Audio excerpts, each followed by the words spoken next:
Hello and welcome. I'm Leigh Ann Gerrans and you're watching W News, broadcasting live from the Al Arabiya headquarters. These are our top stories. US President Donald Trump is speaking with Russian President Vladimir Putin in a call aimed at ending what he's described as the bloodbath in Ukraine. Former US President Joe Biden has been diagnosed with prostate cancer that has spread to his bones. Israel has announced it will allow a limited amount of food into Gaza as its ground offensive intensifies.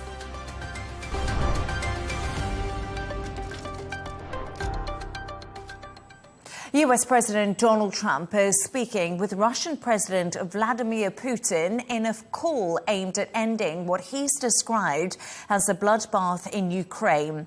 After that, he's set to speak with Ukrainian President Volodymyr Zelensky, along with leaders from several NATO countries. For more on this, I'm joined from London by journalist Donna Lewis. Donna is a TV correspondent who was based in Russia for 12 years and one of the first Western journalists to ever interview President Putin. Thank you so much for joining us this evening. It's great to have you on the show. Trump has made ending the Russia-Ukraine war one of his most important foreign policy priorities since entering office. How high stakes is this call for Trump and his administration?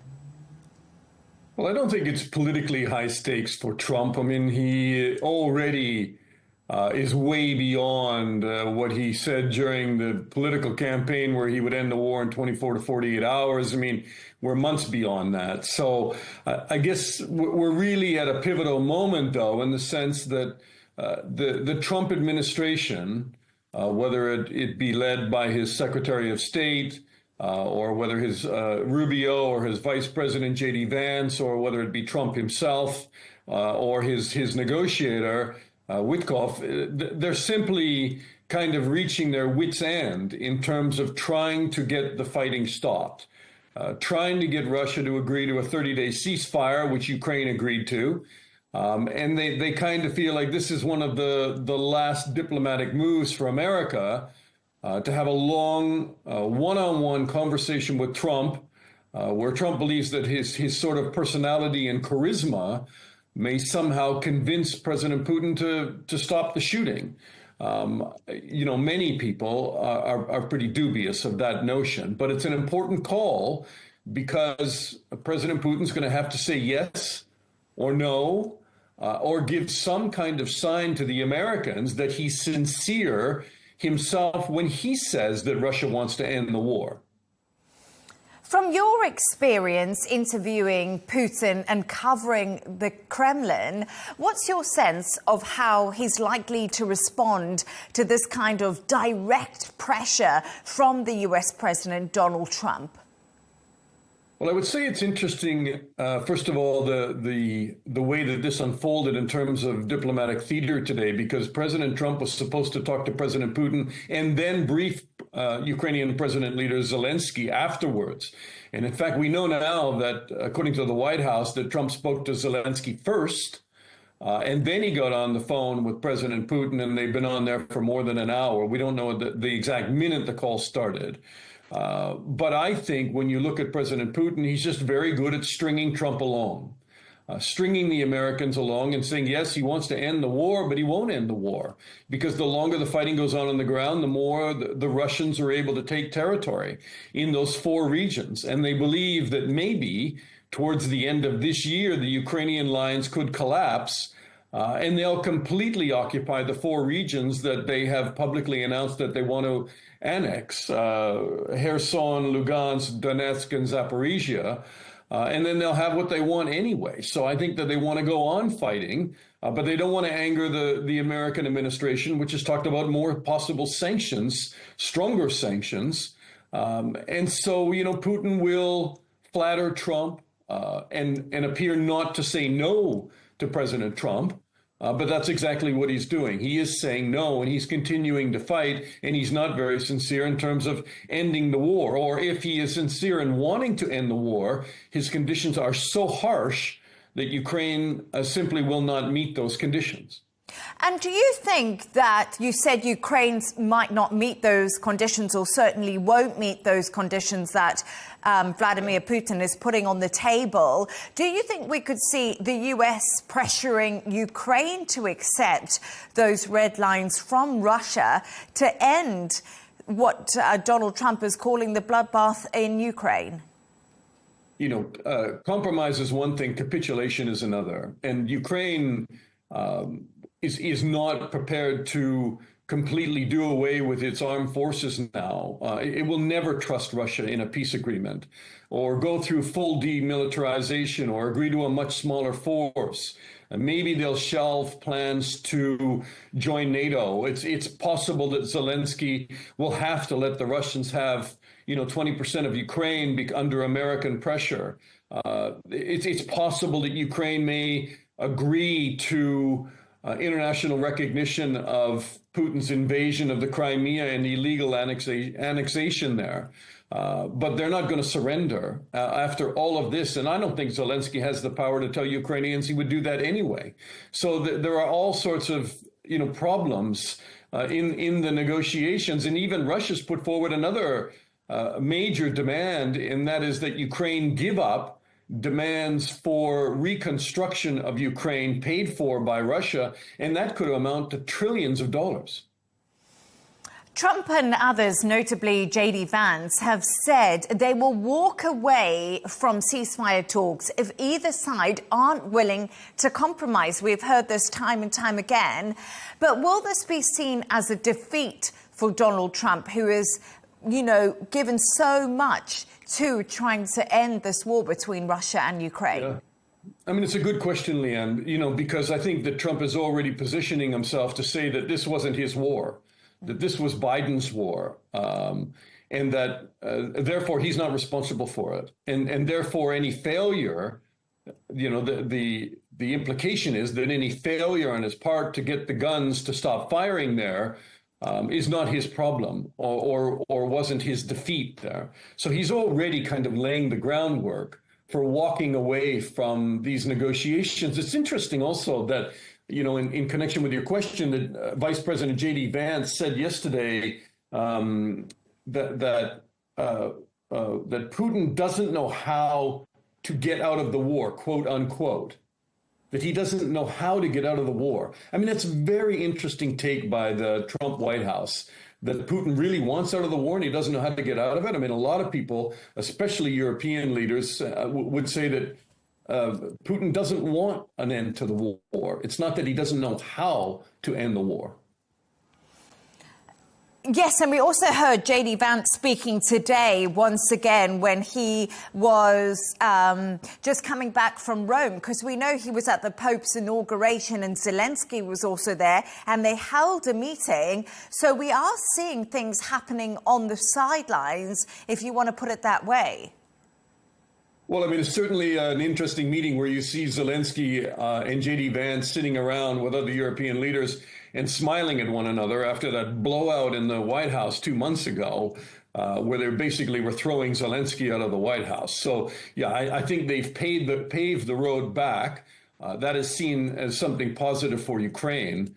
And the fact that Zelensky was the first leader that Trump talked to before his call with Putin today, that is also seen as a positive, that Trump, who has swayed back and forth. I mean, one moment supporting Ukraine, another time, supporting President Putin. There's the belief that maybe he is listening to Ukraine more and is more willing to take into consideration Ukraine's position as a sovereign country and a country that was attacked and is only defending itself. I just want to go back to sanctions, because you did mention it earlier. The US has previously threatened bone-crushing sanctions on Russia.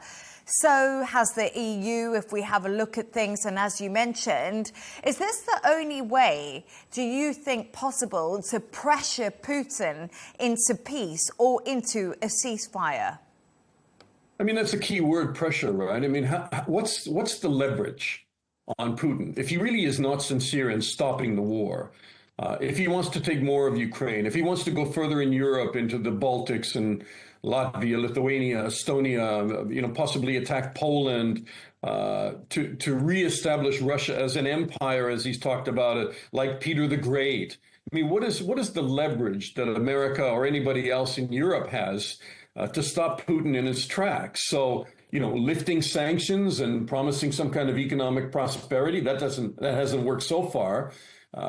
Bringing in more sanctions that would be punishing to Russia, but also to any country that allows the smuggling of goods to Russia, which takes place on a very large scale from Central Asia through China, other countries that buy oil from Russia. So those leverage would punish other countries as well. And I guess really the main leverage that everybody has campaigned for, except the Trump White House, and that is supply Ukraine the weapons to defend itself and stop Russia, give them what they need on the battlefield to stop the advance of Russian forces and maybe push Russian forces back.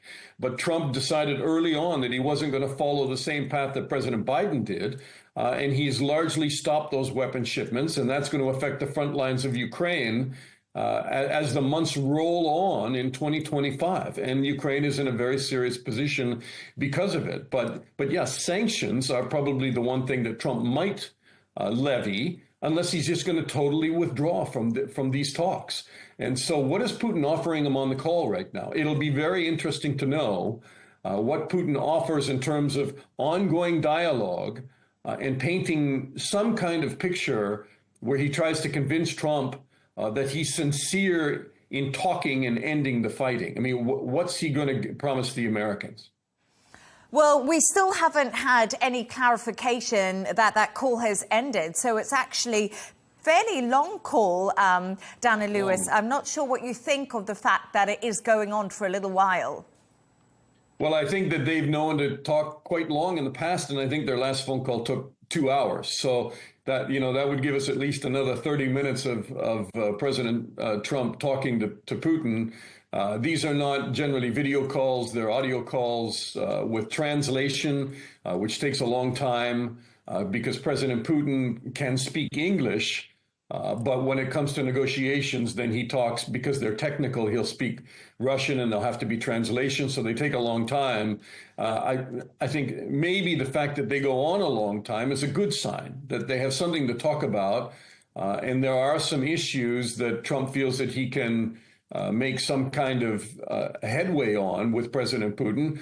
But let's see. I mean, so far, these long conversations, and it's been reported that Trump has held many conversations, even unofficially, with President Putin that have not been released by the White House. But as the talks go on, then, you would hope that they make some kind of progress. And but these long discussions so far haven't brought us anywhere. Journalist Dana Lewis, thank you so much for joining me. It was great to speak to you and get your insights. Good to talk to you. Thank you.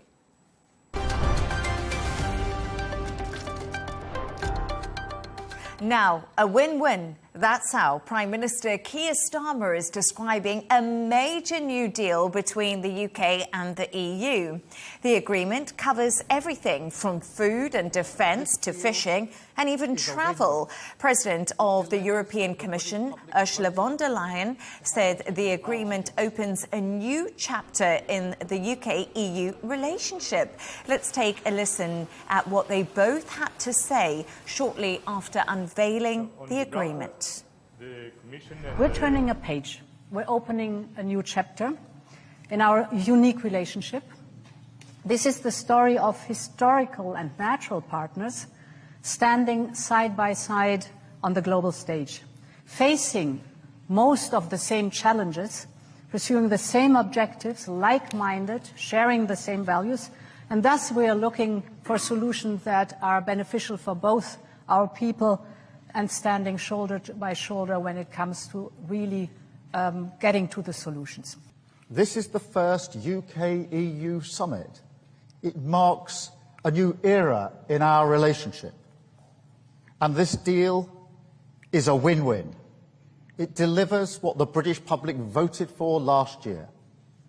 It gives us unprecedented access to the EU market, the best of any country outside of the EU or EFTA, all while sticking to the red lines in our manifesto about not rejoining the single market, the customs union, and no return to freedom of movement.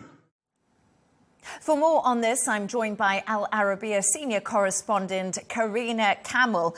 Karina, great to have you on your show. I was stalking your social media a little bit today, and on it, you described today as deja vu. How did this deal come together, and why now? Absolutely. For those of us covering the Brexit developments, the pre-Brexit, the actual vote in 2016, the exit in 2020, it does feel like a little bit of deja vu today. We're talking about the UK-EU divorce. And the question is, are we now talking about a marriage of convenience? What does today signify? We heard the warm words from both sides. Prime Minister Keir Starmer, European Commission President Ursula von der Leyen, European Council President Antonio Costas, all of them welcoming the deal, talking about a new era, talking about turning the page on the relationship. And that was really the intention, because this summit is very significant and historic. It's the first summit since the UK voted to leave the EU in 2016. It's the first summit since the United Kingdom left the European Union, and it almost didn't happen. We understand that negotiations actually went down to the wire, and what was agreed today was only agreed in the very early hours of this morning. And if you ask me why now, why is this deal happening now? There is a defense and security imperative. The global situation, the geopolitical landscape is such that the United Kingdom and the EU have the motivation, shall we say, to come together and try to iron out all those differences that have been hanging really since even before Britain voted to leave the European Union. So perhaps that was really the impetus to sit down and try to put the differences aside and focus on the big strategic issues where they can both agree and perhaps, shall we say, tackle the common enemies or the common challenges together. And the reason I said that it really did feel like deja vu, and I think this is a sentiment felt by many people who've covered this topic as a journalist, as analysts, as political commentators, is because the issues that we've been talking about today, the issues agreed upon and perhaps a path forward also, because not everything was finalized today, but the path forward on a lot of the issues today are the same issues that the two sides have been discussing for about a decade. And the same issues, Karina, we've both been covering since that Brexit vote happened. But let's move on to the fishing part of the deal. It's getting really mixed reactions, particularly with EU access to UK fishing waters being extended to 2038. I remember there's been a big issue when we wanted to Brexit. Can you explain why? Absolutely. And you know, for viewers who are across the Arab world or across our global audience who may not be familiar with the intricacies of what motivates European Union nations and the United Kingdom, they might be wondering, why is everybody talking about fishing? Why are fisheries so important? And it is really interesting because if you look at how much does the fishing industry contribute to UK GDP, it is minimal, 0.04% of GDP. That's what fisheries represent. In terms of the European Union GDP, that's the total of economic output. It's not 0.1%. So it's very minor on both sides. Why is it such a big deal? Why is it such a divisive political issue? The reason is because it is very concentrated in certain regions and certain countries. So, for example, if we look at it from the EU side, Spain, for example, represents 15% of jobs in all of EU fishing. So for Spain, fishing is really important. In France, also a leading country, and by the way, France has taken a very hardline position and always has in most of the Brexit talks, as well as these particular agreements. France relies on fishing, but certain regions in France specifically rely on those fishing jobs, and those are particularly the regions where there is perhaps we can see a rise of Le Rassemblement National. The far-right parties are gaining a foothold in some of those regions. So the current French government, Emmanuel Macron, does not want to appear to have conceded to the United Kingdom in a politically sensitive region where the opposition could use it against him. Same thing for the United Kingdom. If you look at it from the other side, Scotland represents 70% of total United Kingdom fishing. So if Scotland feels like, for example, London, Westminster is throwing it under a bus, it might rethink having its own independence referendum from Westminster, from London, and that could reignite all those issues and all those divisions. And the same thing for the current Labour government. If you look at the regions within Great Britain, within England, that rely on fishing, we're talking about places like Grimsby, like Hull, like Plymouth. Again, these are areas where we are seeing the rise of reform. The sort of further right parties and the Conservatives pose a real challenge to Labour. So the Labour government does not want to appear to have conceded greatly on that issue. I suppose the problem for Labour is the main headline coming out of the summit today is this major concession that Keir Starmer has offered the European Union. What has been agreed? Britain has today agreed to allow EU fishing vessels, EU fisheries, to enter UK waters for 12 years. They have signed an extremely long-term agreement. And just to explain to our viewers, the ideal situation for the United Kingdom would be to have a one-year agreement or an annual agreement that would be reviewed on a 12-month basis. Why? Because that allows the United Kingdom to use fishing as a bargaining tool every year to renegotiate on a number of issues it wants to renegotiate. Now, it's offered this concession. So for 12 years, the agreement stands, and Britain does not have the option of using fisheries or the fishing sector as a bargaining tool for any of the other issues it wants to talk about.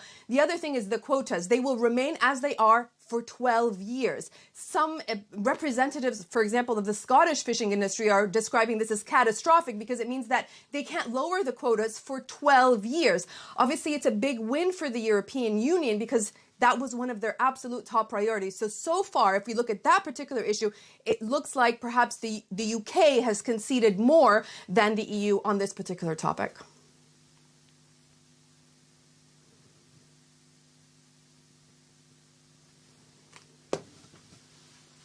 So, Karina, we've been speaking there a lot about fishing as a bargaining tool, but I just want to ask you, really, how beneficial is this for the European Union? And I just say that because we've seen Donald Trump put tariff pressure on many, many countries, and we know the UK has done a deal with the US.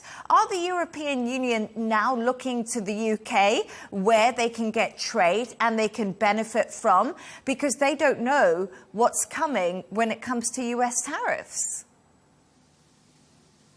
Absolutely. And as we know, and we chatted about this, the United Kingdom has already signed a deal with the United States. So perhaps on that front in particular, they're one step ahead of the EU. And again, that goes back to perhaps that is one of the reasons that motivated Ursula von der Leyen and all the European countries to come to the table and to sit down and to offer some concessions. And it's really important to say here that we talked about fisheries and the concession the UK offered. In return, what the UK is getting is essentially open access for its agriculture, its produce, essentially its food, and veterinary standards will be relaxed, allowing for British exports, food exports, to enter all of the European market unimpeded, no checks, no custom checks, etc. So that will greatly reduce the red tape and the bureaucracy. And what the government is saying, it's going to reduce prices for British consumers, but it's also going to reduce prices for European consumers, because all that friction that was adding cost to businesses on both sides will be greatly reduced. So that's why we're saying it's a win-win. So for the British consumer, for the European consumer, we're talking about lower prices, potentially also lower inflation.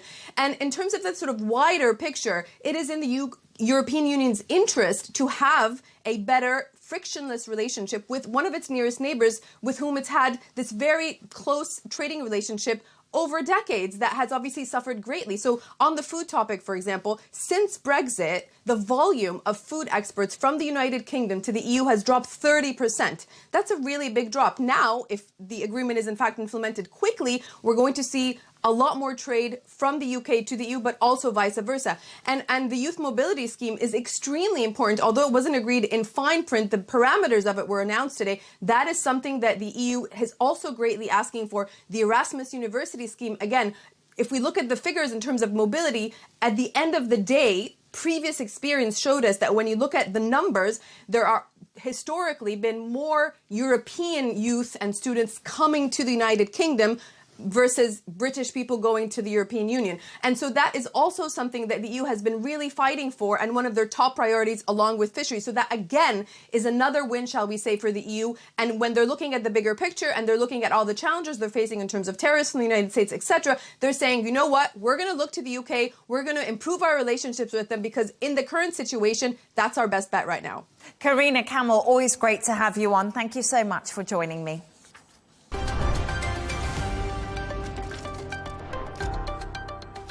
Israel has announced it will allow a limited amount of food aid into Gaza, easing a 10-week blockade that has pushed the territory to the brink of famine. The decision comes amid mounting international pressure and growing concerns over the humanitarian crisis, and after Prime Minister Benjamin Netanyahu reportedly warned that a full-blown starvation crisis could jeopardize Israel's renewed military offensive against Hamas. I'm now joined by our correspondent, Trent Murray, who is in Tel Aviv for us. Trent, thank you so much for joining us. So aid supplies have started going into Gaza today. We've had reports of that after this blockade that we have seen for over 3 months. What more can you tell us?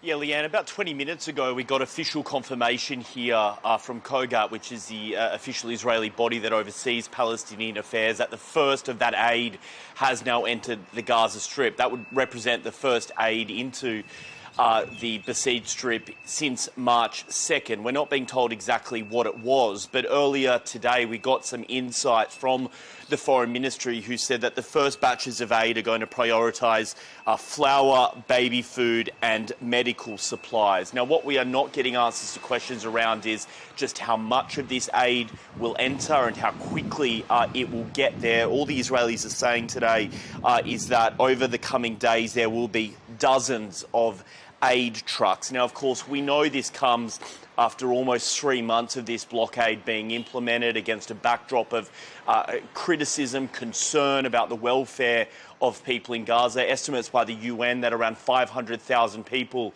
at risk of immediate starvation. And I think what you are seeing now is that some of that pressure that was being applied internationally is now starting to have an impact, certainly based on the timing of all of this, but also the statements from the government that they want to avoid, in their words, pictures of hunger being beamed out into the world from Gaza. So I think it's still way too early to make an assessment on just how effective this aid delivery will be. Certainly the need is quite great. It's a big job trying to get that aid out to the roughly 2.3 million people living in Gaza. But certainly I think for some of those aid groups, they will be satisfied, pleased somewhat that at least something's getting in. Again, the priorities being flour, baby food and medical supplies.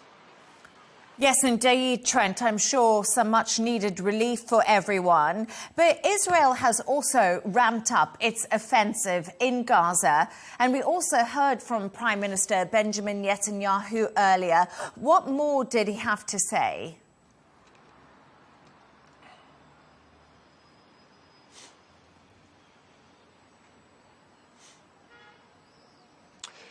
Yeah, the Prime Minister put up a fairly lengthy video kind of outlining the state of play when it comes to Israel's strategy here in the Gaza Strip. A lot of the focus was on the delivery of aid, and I think you got some insights into his thinking, because he has said in this video that even Israel's strongest supporters have told me that we can give the country weapons, support at the United Nations, help defeating Hamas, but one thing we cannot support is mass starvation. I think insight there that some of that pressure was becoming quite real, particularly from the United States. We've heard from the White House today saying that President Trump wants to see an end to this conflict as soon as possible. But while that language around the aid, I think, is certainly garnering a lot of the headlines, we do need to remember there is a major uptick in military operations in Gaza right now. It's Operation Gideon's Chariots, as the IDF is calling it, and we're seeing major evacuation orders issued, including for places like Khan Yunis, the second biggest city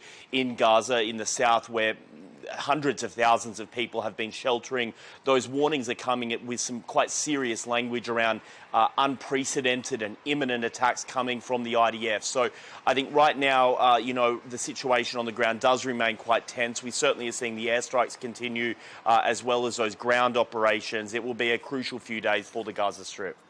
Trent Murray in Tel Aviv, thank you for joining us.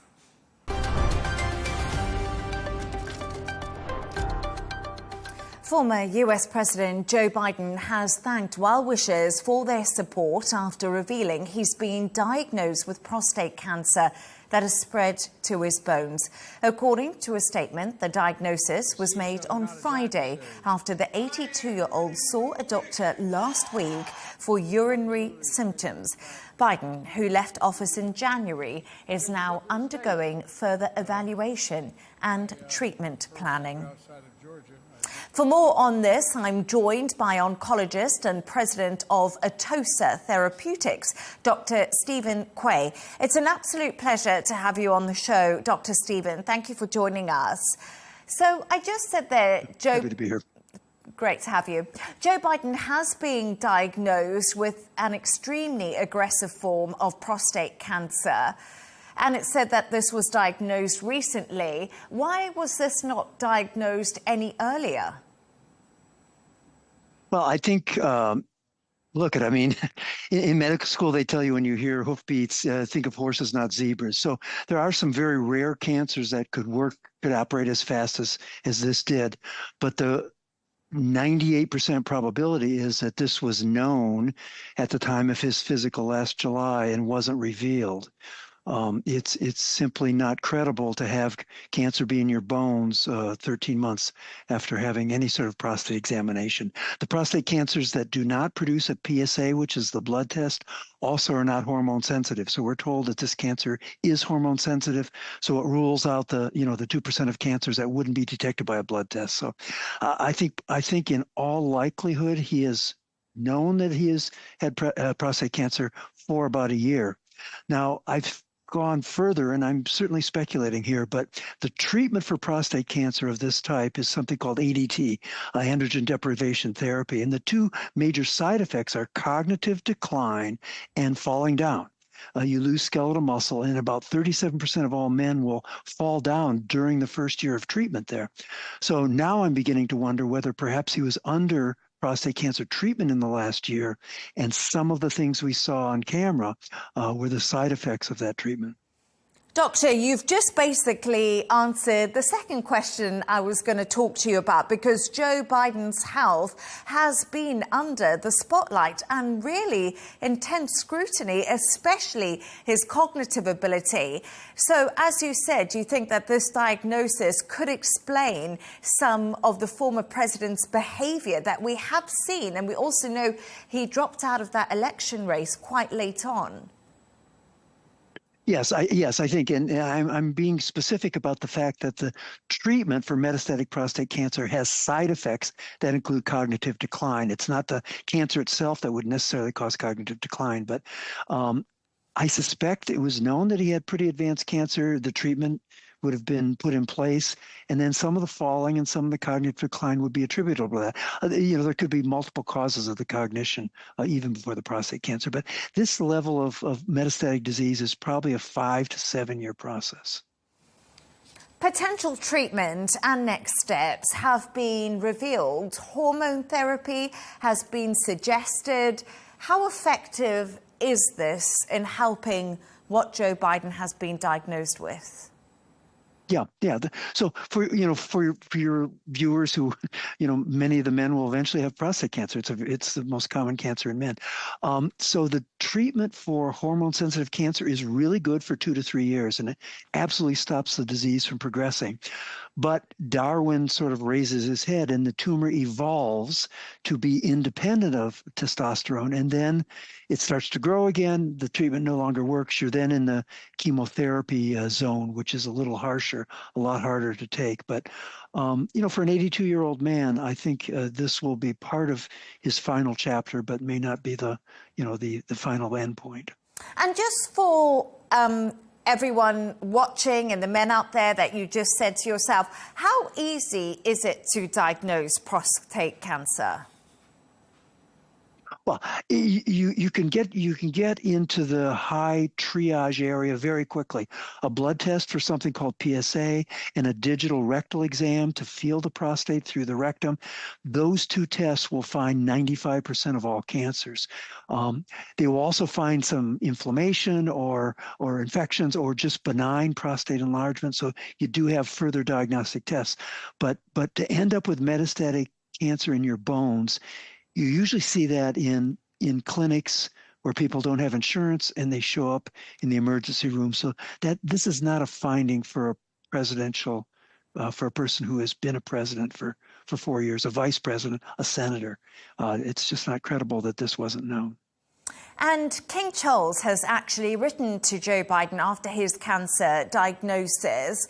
And for you and yourself as a doctor, how important is it that such high-profile figures are discussing their personal journeys with cancer? Well, I think it's a good. I mean, 40, 50 years ago, cancer wasn't mentioned. Sometimes you would talk to the relatives and not the patient about it. But we've come a very long way now, and I think men are a little more reluctant to talk about their health than women. So I think it is good. As I said, prostate cancer, lung cancer are the two major cancers in men, and prostate cancer is so treatable if you get it locally. 95, 97% 5-year survival if you catch it when it's in the prostate. But it goes from the prostate to around the prostate in the pelvis and then into the bone. So it's a 2-step process. That's why this is so late for President Biden. But look, if you're 50, you should have a PSA test. And if you've had some family history of prostate cancer, maybe 45. And then you can track it over time. Well, that's really a good news for everybody out there who's watching to take those steps, especially at that age. But I just want to clarify one final thing with you, Doctor. According to a statement, I'm just going to say it once again, the diagnosis was made on Friday after Joe Biden saw the doctor last week for urinary symptoms. But you do think that this is a surprise diagnosis and it was possibly known by the president even when he was in the White House? Yes, again, for 98% of prostate cancers that are metastatic last week in the bones, they were easily diagnosed July of 2024, diagnosed in 23, 22, 2019. So, yes, it would be malpractice not to know that he had prostate cancer. That was progressing over the last 5 to 7 years. So, we all have medical privacy rights, I think, although maybe the president has some further obligations to be president of the United States. That's a political question. Yeah, no, absolutely. But I just wanted to say thank you so much for joining us, oncologist and president of Atossa Therapeutics, Dr. Stephen Quay. I much appreciate your time this evening. Thank you once again. Thank you. It's a pleasure to be here.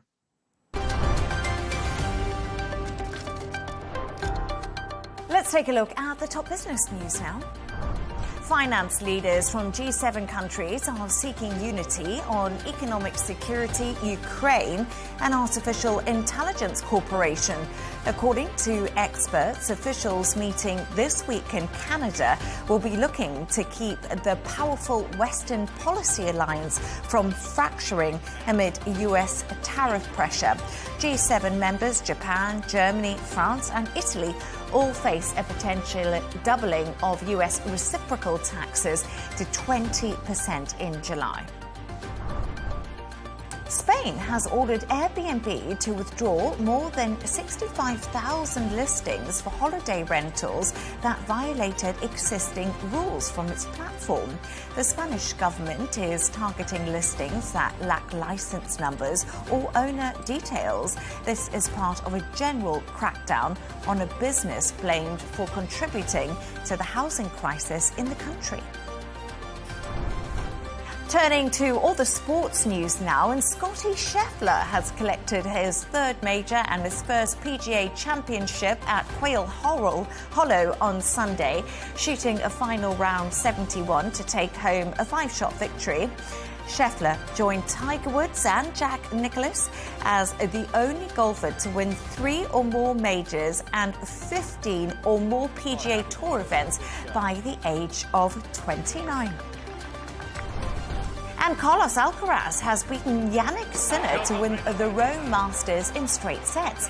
The Italian world #1 suffered defeat in his final of his first tournament back after a drugs ban. The duo are expected to be 2 of the favourites to win at Roland Garros, with Alcaraz the defending champion.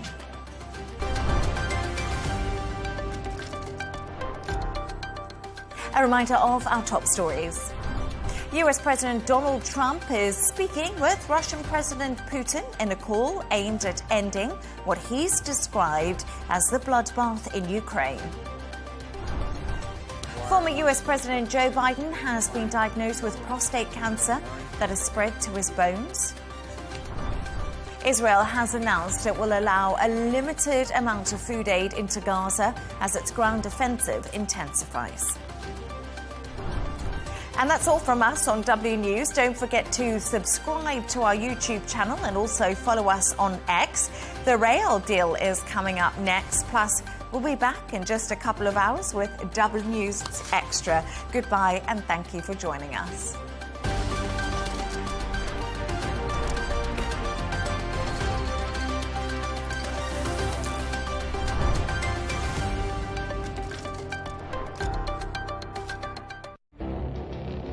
It feels like decades are passing by in a matter of weeks. Seismic shifts in the world order. Never, ever will be part of America. With so much happening and so much noise. Whether it's political upheaval, Canada has been ripping us off for years. Economic shifts or social movements.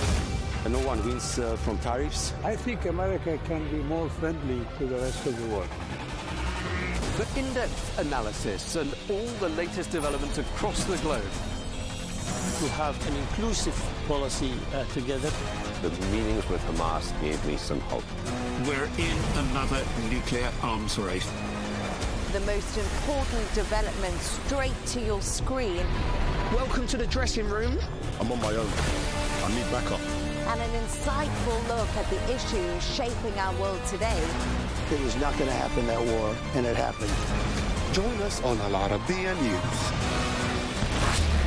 where the world talks.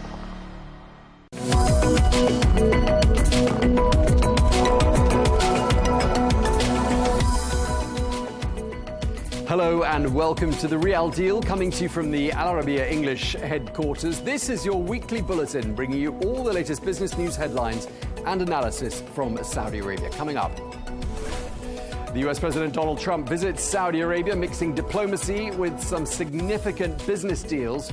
Coming up, we assess their value and their importance. The President and CEO of the US Saudi Business Council tells us how President Trump's historic Saudi visit translates into business for American and Saudi enterprises. And AI in focus after Saudi Arabia's Crown Prince Mohammed bin Salman launches a global artificial intelligence company, Humanitarian, which is backed by the Sovereign Wealth Fund.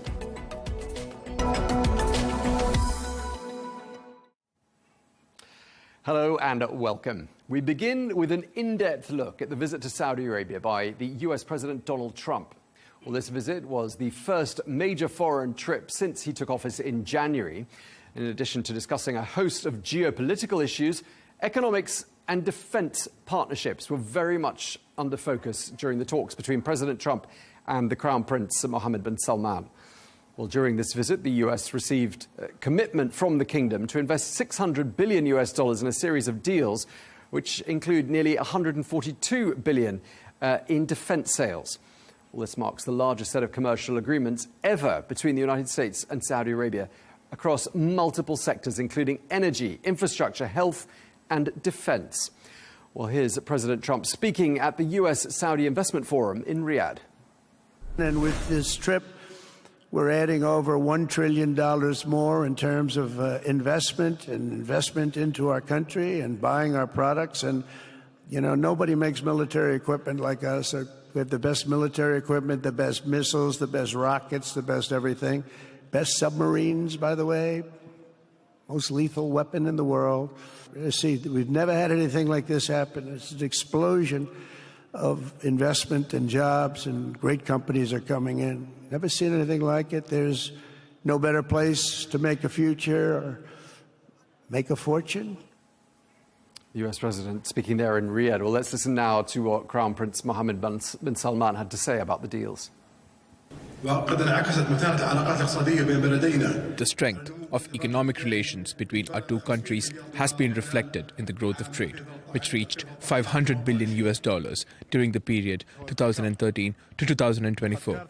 Today, we hope for partnership opportunities worth $600 billion, including agreements worth more than $300 billion that were announced during this forum. Well, let's bring Ali Reza into the conversation. Ali, you are the strategic advisor to the Saudi Arabia holding company. Great to have you with us here on The Real Deal as ever.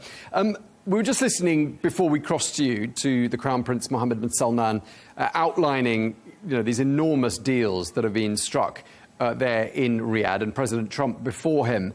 Just put all of this into context for us. I mean, when people talk about this visit and what was achieved as being historic, I mean, they're not exaggerating, are they?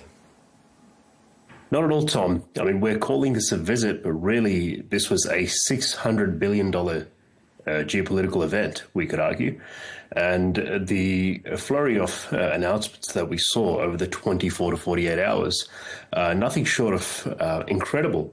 Because they really, I mean, they touched on a number of key areas, $600 billion, over half of which was investments announced towards technology, AI, energy, and defense, with the bulk going to AI and defense. And the investments, I mean, the volume aside for a moment, they have very significant implications because not only was this a $600 billion geopolitical and investment event, it was also a very strategic partnership. So for one of the first times, 18,000 chips, NVIDIA chips, the top-of-the-line NVIDIA chips have been authorized to be provided to Saudi Arabia, a state company. So it's one of the first times this has happened. This is a very unique instance, right? In addition to that, on the defense side, there is over $100 billion worth of arms that have been signed. Again, many of these agreements constituting technology, aircraft, that have not been allowed or permitted for anyone else to purchase. So there is a lot of significance to this event, not just because of the sheer volume of the capital that was involved or the investments that have been announced, but there is a very strategic partnership that's developed here. And I think it has consequences, obviously, for both nations and very positive ones, but also the world at large.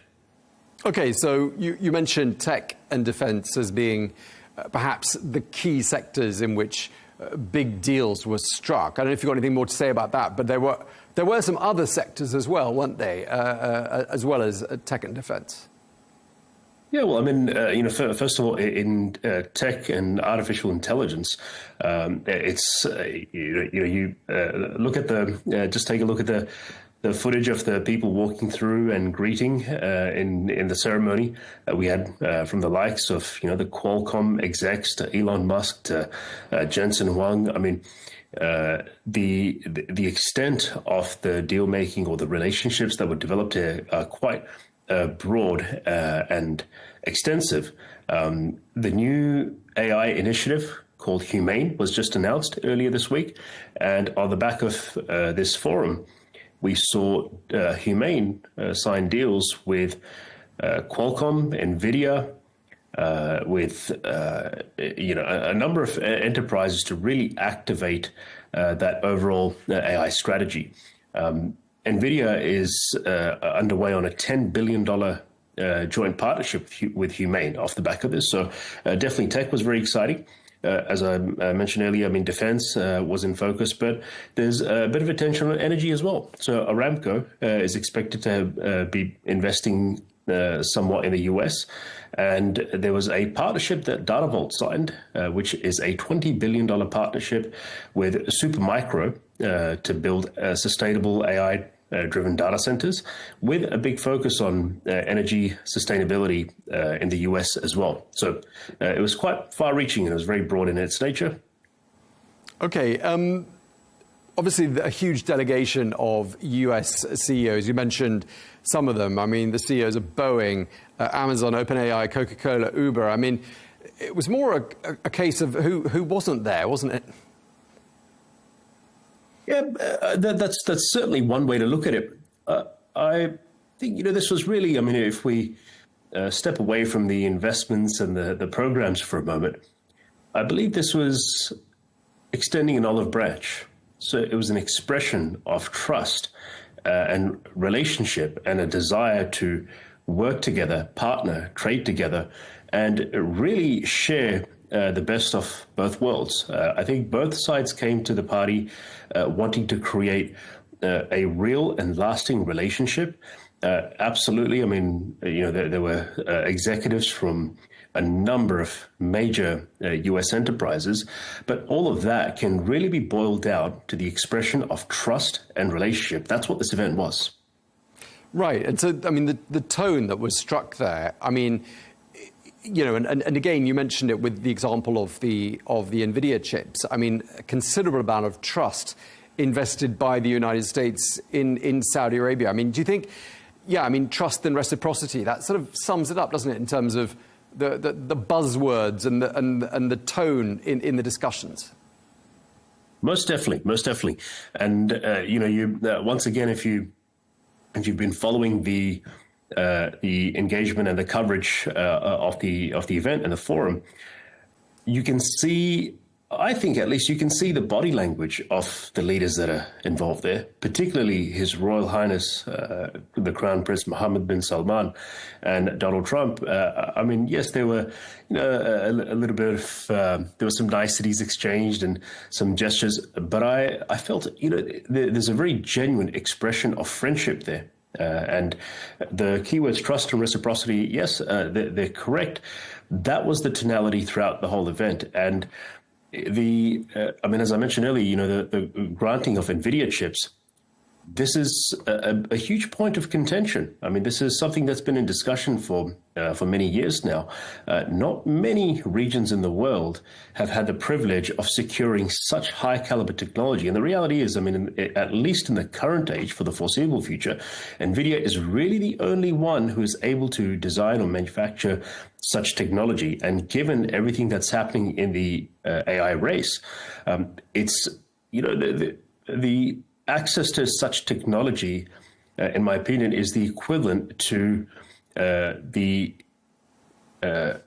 appetite for energy several decades ago. So semiconductors and AI, they are as important as energy was perhaps back in the 80s and 90s. It's the equivalent from a geopolitical and economic perspective. So this really is, I think, the greatest expression of trust and respect that could have been awarded here. And in addition to that, we also saw the lifting of sanctions on Syria, without getting into all of the details of everything that happened there.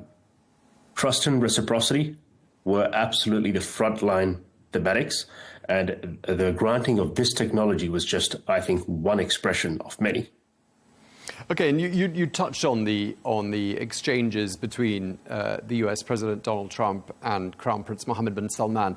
I just wonder, just lastly, how significant you think the chemistry between those two men and the bond between those two men was in achieving all that was achieved there in Riyadh? I truly believe there's a genuine respect and friendship there. And, as I said, the body language and the expressions that we've seen throughout that event, they are certainly an indicator of that, at least in my opinion. And, this kind of relationship cannot be developed. This kind of partnership cannot be developed without two equally willing parties sitting at a table and genuinely exchanging relevant intentions and appetite and working together for the betterment of each other. It's just not possible without that. And in this particular event, I think that was very clear. It was front and center. There's exchanges on both sides. There's a true willingness to create a partnership. There's been some very significant contributions from either side. So, without question, that relationship has a lot to do with it. All right. Well, thank you very much indeed for that, Ali Reza. We'll be back with you in just a moment.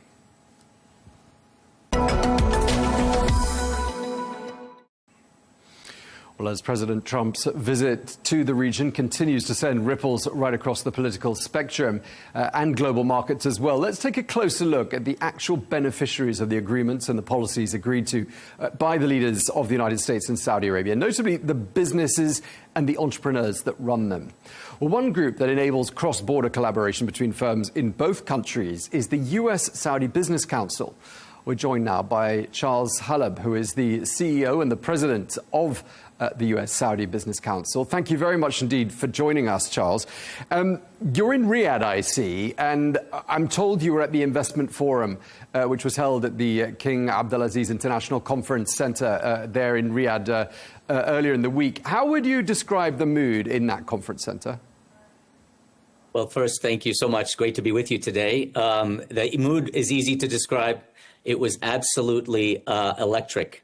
I think no matter which side of the ocean you're on and which side of the political spectrum you're on, the mood was incredibly optimistic, energetic, and aspirational. Okay, well, it certainly looked that way in the pictures. And we've been looking at some of the pictures just before we crossed you. Now, just tell us a bit about the organization you work for, the US-Saudi Business Council. It's a bilateral NGO. Tell us, give some examples of the sorts of things the Council does to build and strengthen business ties between the two countries. Sure. We work directly with companies on both sides, on the Saudi side, on the U.S. side, to create partnerships, facilitate deals, do whatever we can to build and enhance trade, commerce, and investment between the two countries. In terms of this forum in particular, all sorts of deals were signed, celebrated. Many of those began with conversations at the US-Saudi Business Council. So a very exciting time for us and a very exciting week for us here. Okay, and just tell us a bit about the Council's role during the course of the presidential visit. Sure. Well, we worked with the Ministry of Investment of Saudi Arabia at the outset to help organize the forum. In particular, we were an authorized invitor, so we reached out to our networks and our members to make sure that the creme de la creme of U.S. companies and Saudi companies were represented at the forum. We were also honored to play a role at the forum itself. We hosted a panel session on quality of life sectors, which, of course, are very near and dear to our hearts, but also provide the magic around all these other business sectors and initiatives. Okay, and presumably you had to do an awful lot of forward planning and arranging, and you and your colleagues at the Council were presumably extremely busy in the run-up to the arrival of President Trump. Indeed, we were. Yes, I enjoyed my first full night of sleep in a long time last night. So, okay, just tell us. I mean, the fact that the U.S. president made Saudi Arabia the first stop on this, his first planned foreign visit. It wasn't his actual first visit, but it was the first one he'd planned to make. What does that tell us about the relationship between the U.S. and Saudi? Well, it certainly wasn't by accident. And the lessons are easy to draw from it, that Saudi Arabia is, it plays a very, very, very important role now under this presidency and is, in our view, rightfully center stage in the world for our purposes on the business front, but well beyond that as well.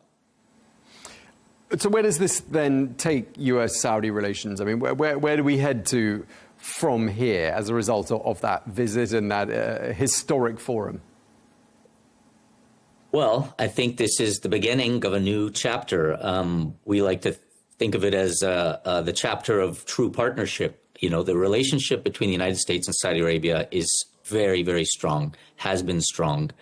But that relationship, I think, in this next chapter becomes once again a true partnership, particularly on the business front. And as you know, all sorts of initiatives were launched, some renewed, and many objectives outlined that sort of clear the path for that sort of renewed partnership. And when you say a true partnership, I mean, we heard a lot of people we spoke to as we were covering the visit by President Trump using words of, saying it was a two-way street, that investment forum, mutually beneficial to both countries. I mean, we know about the 600 billion Saudi investment commitment, but what's the upside for the kingdom? What's the upside for Saudi Arabia?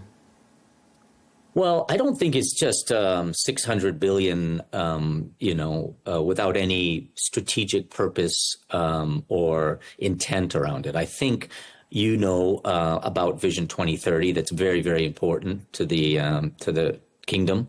I think a lot of that investment will be focused and managed through the lens of what serves the goals of Vision 2030 the best. And I do think that it's not simply return on investment in terms of those investments that are being contemplated. It's strategic return on investment. It's how those investments will build a stronger partnership between the United States and Saudi Arabia. So and keep in mind, it is indeed bilateral. There are all sorts of initiatives underway to make sure that partnerships are formed between U.S. companies and Saudi companies, that FDI from the United States continues to Saudi Arabia in light of and in the context of Vision 2030. So we view it very bilaterally, and that suits us very, very well at the U.S.-Saudi Business Council, because that is our mandate and our mission. And when you say a strategic ROI, have you got an example of such a case? Sure. All you need to do is look at the pillars that are most important under Vision 2030: technology and energy, renewable energy, mining and minerals, and on, and understand that real estate, investing in real estate in California may not be the highest priority today, so much as investing in technologies and companies that have a real, tangible, and long-term benefit to the objectives of the kingdom and its various ministries and various initiatives in making sure that they reach their diversification goals and other goals. Okay, and U.S. direct investments in Saudi Arabia reached just over $15 billion US last year. How do you see the kingdom attracting more U.S. capital in the coming years, then? Well, this week was a very, very good start. I think U.S. companies want to feel comfortable about the overall relationship at the highest levels. That signal has certainly been sent out. I think there are other issues that the Saudis are addressing in terms of building the enthusiasm and the energy for U.S. investments into Saudi Arabia, and we're working with a number of stakeholders in that regard. So stay tuned, but this week and the forum and the visit and all the fanfare around it was just the beginning. Yeah, indeed, and it's been a 90-year partnership, and people are talking about this new golden era in U.S.-Saudi relations. Where do you see the U.S.-Saudi partnership heading in the years ahead? Well, I'm looking forward to the next 90, that's for sure. And I think golden years or golden age is an appropriate term. We're going to have to be very careful to not leave it just to fanfare, to make sure that commitments become investments, that words become actions. But I can tell you from working in the kingdom and around the kingdom for several decades, this time is different. There is incredible momentum, energy. There is specificity to deals and to projects and to initiatives.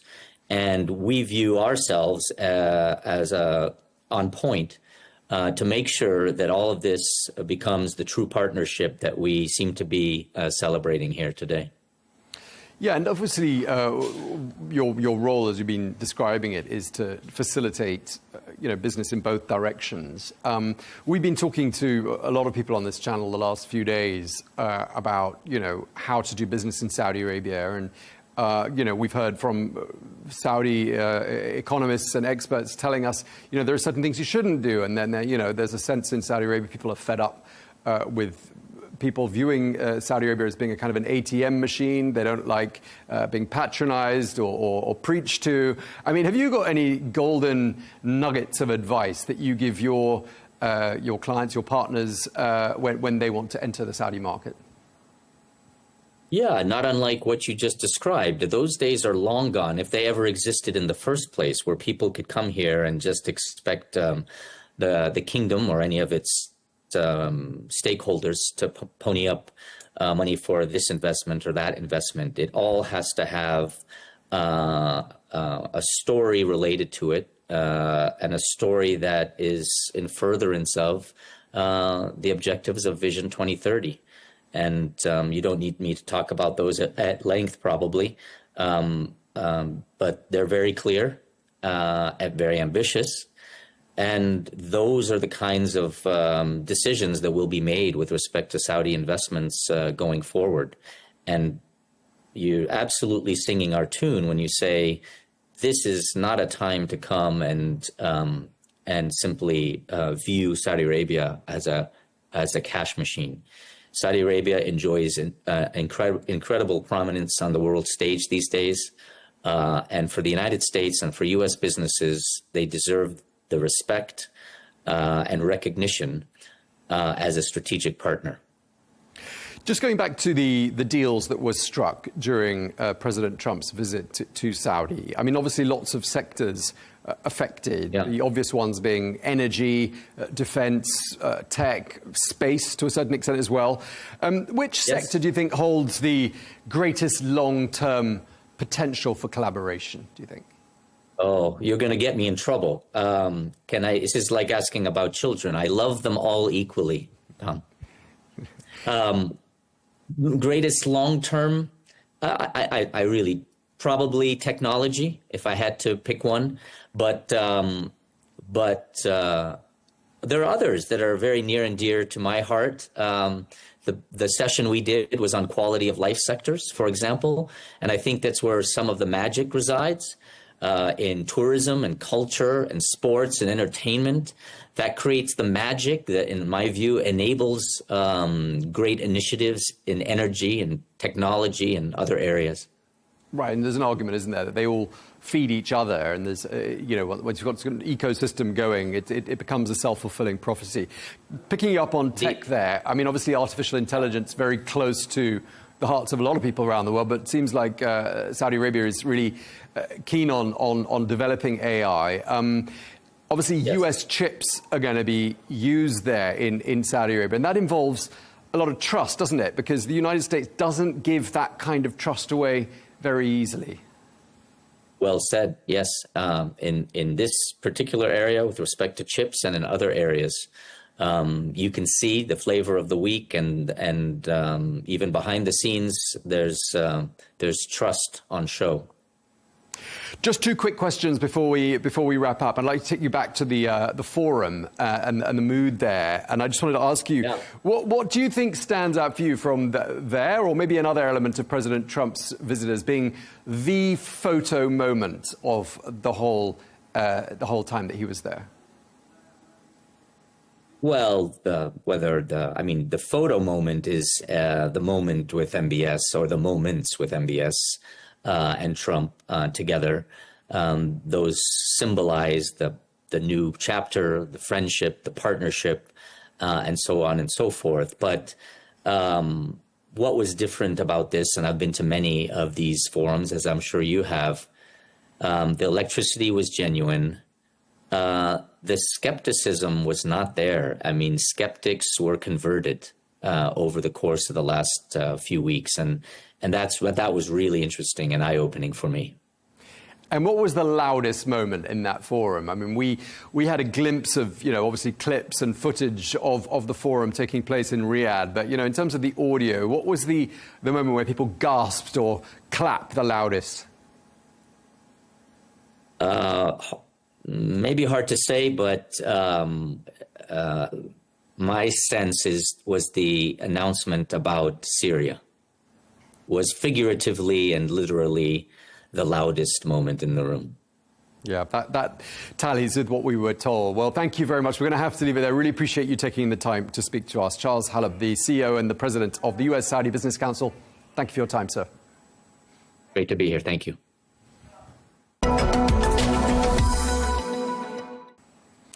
What we're going to say with our top story, the presidential visit to Saudi Arabia. We're joined now by Naif Al-Ghaith, who is the chief economist at Riyadh Bank. Thank you very much indeed for joining us here on The Real Deal.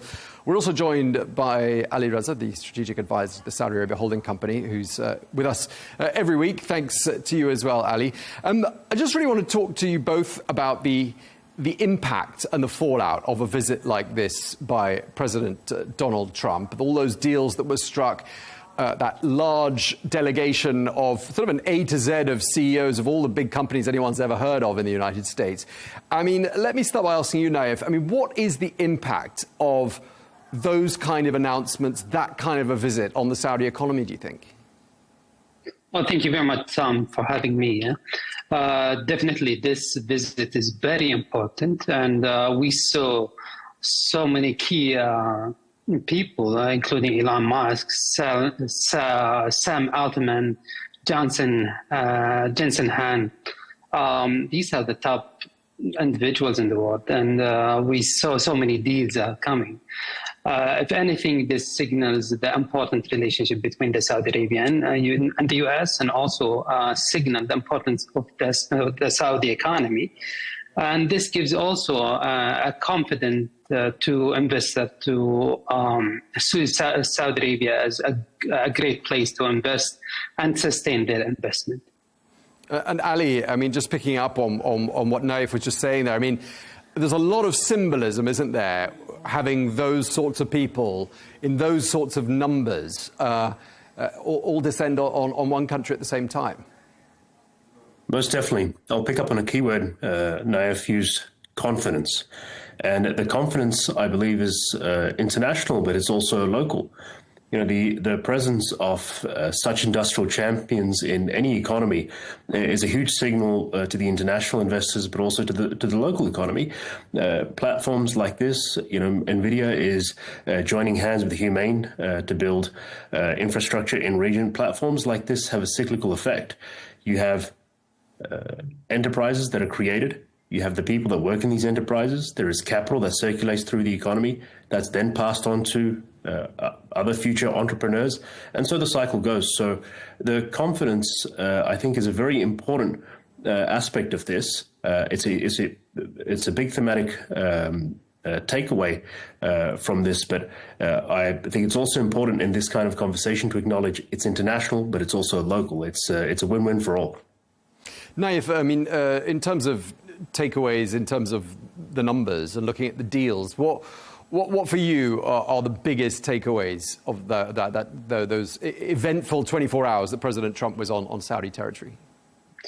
There are so many to compare, to be honest, and then probably that stand out from just the name. If you see Elon Musk and Sam and Jensen, these are more into future tech plus AI. So we have seen so many AI investment. We saw the creation of the Humane, and a few days later, deals done with NVIDIA, AMD. These are very significant deals to put Saudi Arabia in the map of AI. Just probably to recall some, I'll bring some numbers. Saudi Arabia, the digital emphasizes of the importance of the digital economy. The contribution of digital economy in Saudi Arabia right now exceed the 10%. AI is also important right now as part of the government and the governance as well. In terms of the e-government, Saudi Arabia ranks the 6th in the world and the target to be in the 5th in the world. So all of these deals fall into the direction of the vision of 2030 and they make progress possible to reach the vision. And do you think, if we're likely to see more US firms entering the Saudi market on the back of that visit? I mean, does it pave the way for more US interest, more US firms to want to set up in Saudi Arabia, do you think? Definitely. We saw right now so many big companies, Google, Delta Vault, and etc. They will be investing both countries in Saudi and in the US above 80 billion. This means these companies are able to make money, and this signals that you could make money. In fact, the non-oil GDP right now is 4% and or above 4%. That means you could get more than 4% in your investment. And that is all by itself is signaling how good this infrastructure for investment to be and to attract that many of a large lump sum in this country. And Ali, I mean, we were talking about, confidence, that being a key buzzword that we picked up on just a few minutes ago. I mean, a big impact on investor confidence from a visit like this. Do you see a lot more foreign companies wanting to enter the Saudi market, as Naif was just saying there? Without question, the last couple of years we've seen a complete change in attitude across the globe towards what Saudi Arabia means as an investment destination. A couple of years ago, we would see many of the larger private equity outfits or fund managers and investment outfits that would, in often cases, play a fly-in, fly-out role or have sort of local marketing offices. I think this is a good, there's a good indication in this sector that that attitude is changing.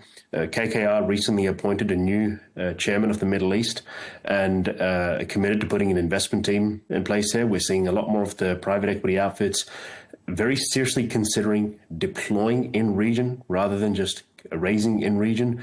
We're seeing a lot of the enterprises on the back of visits like the one that just took place, expressing interest to be in region. So, and there's once again, I mean, building on the idea of confidence. Yes, I think there's I mean, without question, there's an increase in confidence, but now there's also an understanding of what can be achieved here. So once again, to Naif's point, people are recognizing across the globe the size of the opportunity here, the commercial opportunity that's available. And I think that's getting crystallized in all of the inflows now. Naif, let's just talk about the performance of the Saudi economy. In Q1, GDP growth was around 2.7%, I believe. I'm just wondering what you think is driving this growth. Where are we seeing the strongest areas of performance, given that we are in this context, aren't we, of lower oil prices? Exactly, Tom. We witness right now low oil prices, and yet we still have a positive GDP growth. What Saudi Arabia has been concentrating right now is in the non-oil GDP. It has been growing more than 4% in the past 2 or 3 years, with the exception of the COVID year. So if you go back in 2016, the contribution of the non-oil economy is less than 45%. Right now, and by the end of 2024, is more than 54%. And this is not a small number. This is a huge, especially that Saudi Arabia relies heavily in oil, and to shift that from relying heavily in the oil to rely more in the non-oil economy. We saw that PMI numbers are now exceeding 60 in the first quarter of this year. We project the non-oil GDP to continue growth in 2025, 2026 to exceed the 4%, 4.5%. Which sectors probably leading this growth? There are many. We saw the digital economy, which we just touched upon. It's contributing 12%. There are some sectors that usually they haven't been contributing much, and now we are seeing they're picking up. Manufacturing is right now is one of the top contributors to Saudi Arabia, and this also in line with the Vision 2030 to have more factories. Right now we have so many factories with the Chinese, Americans, and also to reach to the automobile industry. So many sectors contributing. as tourism that hasn't never been a positive, even in the balance of payment. Right now, we have seen it positive and contributing to the GDP. So all these come together to make the growth and the GDP positive and continue its trajectory. Yeah, and actually we've talked about tourism quite a bit on this program. Ali and I have had this conversation in the context of airlines and other infrastructure aimed at attracting tourists. And I'm just wondering, Naif, as well, I mean, in terms of attracting jobs, I mean, obviously tourism is one area that's going to see an increase in jobs. The employment situation looking pretty good as well. I mean, we talked a couple of weeks ago about the update on Vision 2030, and it seems the unemployment situation is better than it's been for quite a long time. I mean, why do you think that is? So right now we are sitting at 7%, which was the Vision 2030 target. And right now, once we reach 7%, the target has been updated to 5%. The lump sum of contribution of this unemployment, it was fed through the private sector. So this is very, it signals also that the importance of the diversification, it's an implication on the unemployment. All these deals also we have seen, they will open up new opportunities.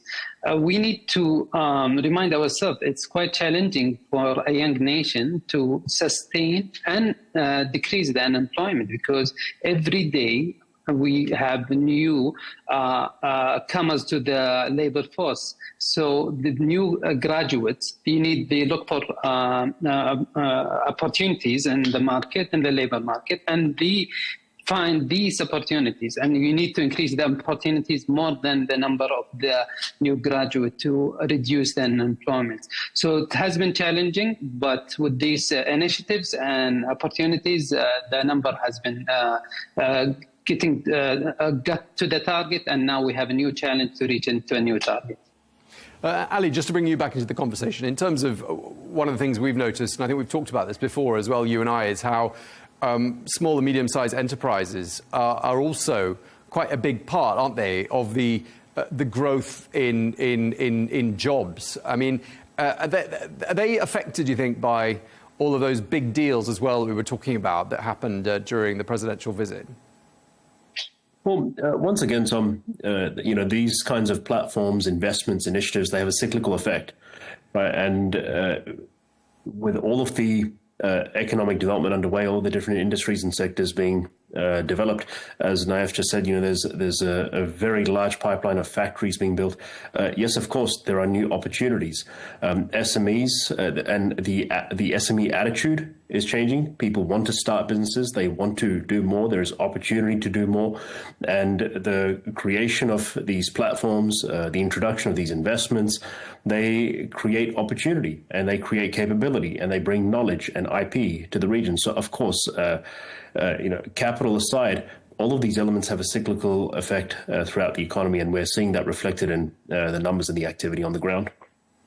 Okay, just turning to Naif to sort of wrap up. I mean, the overall health of the Saudi economy, and we've talked about a couple of indicators. Unemployment is under control, inflation under control, GDP growth, we've been saying 2.7% in Q1.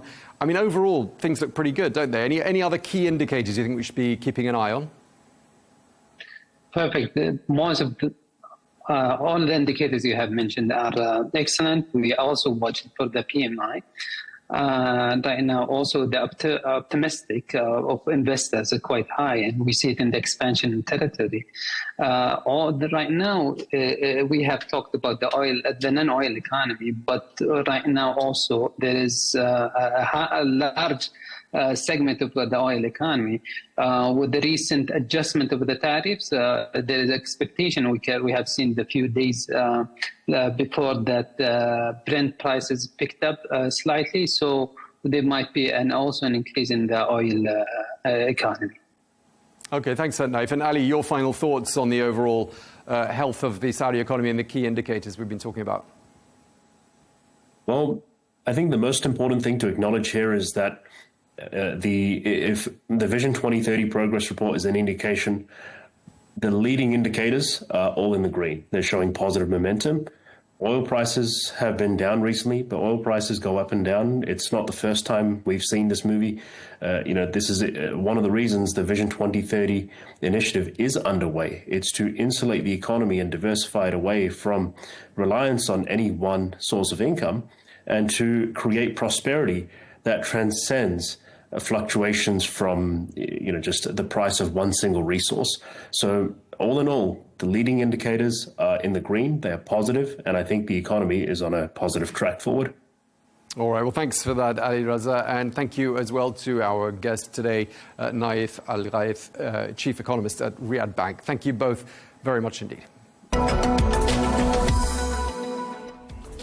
Well, let's take a quick look at some of the other business news stories making the headlines. The Saudi mega project NEOM names Ayman Al-Mudaifer as its new CEO. That's according to an announcement by the PIF.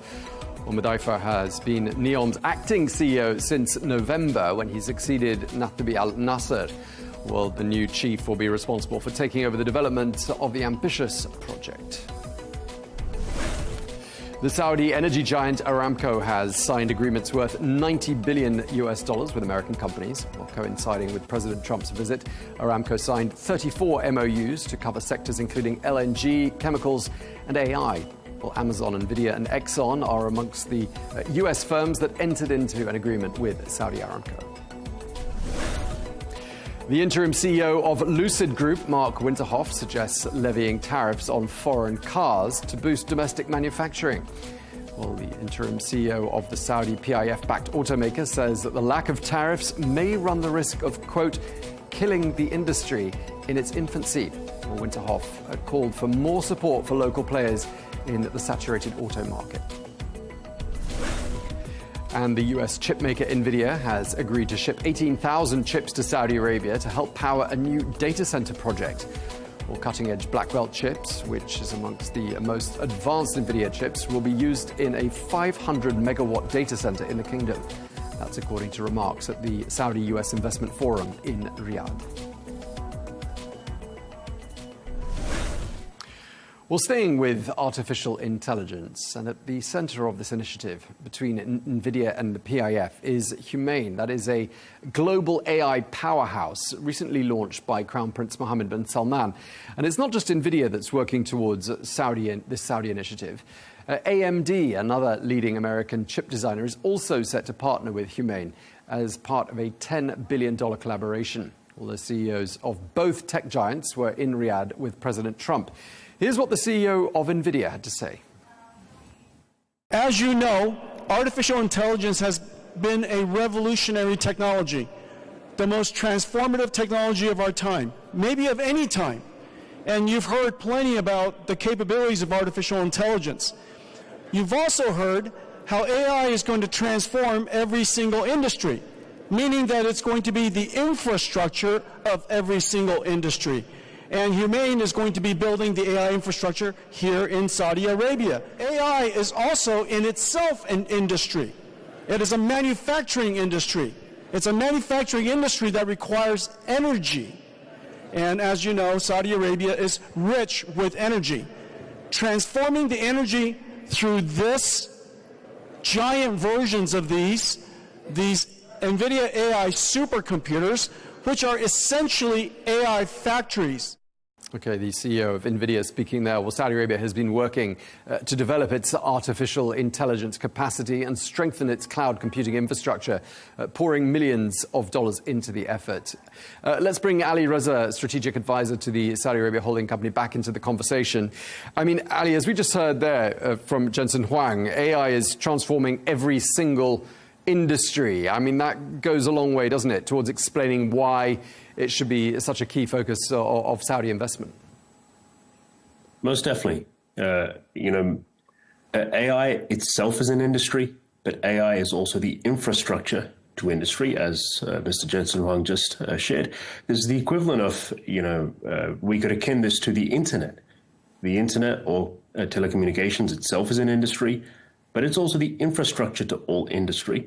So, in the push towards diversification away from oil and, only the energy as a source of income, and also to pursue economic and industrial prosperity. Of course, Saudi Arabia is interested in investing in what many believe will become the fabric of society, much like the internet and telecommunications have.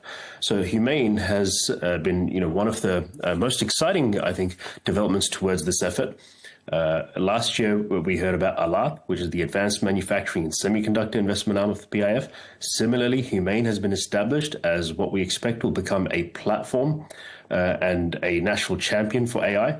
And once again, it makes absolute sense that the nation, in its push towards economic prosperity, diversification, and transformation, they would invest in the technology that is at the forefront of all industry and society right now. The other part of Mr. Huang's clip we just listened to there was, the emphasis he put on the fact that Saudi Arabia has an abundance of energy. That makes it another obvious direction for Saudi Arabia to go in. Most definitely. So energy, of course, is the access or availability of energy is the question on everyone's mind when it comes to building all of this cloud infrastructure across the world. I'm having this conversation on a daily basis with individuals from the industry that seem to have this on their mind. Yes, Saudi Arabia has an abundance of energy, but I think it's important also to know here, Saudi Arabia has an abundance of energy and has a huge push towards renewable energy. Saudi Arabia has a net zero target in a few decades. And the key with the cloud infrastructure that's being developed in the region is that there is, irrespective of the traditional sources of energy, there is a push towards sustainable cloud infrastructure development. DataVault earlier this year announced a data center at NEOM, a 5 gigawatt data center, which is going to be a net zero, fully sustainable data center. So, this is a very common thematic as well. Yeah, absolutely, there's an abundance of energy. But I think the exciting thing here also is the fact that there is a real consideration for sustainable cloud infrastructure development on top of all. Okay, well, thank you very much indeed for your analysis. Ali Reza, Strategic Advisor to the Saudi Arabia Holding Company. Thank you very much indeed for your time. Well, that is all we have time for on today's edition of The Real Deal here on Al Arabiya English. Thank you very much indeed for watching. See you again next week.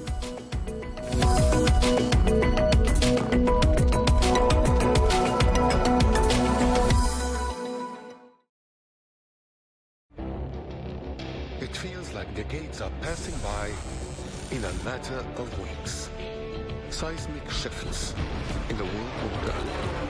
Never, ever will be part of America. With so much happening and so much noise. Whether it's political upheaval, Canada has been ripping us off for years. economic shifts or social movements, And no one wins from tariffs. I think America can be more friendly to the rest of the world. The in-depth analysis and all the latest developments across the globe. To have an inclusive policy together. The meetings with Hamas gave me some hope. We're in another nuclear arms race. The most important development straight to your screen. Welcome to the dressing room. I'm on my own. I need backup. And an insightful look at the issues shaping our world today. It was not going to happen, that war, and it happened. Join us on Al Arabiya News, where the world talks. Israel's ultimate bestie. That's how Prime Minister Benjamin Netanyahu sees US President Donald Trump. But is the feeling still mutual? From secret negotiations with Hamas and Iran to cutting Israel out of a surprise deal with the Houthis, the US hasn't exactly been acting like a BFF. Today we ask, are US priorities pivoting away from Israel? You're watching Counterpoints with me, Melinda Nucifora.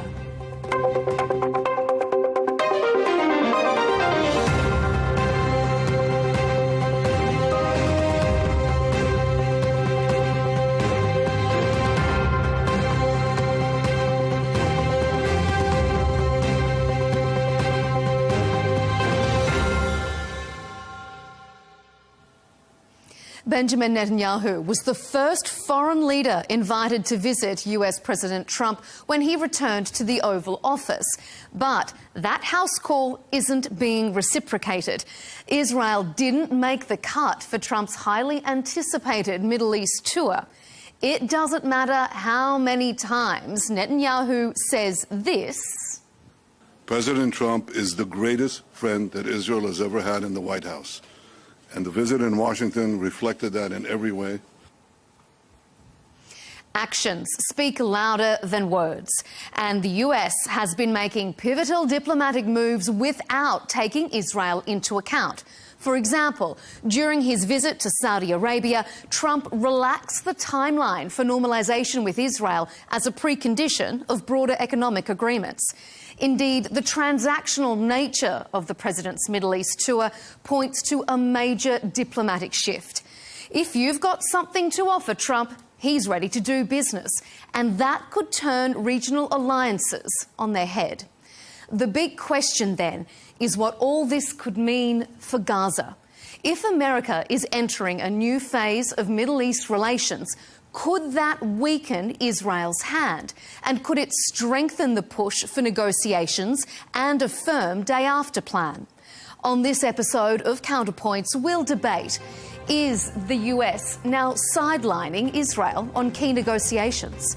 Whether US recognition of Palestine is potentially on the cards? And what does this all ultimately mean for the conflict in Gaza? Before we get into today's debate, we've got some special interviews to bring you. A little earlier, I spoke with Ami Ayalon about Israel's relationship with the US. Ami has spent nearly 40 years working as a public servant for the State of Israel. He was the former Commander-in-Chief of Israel's Navy and also served as the head of the country's domestic secret service, Shin Bet. Here's part of our interview. Mr. Ayalon, thank you for talking to Counterpoints. You and your former security service colleagues wrote an open letter to US President Donald Trump on March 11, saying that the Gaza war no longer serves Israel's national objectives. Can you explain your position and why you and your colleagues felt so compelled to write what was a very impassioned letter? Well, first of all, the immediate reason was the hostages. We still have hostages in somewhere in the tunnels, and they are dying every day.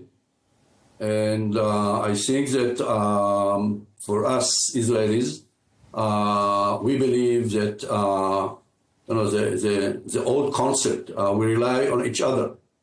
So we cannot define the essence of victory unless we should bring them back. But in addition, when we try to understand the whole idea of this war, it started after the 7th of October in 23. It was a just war. It was a war of defense, and we reacted against horror and violence used by Hamas. But after between 6 to 8 months, the way we understand the battlefield, we achieved all the military goals. The problem with this war is that from the very beginning, our leaders, our political leaders, did not define any political goal to this war. Now, after almost 40 years of experience, and I'm studying, the concept of war until today, I know exactly what happens to a war that we launch without any political goal. The war becomes the end and not the mean in order to achieve a better reality. And this is exactly what we see. We are conquering several places for the fourth time. We are destroying, we are killing innocent people. And, you can explain something only if you understand what we are wishing. What is the day after? Now, other governments, this government, do not define the day after. And since they do not define the day after, we have to stop this war. You said that when it started, it was a just war. Does that mean you no longer think it is a just war? And where, for you, was that turning point?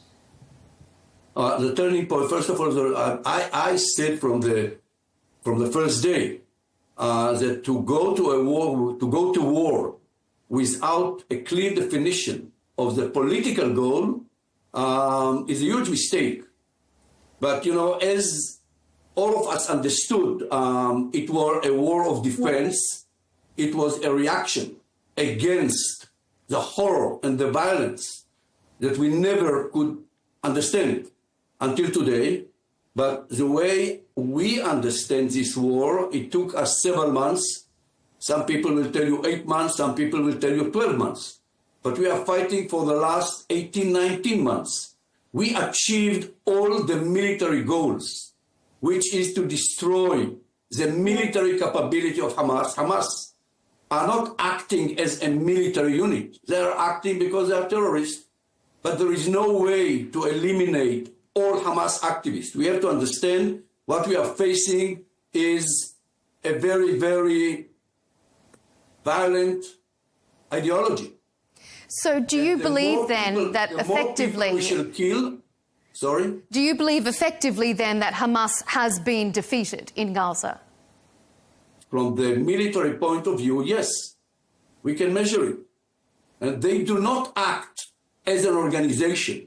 They control the area because we did not create somebody, or we did not do anything in order to create somebody to replace it. And everything starts because there is no definition to the day after. And there is no definition to the day after because the Israeli society is divided. Because in order to decide on the day after, some people in this government will tell you, unless we shall occupy Gaza and we shall build settlements in Gaza, we do not have the right to end this war. The majority of the Israelis do not agree. The majority of the Israelis, between 70 to 80% of the Israelis, are telling to our government every day we have to bring back all our hostages and to end this war. You mentioned there the day after. There was no plan for the day after. You are a career military man. You've worked under 3 different prime ministers, I believe. Have you ever worked under a commander-in-chief, so to speak, who went into a conflict without a day after plan? Yes, unfortunately, it happened exactly during the first Intifada and the second Intifada. Many people in Israel will tell you that we are still fighting the 6-day war. And it's very complicated. I don't think that in 5-10 minutes I will be able to explain to the audience the idea that most, we as admirals, commanders, whatever, we used to think, by the way, it's a huge mistake, that the political leaders should define the day after, and it is not our problem. Our problem is how to operate and know why are we doing it. We used to think that we have to rely on our leaders. This is the first time when we understand, or at least we believe, that the reasons of our political leaders do not serve the future of the state of Israel and do not serve the future of the people of Israel, because they do not tell us what is the day after. The day after is the reason why we are ready to fight, why we are killing, and why many of us are ready to die. Do you think that there are many current Israeli soldiers who share your sentiment, that they feel like they're fighting a war that now doesn't need to be fought, and that perhaps this is an aimless and deadly obsession? Look, I served too many years to think that this is the reality. Unfortunately, I think, and I know it happened to me when I was in the military service for many years. I think that for a soldier, it is almost impossible to think that his leaders do not think on why they are sending him to war. He cannot believe that his leaders are doing it for political reasons. I think that you can understand it only when you see it from outside. I'm 80 years old. I think that I'm old enough to understand. I've been in politics. I saw politicians. It happened not only in Israel. I think that politicians are sometimes sacrificing the future of the state in order to make sure that they will stay in power. Do you think then that there are going to be some very disappointed and very disillusioned soldiers when they do come out of this and they do get some perspective? I think that, yes, I think that most Israelis understand that when this war will end, only then we shall be able to see clearly what happened to us since the beginning of the war, of this war, what happened to us as human beings, and what happened to us as the Israeli society. And are we closer to a better reality or are we not? It's too early. Are you disappointed that US President Donald Trump isn't visiting Israel on his current tour of the Middle East? Does it give you and perhaps the Israeli community the impression that he's more interested in making headline deals than he is in ending the war? Look, I used to say that, you know, psychology department belongs to my wife and not to me and our family. But still, I'm not in a position to judge the American president. I believe I did not elect him. I have no right to vote in America. I am only an Israeli citizen. The way I understand him, he is doing what he thinks is good for the American interest. And I quite understand you, whether I like it as an Israeli or no, it's not the question. As an American president, he believes that he should achieve stability in this region.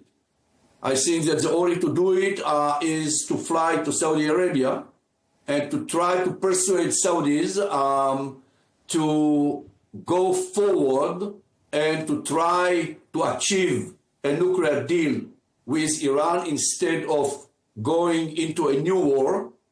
And this is the way he understands the reality. This is the way he understands the Middle East. And I don't think that he's wrong.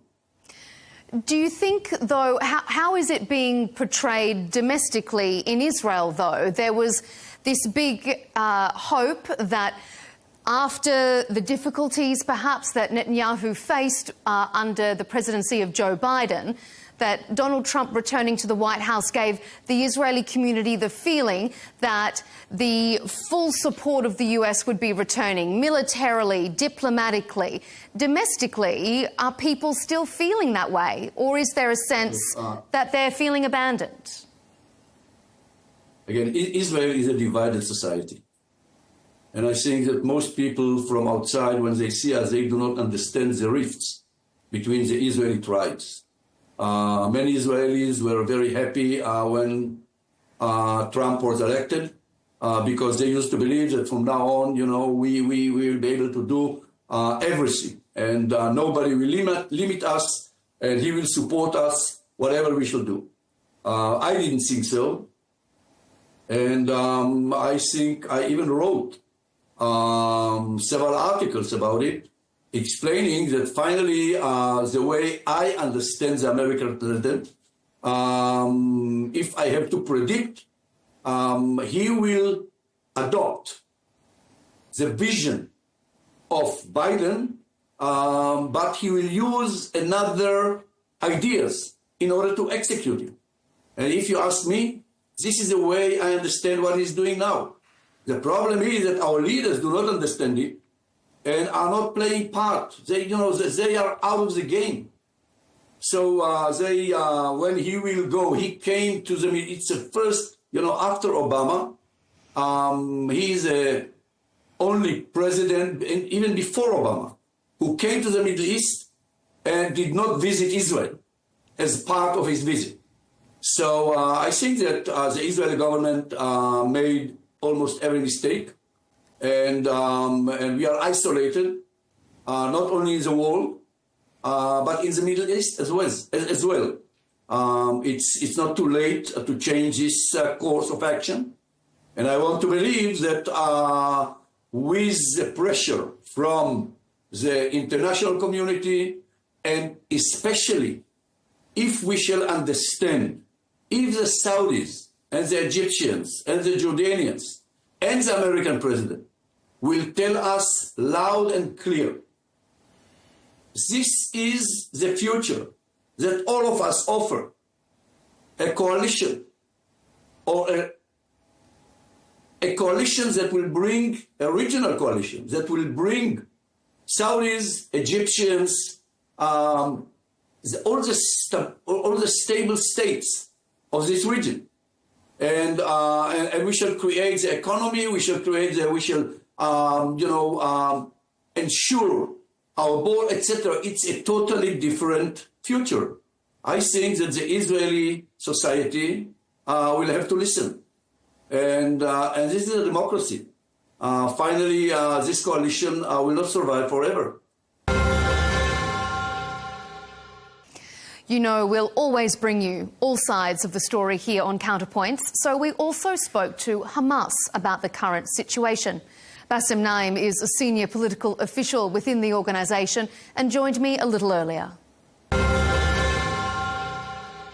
You mentioned President Trump there. He's just spoken recently in Qatar on his Middle East tour and suggested the US could take Gaza, he said, and turn it into what he has described as a freedom zone.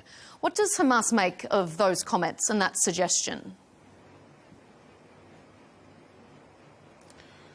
To be honest, it is very strange. We were in direct contact with the American administration, sometimes through the mediators and sometimes directly, and we have told all the mediators clearly that our main goal is how to stop this aggression and how to allow aid to come into Gaza, and to give this a push and to succeed, and to help paving the way for a successful visit in the area, in the region.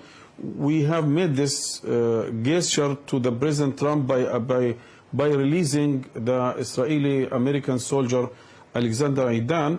Within these talks and negotiations, there was a clear understanding between us and the Americans that when we do this, President Trump, he will thanks Hamas for this, but what is most important, he will, on the second day, oblige Israel to allow aid to come into Gaza, and he will call for an immediate ceasefire talks with the goal to end this war, including the prisoner exchange. Unfortunately, he was not able to exercise enough pressure on the Israelis, neither to allow aid to come into Gaza, nor to call for a clear and well-defined negotiations to end this ceasefire based on our approach, which is a comprehensive approach, which means we are ready to hand over all the Israeli soldiers in our hands, and in return we will get back some of our prisoners. But the main goal is how to end the war, how to get a total withdrawal of the Israeli forces outside the Gaza Strip, and to rebuild Gaza again. And by the way, we have talked about opening a political horizon or a political pave a way for a political solution for the Palestinian-Israeli conflict. Unfortunately, despite of all these good intentions from our side, despite of all the efforts from the mediators to give again a push to a successful visit, what we got, what we are seeing now on the ground, what we are observing now on the ground, heavy air strikes, more tightening the siege, and statements from President Trump talking about taking over Gaza. Gaza is belonging to the Palestinian like any Palestinian territory, and Gazans are the exclusive party who have the right to decide what to do with Gaza, what is the future of Gaza, who have the right to run Gaza. What about Hamas? And therefore we have called many times, instead of this, go for free and transparent elections and allow the Palestinians everywhere in the Gaza Strip, in the West Bank, and East Jerusalem to decide for themselves, to choose their way and to choose their leadership. No one has the right to impose any solution or any future or any leadership on the Palestinians, neither in Gaza nor elsewhere in the West Bank or anywhere where Palestinians are existing. I want to come back to negotiations in just a minute, and also to elections and who gets to choose what role Hamas plays. But I just want to pick up on one thing you mentioned there about direct talks. Is that confirmation that Hamas has been and continues to be in direct talks with the US administration, perhaps including Middle East envoy Steve Witkoff?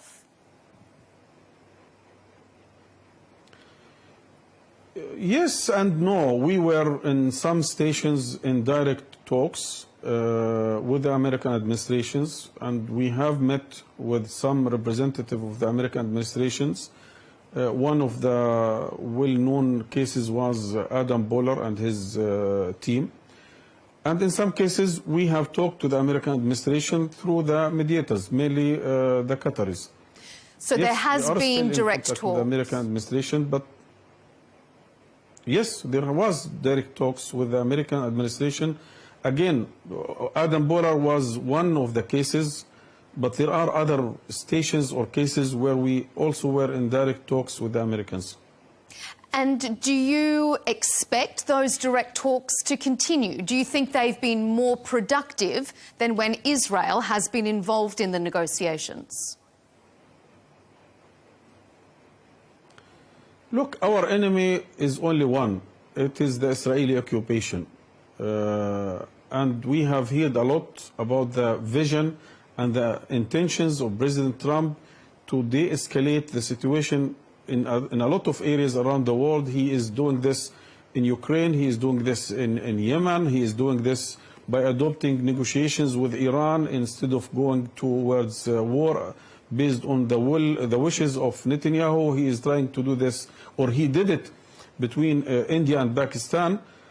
I think this has encouraged us to build on this and to make this good gesture to President Trump and to call him to do the same thing in our case.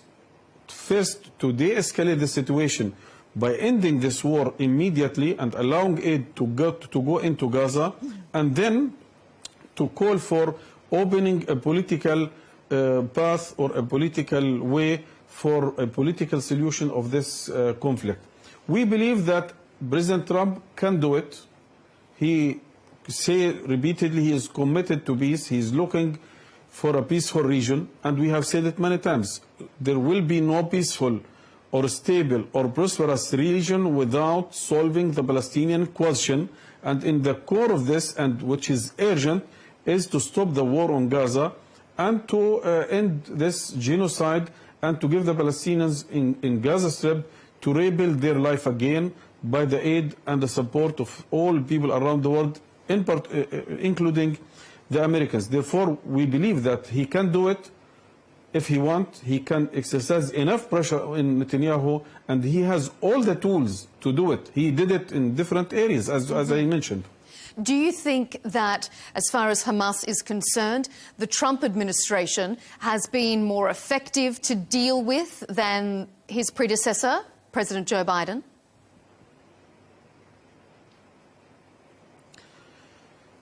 Look, we believe that the strategic alliance between Israel and the Americans is an unwavering relationship, is a strong commitment, and it is not easy to separate these two both sides.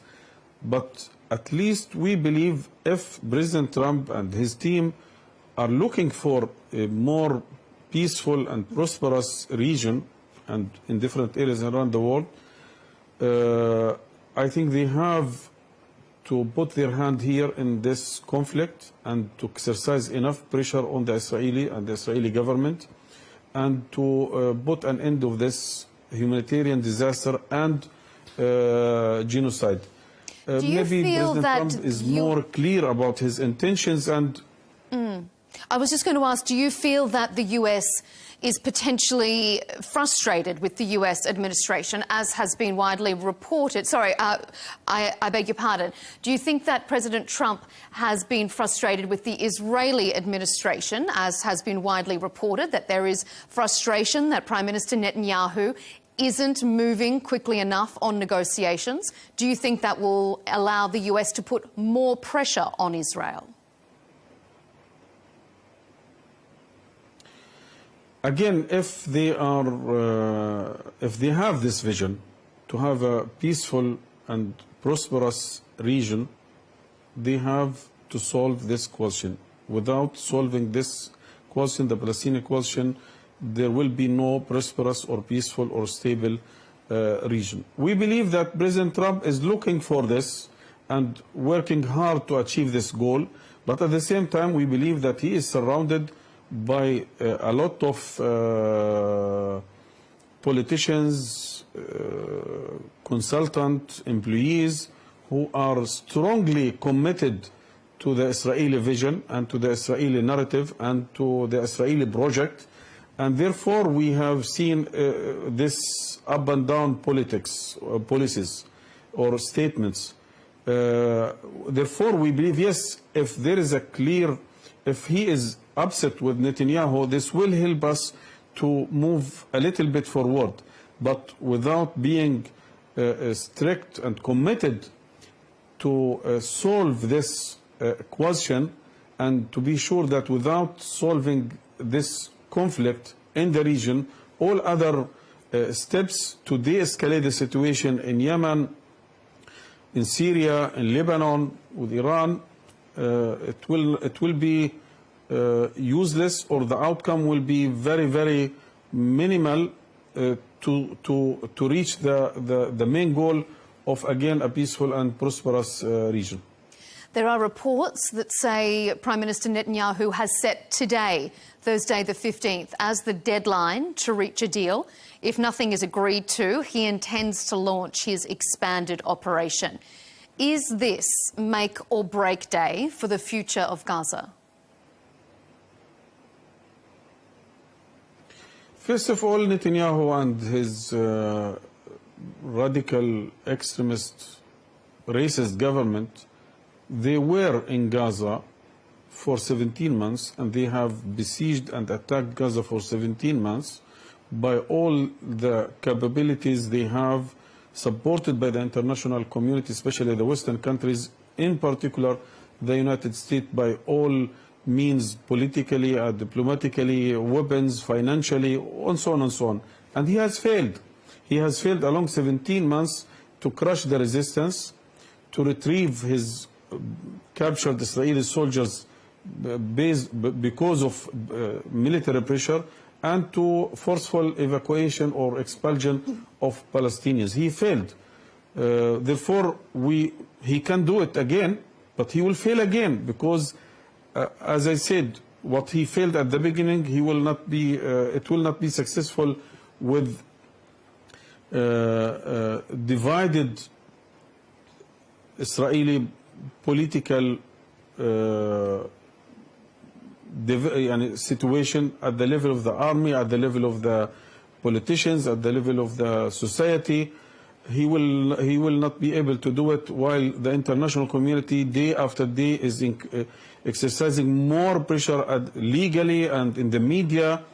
We hear yesterday in the Security Council, we have heard all the countries, including the allies of Israel, blaming Israel and exercising pressure on Israel that this has to end. The war on Gaza has to end, and the humanitarian disaster has to end, and Israel, as an occupying power, is obliged to allow aid to go into Gaza. Therefore, with all these conditions, I think the chance to succeed will be much less than before. He might be able to kill more Palestinians. He might be able to succeed to destroy more houses, more clinics, more water wells, but he will fail. And from our side, as a resistance, if we have to only one of two choices, to be killed, I mean Palestinians in general, including the resistance today, by Israeli airstrikes in a new operation, or to be killed tomorrow after giving up all the hostages. And as he declared 2 days ago, he will continue the war. If these are the choices, we are not ready. There is no rationality to go for such a deal, to give up all the captured Israelis and to wait for new airstrikes or new military operations, again to kill more Palestinians and to destroy more houses. If you had to name the main obstacle in these negotiations, what would you say it is? What is the number one hurdle that neither side can get a deal on? Netanyahu. But in what regard? Break it down to what the element is.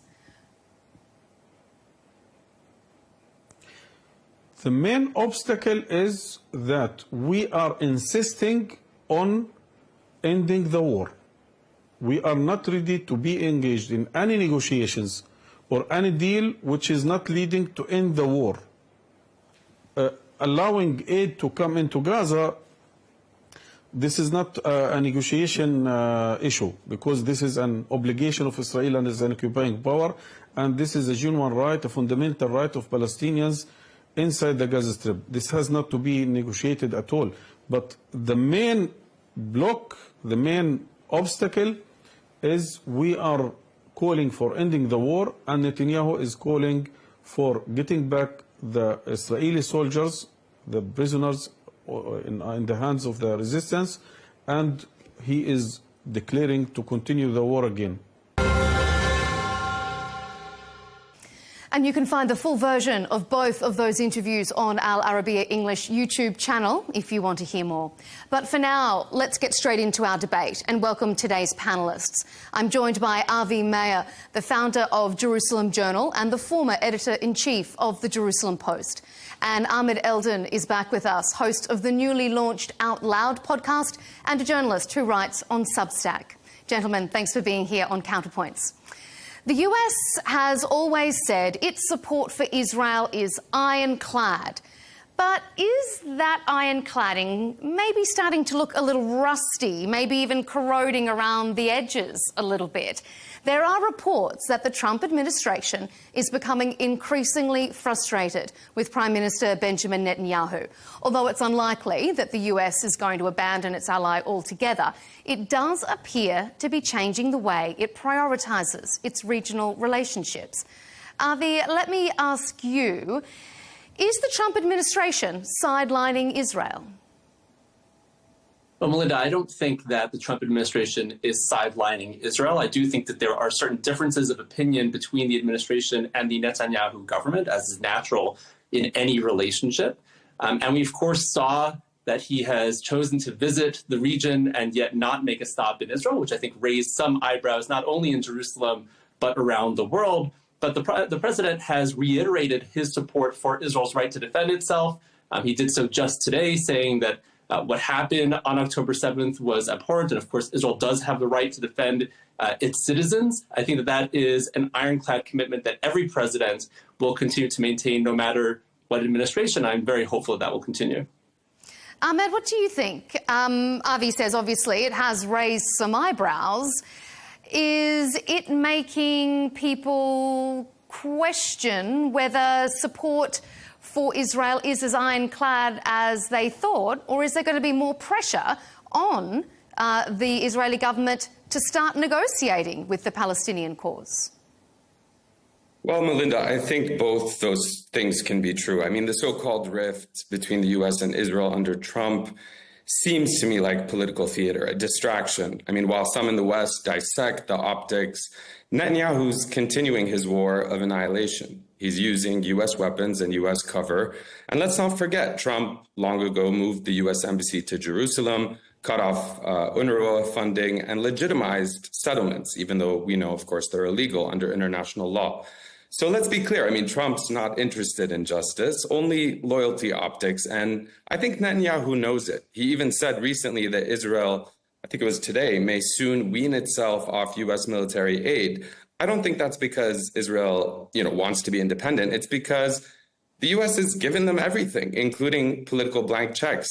And that's why I think what's more interesting to me is that 550 former Israeli intelligence and security officials have warned that Netanyahu's warpath is detrimental to Israel, too. I mean, they're calling for Trump not to listen to Netanyahu, to end the killings, to reject annexation, to secure the hostages. And that's not coming from radicals. I mean, that's coming from the Israeli security establishment. Avi, what do you make of that open letter that was directed to President Trump? It was pretty scathing. Well, I think this may be one point in which Ahmed and I agree. I think that there is a huge sentiment in Israel pushing for some kind of a deal. There is a great deal of support in Israel for the return of the hostages as swiftly as possible. And it is clear that there are certain obstacles in the way. Now, what we understand from former U.S. officials and, of course, others who've been involved is that Hamas has been the primary obstacle to the establishment of any kind of ceasefire. As recently as today, there have been discussions in Doha, and Hamas appears to be rejecting the Witkoff plan, which has been put forward to have some kind of a gradual ceasefire. And that, of course, is tremendously unfortunate, first and foremost, for the people of Gaza who continue to suffer in this war that was launched and is perpetuated by Hamas, which is holding them as a massive human shield, but of course for all people in the region and of course the hostages as well. So I think there is indeed great deal of support in Israel for some kind of a ceasefire. I think that letter was reflective of that. I'm very hopeful that that will move forward at some point in the near future. Ahmed, what do you make of that characterisation, that it's Hamas that has been the major obstacle to a ceasefire and a hostage deal negotiation?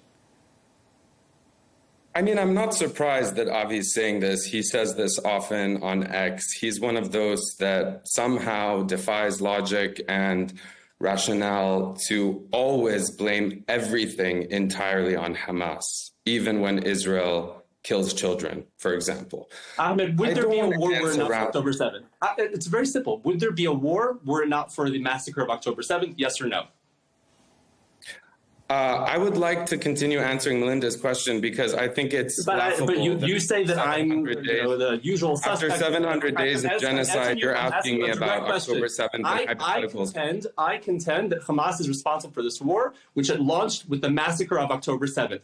Yes or no? Is Hamas responsible for Israel murdering a 12-year-old boy yesterday? Is Hamas responsible for Israel bombing all the hospitals in Gaza? Avi, if you're going to speak over me, I'm not going to participate.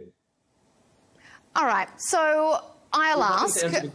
Let's just reiterate. Melinda, you asked me a question and I couldn't answer it because he interrupted me with, what about Hamas on October 7th? Okay, well, I mean, it is a legitimate question. You were being asked about and you refused to answer it. So let me ask again. Okay, I'll answer that question. Can I answer that question about... Yes or no? Go ahead, Ahmed. Answer that question. Israel's objective is not just to eliminate Hamas, as they say. That is a slogan that is used to justify the unjustifiable. The real objective, as we've seen day in, day out, Avi, is the erasure of Palestinian life, identity, and resistance. Ahmed, would there not be a war? Can I finish my sentence? Terrible suffering is being endured in Gaza were it not for October 7th and for Hamas's insistence on perpetuating that war to this very day. Yes or no, would there be a war were it not for the massacre of October 7th and Hamas's calculated decision to keep that war going to this very day? Yes, there would be a war. That's my opinion, and I'm about to explain why. Okay, let Ahmed finish. Avi, Israel bombed two hospitals. I'd like to hear you. You have to wring your way out of this. I know you want me to talk about Hamas and how they're responsible for everything, but I'm using absolutely like that. Yes, that is correct. I'm using facts to describe what Israel is responsible for, not just since October 7th, but for decades in Gaza and occupied Palestine. Israel bombed two hospitals. How far back would you like to go? Would you like to go as far back as 1929 when Jews were massacred? Avi, can I speak afraid of the fact? State of Israel existed? Melinda, it seems to me like Avi is very afraid. Avi, just pause for a second, Avi. Let Ahmed answer that question, and then I'm going to move on to our next topic. So, Ahmed, just finish explaining your answer to Avi's question, and then I'm going to move on. Avi, why I don't think that Hamas is responsible for the almost 100,000 Palestinians that Israel has killed. Like the 12-year-old boy named Mohammed Bardawli. who was supposed to testify about Israel's execution of 15 paramedics in Gaza, he had already spoken with the New York Times and was due to speak again with the child psychologist present. Instead, Israel killed a 12-year-old child witness. What we're witnessing is a slow, brutal erasure of Gaza's healthcare system. You want to blame that on Hamas? You're trying to divert attention from the true facts here. Were it not for Hamas, there would be no war. There would be no war. Avi, what was happening on October 7th, 2, 3, 4, 5 years ago? Was there no war? Instead of looking at the past, because unfortunately October 7 did happen, and we're a long way past that now with still no sign of how to get out of this. So, Avi, let me put this to you. According to Israeli media, Donald Trump's special envoy told hostage families recently that the US doesn't agree with Israel's approach currently to the conflict and believes that the next step should be a ceasefire and hostage release deal. Do you think that's an accurate assessment? And do you think that that shows a rift between Israel and the US establishment? I mean, that particular statement at the end, I don't think represents a rift at all. I think everyone's on the same page that what will end up happening will be a ceasefire involving the release of hostages. The Israeli government believes so as well. It's a matter of what that plan looks like, what the pacing is, and so on and so forth. The special envoy also said yesterday to the hostages that were not for the Netanyahu government. Idan Alexander, the Israeli-American hostage released this week, would not have been released. So I think that one could read these statements in various different ways, but I think that there is general agreement that the only way this war can end is with the release of those hostages, and that, again, is wholly in the hands of Hamas. Hamas has held on to these hostages since day one. They could have released them on day one, and that would have been the end of the war. And yet they have chosen not to. They've chosen to hold the entire people of Gaza hostage along with the Israelis in order to further their aim of, raining terror and destruction on the entire region. They have said time and again that given the opportunity, they would carry out more and more October 7th massacres until Israel is eradicated. That is Hamas's agenda. They're very clear about it, and they have not strayed from that from day one. And yet, I just want to push you on one thing, Avi. The idea then that the Netanyahu government is now expanding its war effort, it's saying this war won't end, they aren't indicating that they're at all interested in a ceasefire deal. Well, previous experience has shown that military pressure has, in the past, helped ease Hamas's way to some kind of a deal. Now, I have to say, there are many Israelis who do not feel that the war should be expanded at this time, that the hostages could thus be endangered, and that there could be any number of other ramifications. That is a very vivid debate within Israeli society. But it is certainly true that there is, I think, pretty broad agreement. At the end of the day, there will have to be a ceasefire and release of hostages. I hope, as do many Israelis, I'm sure Palestinians as well, that that happens as soon as possible. Ahmed, what do you think about this comment from Trump's special envoy saying that he doesn't agree with Israel's stated next steps, this expanded conflict, and that the next step should be a ceasefire deal? Do you think that the US should be doing more than just saying it doesn't agree? It's kind of easy to say. Yeah, I think a lot of things are easy to say, including talking about the past and the future. You'll notice I didn't interrupt Avi as he did that and discussed hypotheticals of Hamas threatening Israel. To answer your question, Melinda, I do not think it's enough to say that. Let's be clear about what Netanyahu promised. He said, even if there is a hostage deal, presumably, even if all the hostages are released, he will continue the war. He will continue the annihilation, the erasure of Gaza. I want to be very clear for your audience. This week at a hospital, one of the last functioning surgical hospitals in the south of Gaza, Israel carried out repeated airstrikes that killed at least 28 people and wounded more than 70. And the hospital, of course, what was located in that hospital? Avi, I'm getting to that. Was it just an innocent hospital? No, I think it's important to, Avi, I agree. Can you the audience should know. You're 100% right. What was in that hospital? Was there perhaps a bunker underneath that hospital, as has been revealed? Melinda, can you please interject and let me finish my point? Well, I mean, in all honesty, Israel does say that it was attempting to take the life of the de facto leader. in... Okay, and how did they justify it? They've said this millions of times before, and it's been debunked and discredited. Avi, for the love of God, why are you interrupting me? You are making yourself look like you cannot handle basic... Avi, it is, though, a war crime to be attacking hospitals, though. Does Israel accept that?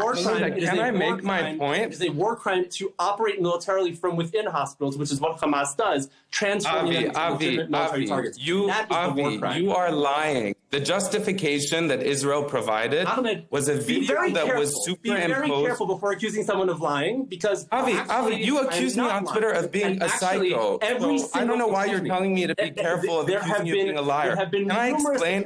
Melinda.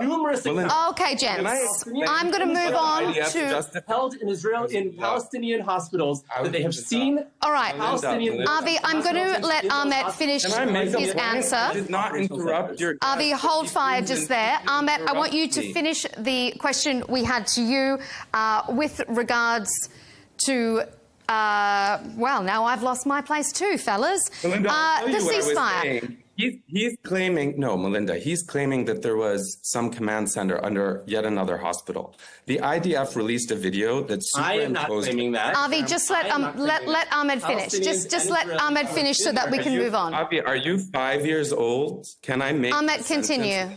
Calm down, Ahmed. By releasing a video I know you know how to make great TV. Calm down. Okay, guys, thank you so much. I can't be part of this. Ahmed, just wait. Stay with us. We're going to move on to our next topic. But Avi, if you can just... we do like a nice robate debate here on Counterpoints, but let's just make sure that each of our panellists have a chance to make their point before we jump in too vigorously. I'm going to move us on. I haven't made one point. I'm going to move us on to our next topic area. President Trump's snub of Israel during this regional tour is being held up by some as evidence of a friendship in trouble. There have been reports even suggesting that the US could recognise a Palestinian state under certain conditions. France and the UK are already openly in discussions on how to proceed down that path. Ahmed, do you think US recognition of Palestine would be a positive step to ending the war, and do you think realistically it would ever happen? No, I do not. And the reason I think that is because without accountability, there will not be peace in Israel or in Palestine. And that is not my opinion. That is what history has taught us decade after decade after century after century. If I can make the point that Avi interrupted earlier, the IDF released a video to justify their third attack on a hospital in 2 days that superimposed a diagram of an underground infrastructure onto an image of the hospital, only it wasn't even the same hospital that was in question. That is not intelligence, that is not justification, Avi, that is propaganda. And if I may, while we sit here debating Israel's intentions, today, or yesterday I should say, a journalist who's been documenting Gaza's struggle for liberation since 2009 was bombed inside the burn unit of yet another hospital. And I just want to point out for the audience, if I may, Avi, I know you've worked for the IDF as a foreign media liaison. You're a former spokesman for the Israeli Occupation Army and a former employee of the US-Israeli lobby, AIPAC. You also wrote on X that every single Palestinian and Israeli death is a result of Hamas and Hamas alone. And yes, it's really that simple. 100%. But what I'd like to point out, Melinda, in answer to what Avi was asking me earlier, Netanyahu is wanted by the ICC for war crimes and for starving a civilian population. And Avi, let's not forget, you once tweeted at me, "Hey, psycho," demanding that I delete my X account. I'm not a psycho, Avi, but you know what is psychotic to me? Trying to justify... It's interesting, Ahmed, it's interesting that you point that out. The starvation of children, the slaughter of journalists, the execution of 15... Just let Ahmed finish that point and then we'll come to you, Avi. I'll be done in 20 Just let Ahmed seconds. finish that point, Avi, and then we're going to come to you. Is not terribly surprising. You know what else I think is psychotic? Israel can... have the same funding source. You were employed by the Qatari government. Is that not correct? You work That is on Al correct. Jazeera, Can I finish my point? I'm no longer employed by neither the Qatari government, the Saudi government, or the Israeli government. All right. Finish my point? The funder of Hamas. Avi, I want to ask you then. I want to ask you that same. Melinda, he didn't let me finish the point. Again, why am I here? What's the purpose? I'm sorry. No, Ahmed, stay with us. Avi, if we can just let Ahmed finish his point, and then I'm going to come to you. Israel, Avi, you are incessant and insufferable. Israel can assassinate a journalist. I'm so sorry you feel that way. The hospital, and not only admit it, but justify it by claiming that the journalist was engaging in journalistic activities. That's not self-defense. That's what I would describe as psycho. And when we say so, when we point to the individual, hold on a second, as I do every day, we're smeared as anti-Semites. Okay, Avi, I would like you to respond to the question I put to Ahmed about the possibility of US recognizing a Palestinian state. Do you think that is at all possible?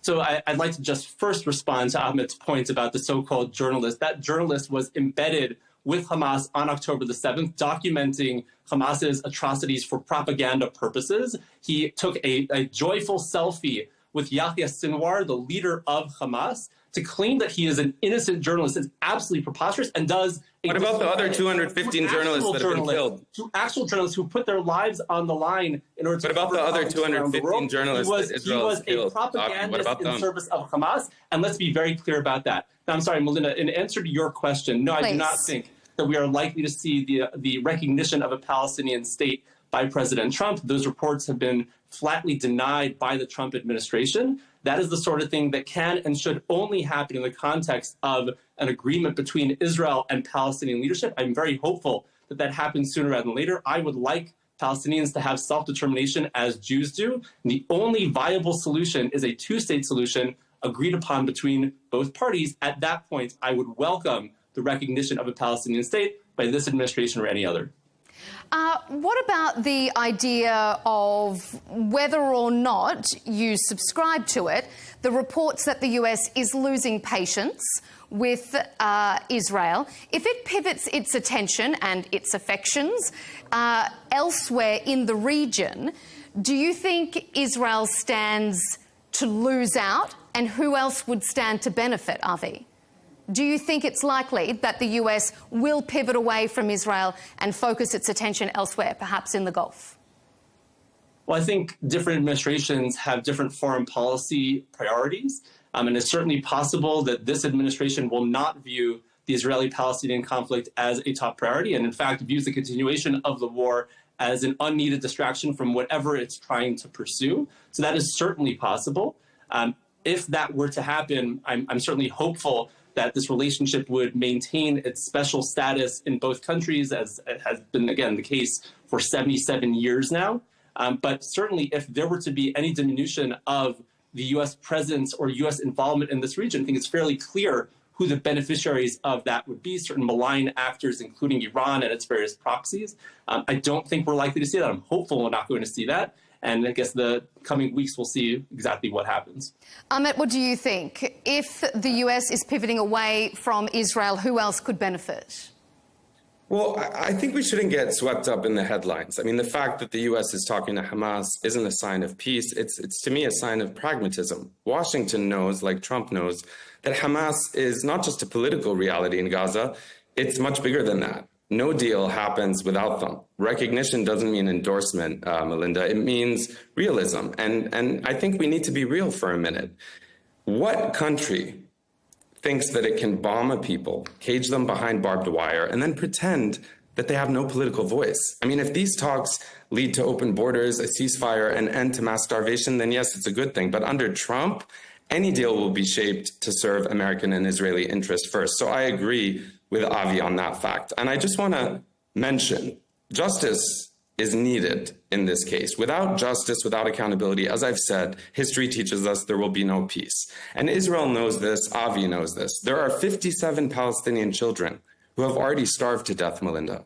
Children, according to the WHO. 71,000 more expected to fall into acute malnutrition.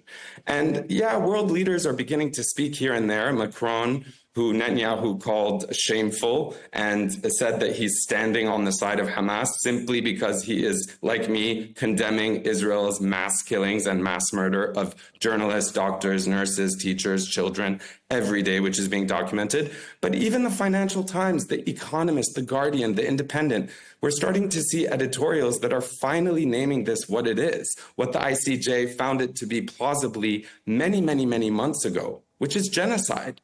I mean, we heard this Spanish prime minister saying, we don't sell arms to, or we don't trade, we don't sell arms to a genocidal state just yesterday. The only way forward, Melinda, is pressure, real pressure, arms embargoes, diplomatic isolation, ICC indictments. And it's not just enough to have the indictments, as we've seen. We actually need to enforce them. That means that the governments that have been shielding Israel must decide, are they going to choose the rule of law, international law, or are they going to continue to shield Israel and grant it impunity? I mean, even though I think the future isn't written, to me, I know, as anybody who is a critical thinker knows and who is a student of history, that there will nor be peace, nor will there be justice, nor will there be freedom until there is accountability for not just the crimes of genocide and ethnic cleansing, but the illegal occupation, the illegal annexation of more land and settlements, the illegal collective punishment and siege on Gaza for 77 days, starving millions of people. How do you justify that, Avi? Avi, I'll let you respond and then we'll move on. I don't justify anything. I'm not here on behalf of the Israeli government, even though I, unlike you, am independent. I, unlike you, have never been employed by the government of Qatar. I'm here on behalf of myself. And You've been employed by the government that's committing genocide, though. I'm not here as a representative of any particular government. And Me neither. I don't work for Qatar. I'm an independent journalist. What's your point, Avi? Are you defending the genocide or are you not? I wholeheartedly believe is starvation a weapon of war that is legal under international law? May I speak now? May I speak? That the humanitarian... I'm just giving you a little taste of your own insistence. Ahmed, let Avi finish because we're almost running out of time. We still want to hit our last Sure, topic. I'll take the high road. I firmly believe that the humanitarian needs of Palestinian civilians in Gaza must be addressed. I think that that is an urgent need. I'm hopeful that that is something that can come forward in a way that circumvents Hamas, prevents Hamas from seizing that aid as it has done up until this point in order to feed its own people. Oh, right, so you're not sending aid because you're worried Hamas is going to steal the aid, so you starve and hold an entire population hostage. I'm very hopeful. I'm very hopeful that a mechanism can be developed that enables the aid to get directly to Palestinian civilians, not to Hamas. And I'm also hopeful that this war can come to a swift end with the release of the hostages and Hamas laying down its weapons and giving up its iron grip on the people of Gaza. I'm very hopeful that happens in the very near future. OK, you're pointing to what is going to happen next there, Avi. So let me transition on to our third segment. The president's regional tour, we're talking US president here, certainly has more of an economic focus. But the deals and decisions that are being made during this visit are certainly going to have a direct impact on the situation in Gaza, and not least because it could galvanise or change the administration's push to end the war. So let me ask you, first of all, Avi, Netanyahu has vowed to push ahead with his expanded offensive. We were just speaking a little earlier in our program to the former head of Shin Bet, Ami Ayalon. He says that with all his military and security experience, Israel's stated aims have already been achieved and that this expanded operation isn't needed. What do you think Israel's goal is now if it's already achieved the destruction, it says, of Hamas? Why is it expanding this war instead of returning directly to the negotiating table? Well, that's probably a question you should ask an Israeli government representative, which I am not. But I would say that there has been a certain indication, again, in the past, that military pressure has helped push Hamas to the negotiating table and has urged Hamas to perhaps be more flexible in its demands. That is something that previous examples have shown. I think that there is something perhaps to that here as well. But I agree. I think that there is significant concern in Israel about the expansion of the war. What does this mean in the long term? What are the actual goals that can be achieved at this point? And at the end of the day, I think we're all talking about pretty much the same thing.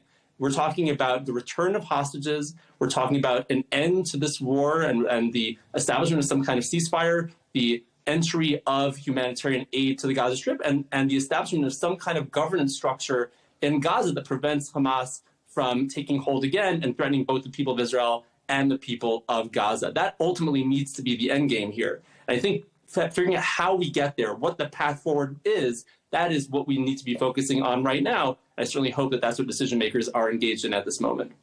Ahmed, do you have any optimism that this is going to lead to better negotiations, not more disrupted negotiations? Yeah, I think there's a few things that make me optimistic. I mean, I'm sure we saw the news that Reuters reported of Trump granting Saudi Arabia sort of permission or a path towards a peaceful nuclear program without demanding normalization with Israel in return, which was always sort of part of any deal that would have been discussed. And that is somewhat hopeful to me.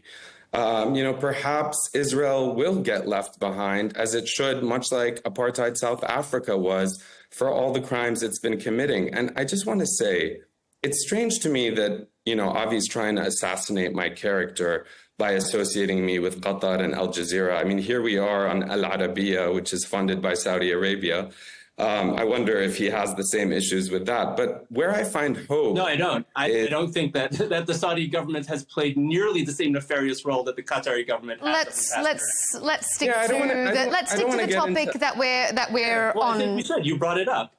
No, I think Qatar I don't want to get bogged down, if I may. I think your association with Qatar I brought it up just to say that... Okay, all right.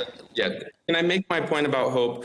Alvi, I want to share this with you sincerely, human to human. Over the past year or two, where I find hope is the young Jewish people who, despite being arrested, despite seeing that their religion's been hijacked, despite being disappeared and suspended across college campuses for standing up and saying, "Not in my name," I find it not only profound, but prophetic, Melinda. And it reminds me that solidarity is something that doesn't require sameness, doesn't require the same religion.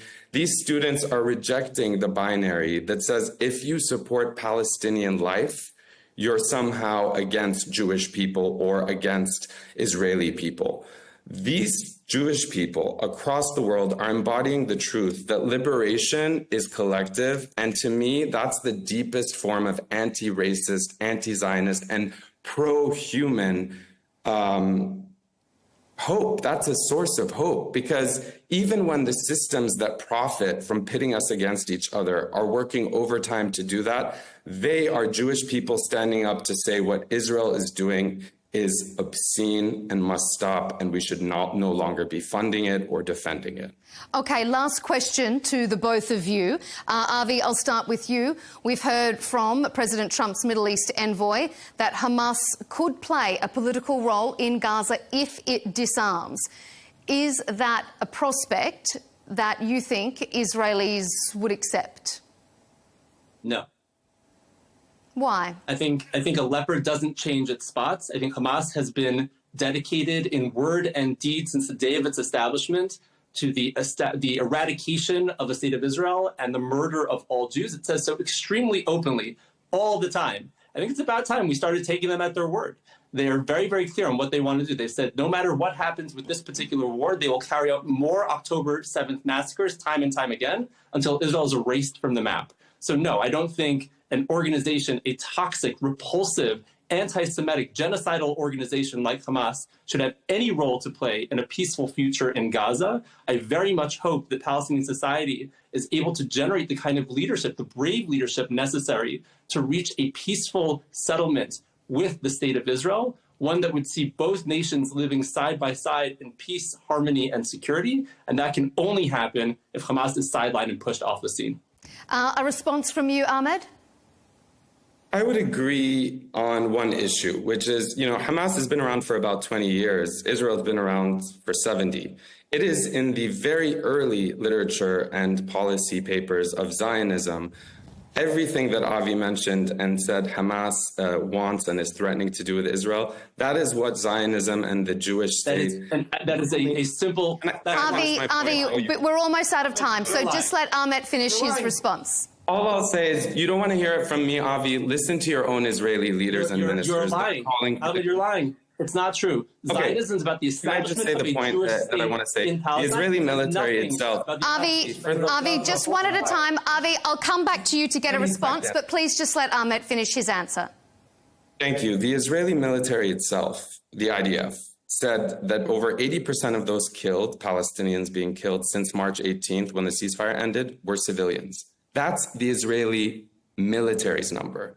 That's 4.5 civilians for every fighter, worse than Russia's ratio in Ukraine, worse than the US war on ISIS, worse even than Israel's own 2014 Gaza war. So, Avi, Gaza's medical workers are being bombed not by Hamas, by Israel, while they're trying to save lives. Gaza's journalists, the other 215, are being bombed and killed, and their family, 1,000 members of their families killed and targeted. And hospitals, as we said, which, as Melinda pointed out, are protected under international law, are being systematically targeted. In fact, as we've been sitting here, Al-Shifa Hospital, a place filled with, displaced people, wounded patients, is now being under a direct threat of bombs. Ahmet, let me ask this, though. You haven't answered my question, though. Should Hamas be allowed to play a political role in Gaza if it disarms? Go for it. If they disarm, they should be allowed to play a political role. But as I mentioned earlier, Avi, Melinda, just let Ahmed finish. I don't think that Hamas will disarm, because even if you disarm Hamas, just like Netanyahu helped funnel money from Qatar to Hamas, I mean, this is documented in multiple Israeli news organizations and goes back for years.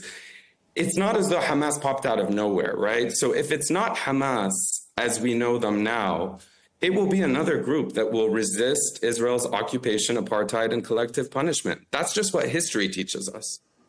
Okay, final response then. Avi, what do you make of what Ahmed has said? If it's not Hamas, is it going to be somebody else? I think it's disappointing to hear Ahmed predict that we're going to live in a future of violence and terror. At the end of the day, what we should be aspiring to is not creating more terrorism, as Ahmed perhaps hopefully... Then maybe Israel should end the occupation of occupied Palestine.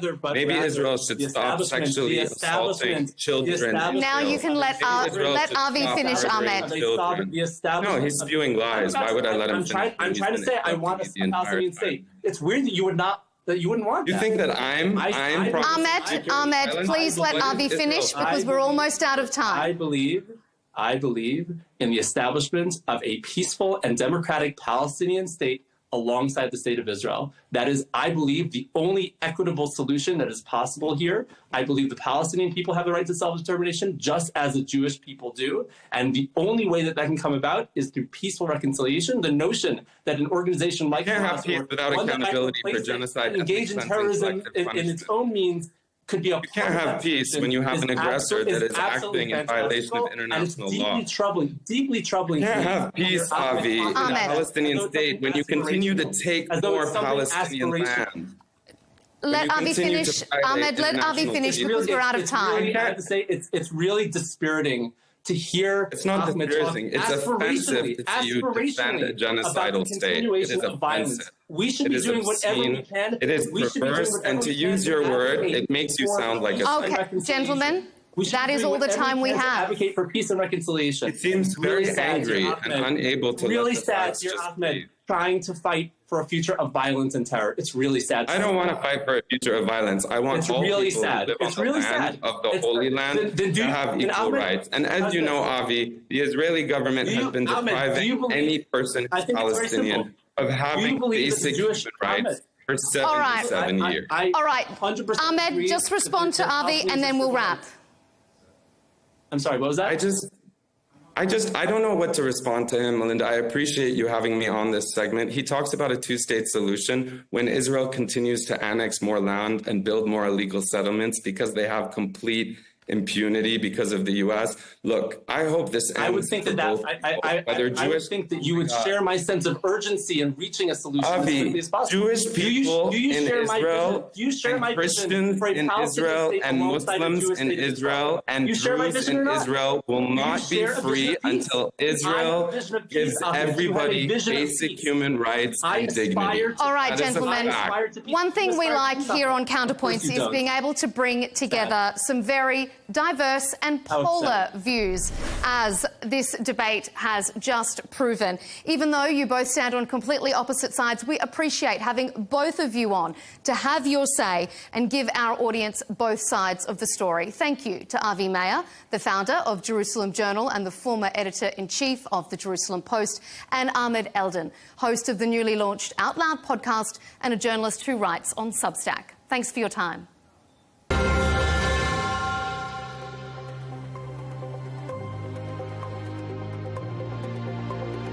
And thanks to you at home for tuning in to that very robust Counterpoints. I'm Melinda Nucifora. You can catch all our episodes on the Al Arabiya English YouTube channel and follow us on X and TikTok. I'll see you next time.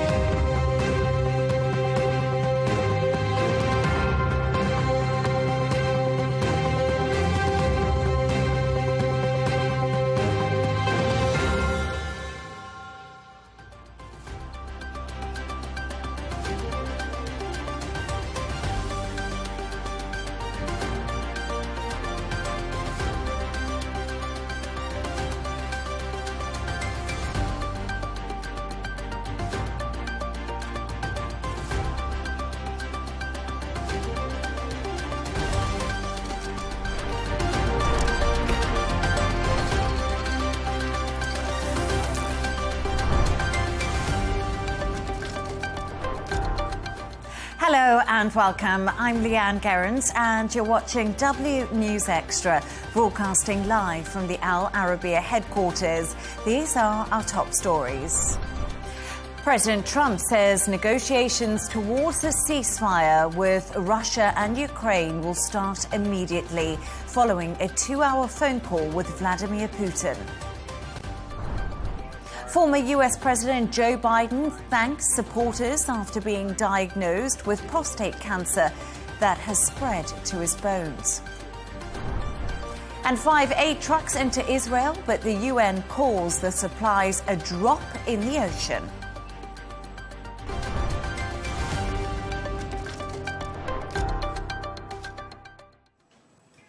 US President Donald Trump has said a negotiation towards a ceasefire between Russia and Ukraine will start immediately.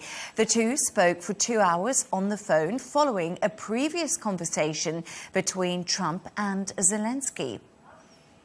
I think when you look at President Putin, he's just very good at stringing Trump along. Stringing the Americans along and saying, yes, he wants to end the war, but he won't end the war. Because the longer the fighting goes on the ground, the more the Russians are able to take territory. So, Putin will flatter Trump and appear not to say no to President Trump. But that's exactly what he's doing. He is saying no, and he's continuing to fight, and he's not very sincere in terms of ending the war. Or if he is sincere in wanting to end the war, his conditions are so harsh that Ukraine simply will not meet those conditions. To discuss this and all of today's stories, I'm joined by former editor-in-chief and media strategist Michael Jabri-Pickett and journalist Lubna Hamdan. Thank you so much for both joining me. It's a pleasure to have you on. So we just showed you a clip there from a journalist I spoke to earlier. His name is Donna Lewis, and he was actually one of the first Western journalists to interview President Putin and has a lot of insight. And Michael, today there's been calls with Zelensky, there's been calls with Putin. We've had a few news lines out of this. What do you make of the situation? I think we have a couple of storylines. We have what Donald Trump is saying, and then we have what we think Vladimir Putin is thinking, because we haven't heard too much official language from Vladimir Putin. We've heard that the conversation with Donald Trump was informative, frank, and very useful, which to my journalist ear means PR speak, which probably equates to nothing I'm going to tell you, and probably not a lot of headway was made. But I do think that it's nice that you have the world leaders finally, after Donald Trump has been in office for 120, 130 days, finally having in-depth conversations about this ongoing war. You know, Leigh Ann, I think the sentiment towards this Russia-Ukraine war is changing, right? There was a headline in Bloomberg today. It's really interesting. It reads, Putin heads into Trump call confident that Russia has the upper hand, citing European officials. It's interesting that Putin and Russia haven't said much about this call. You know, they said it was very good. It's very Russian, first of all, a very Russian attitude. But also it's because Putin doesn't have to say much, because right now it does seem that he has the upper hand. You know, Trump has promised to end this war, and so it is in his own benefit to get these ceasefire talks moving. But I also think, sorry to interrupt you there, I also think that it's in Vladimir Putin's best interest to drag this out as much as he possibly can. And I think the longer he's able to draw the conversations, the negotiations out, then I think that means on the ground, he's able to make more inroads. And if there is ever to be a ceasefire or a truce, I think it would be so much tougher for anyone to demand that he give up land that he's already claimed. Do you agree with that? I mean, I don't agree that he wants to prolong this war any further. I think that he didn't have a choice per se. You know, according to Moscow, you know, they keep reminding us that we need to remember why this war started. It was the NATO bases. And now, you know, Putin says, right, you know, we're not going to take this down. We're not going to go down easy, and we're going to do this on our terms now, because you've slapped a bunch of, you know, sanctions on us. You've isolated us from the world.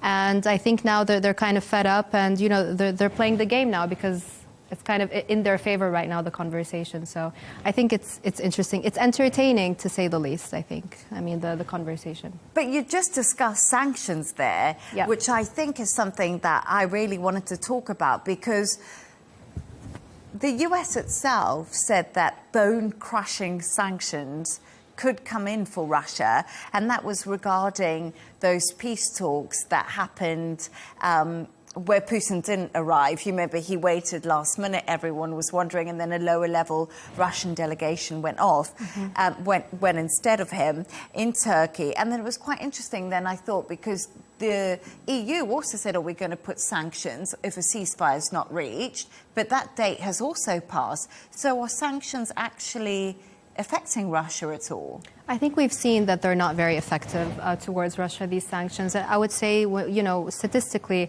Russia's GDP is doing well, right? Economically, it's doing well. If you look at Europe, Europe is the one that's suffering, right? One can argue that. So I really feel like the ball is in Moscow's court at this point in time. I don't think the U.S. has the upper hand anymore. So it'll be interesting to see if we do have a face-to-face with Zelensky and Putin. I mean, after that Zelensky and Trump Oval Office meeting, that was, you know, difficult to watch. So I can't even imagine what a Zelensky-Putin face-to-face meeting would look like. But I'm excited to see that. Do you think we could see Putin-Zelensky face-to-face meeting? I think what you mentioned is what a lot of people are wondering, or if we could see a Putin and Trump face-to-face meeting before Zelensky. I would think a Putin-Trump meeting would probably be more likely before a Zelensky-Putin meeting. I can't imagine that Zelensky would ever want to go and meet with him. There would have to be a deal already signed behind the scenes that's already done before Zelensky, I think, would go that route. I think he would be comfortable doing it if he knew that there was a peace deal that was going to happen. Other than that, like when we were talking last week, there was no way that I thought that Putin and Zelensky would meet in Turkey, in Istanbul. I just didn't see that I saw that as Zelensky trying to make it as enticing as possible for Putin to not go, but I didn't think that would ever happen, and I can't see them meeting face-to-face. I just think it's beneath Putin, and I don't think there's enough of a carrot being dangled for Vladimir Putin to attend. And then I pointed out, when I was reading these lines from Trump earlier, after this talk with Putin, he says Russia wants large trade with the US when the war is over. And then he also says Ukraine can benefit from trade. So I wonder now if Trump is looking at things economically and saying to Russia, we can open up more, you can get trade with the world, saying the same thing to Ukraine as in with the minerals deal. So I wonder if he's going to try to say economically it's better if we stop this and we all start working as partners in some form or another. I mean, it's the classic art of the deal, right? Trump's art of the deal. I mean, he's a businessman at the end of the day, so I think definitely, it's a smart approach. But as Michael said, I don't think it's enough for Putin, right? It's not enough that we're going to open trade for you because they've closed them off of everything, and they still survived and thrived. You could argue otherwise, but they've survived it. So yeah. And I think if you look at the trip last week when Trump was in Saudi Arabia and then Qatar and then the UAE, I mean, it was all about the deal. It was all about economy. And I think that that's the one carrot that he consistently feels comfortable dangling in front of anybody. And getting back to the point about Vladimir Putin and the sanctions, because he and Russia have been able to withstand them quite well, I think for the EU and the UK and for the US to talk about that, that's the one stick that they have left. And I think the situation has to be really bad for them to finally drop that one, because once they do, as Lubna was saying, they've weathered them for 3 years. How much tougher is it going to get? I don't think it's going to get that much tougher for the Russians. And if the Allies do not just threaten to do it, but actually do talk about real sanctions, and it doesn't work, what options do they have at that point? Yeah, no, absolutely. Lubna and Michael, that was a really interesting conversation. We're actually going to move on to another story today that has been making headlines around the world. Former US President Joe Biden has been diagnosed with prostate cancer that has spread to his bones.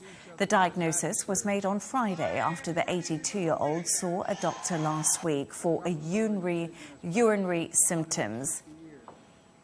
Talking to ex-President Biden said, cancer touches us all. Like so many of you, Jill and I have learned that we are strongest in the broken places. Thank you for lifting us up with love and support. Earlier, I spoke to oncologist and president of Atossa Therapeutics, Dr. Stephen Quay, who believes Joe Biden was diagnosed some time ago. Take a listen. I think in all likelihood, he has known that he has had prostate cancer for about a year. Now, I've gone further, and I'm certainly speculating here, but the treatment for prostate cancer of this type is something called ADT, androgen deprivation therapy. And the two major side effects are cognitive decline and falling down. You lose skeletal muscle, and about 37% of all men will fall down during the first year of treatment there. So now I'm beginning to wonder whether perhaps he was under prostate cancer treatment in the last year, and some of the things we saw on camera were the side effects of that treatment. So, Lubna, that was Dr. Stephen Quay, who I spoke to earlier, and he is speculating that former President Joe Biden knew about this cancer diagnosis for a while. This is something that he's just brought into the public arena. But what more do we know about his condition? I mean, first of all, it's really interesting that we're hearing all these big news on X, right? It's always news on Twitter. And it's even more interesting because he's getting backlash on Twitter. I mean, Twitter is just brutal. But we know that it's obviously spread to his bones. It's very aggressive. We know it's it's treatable, manageable, but not curable. But the backlash has been, I mean, brutal. I don't know if you guys have seen, some of the tweets out there. They want to hold him accountable. As the doctor said, I mean, it's unclear if he was diagnosed while he was U.S. president. And people are angry about that, because, yeah. And also because if you have a look on Twitter, you know, they're accusing Biden of a huge cover-up. They're also accusing the Democrats of a huge cover-up. This is going to be scandalous if we do find out that Biden did obviously know while he was US president. And as the doctor I was speaking to, Stephen, said to me that some of the symptoms that Biden has been showing that have been raising real concern with the public could have been the effects of the medication he was on. So I don't know, should have he come out and spoken about it if he did know? What situation was Biden really left in? So I am cynical about these things, and I think that let's look at what's happening tomorrow. The Jake Tapper book that he co-authored is coming out, The Original Sin, and that looks at people within the Biden administration who knew that Joe Biden was cognitively and physically not in the best of shape, and they covered it up so that they could continue to put him out on the campaign trail and he could run for a second term. That book, I think, is going to damage greatly Joe Biden's legacy. The day before that comes out, there is an announcement that is going to create a lot of sympathy for the president, the former president. And that, I think, is difficult. As someone who appreciates how the world works nowadays, I think it's difficult to not connect those two, especially if, as the doctor you interviewed is correct in his summations, that this is something that he would have known about for quite some time. Why not announce it last year or as soon as it was known? Why not announce it in January, February, March? Now it just seems like they recognize that this is an opportunity to announce it so that it helps our cause and it maybe deflects from some of the damage that's going to come because of the book. Yeah, absolutely. I mean, the power of media and public relations, right? I think, of course, you know, people are being sympathetic, and I do agree with you, Michael. But at the same time, I think it is important to be cynical, right? As the president of the United States, I mean, not only were some of the moments we saw on TV, you know, a lot of people agreed were embarrassing for a United States president, but also you have a responsibility towards the people to have a healthy president. So also the responsibility of those doctors who gave him a clean bill of health. It's sad news, of course, but... Yeah, no, definitely. I think that maybe a lot of people feel like they've been lied to and they've been asking questions about his health. He's been asked it himself and his wife, Jill. This is not something that's been hidden. But, Michael, King Charles, who's obviously been battling with his own cancer diagnosis, he has sent a message of support to Joe Biden. And I just think, I wonder if Joe Biden could have learned something from the way that King Charles has dealt with his diagnosis, really, and the public support he's had behind him. So King Charles, the announcement was made in February of 2024 that he was battling his own form of cancer.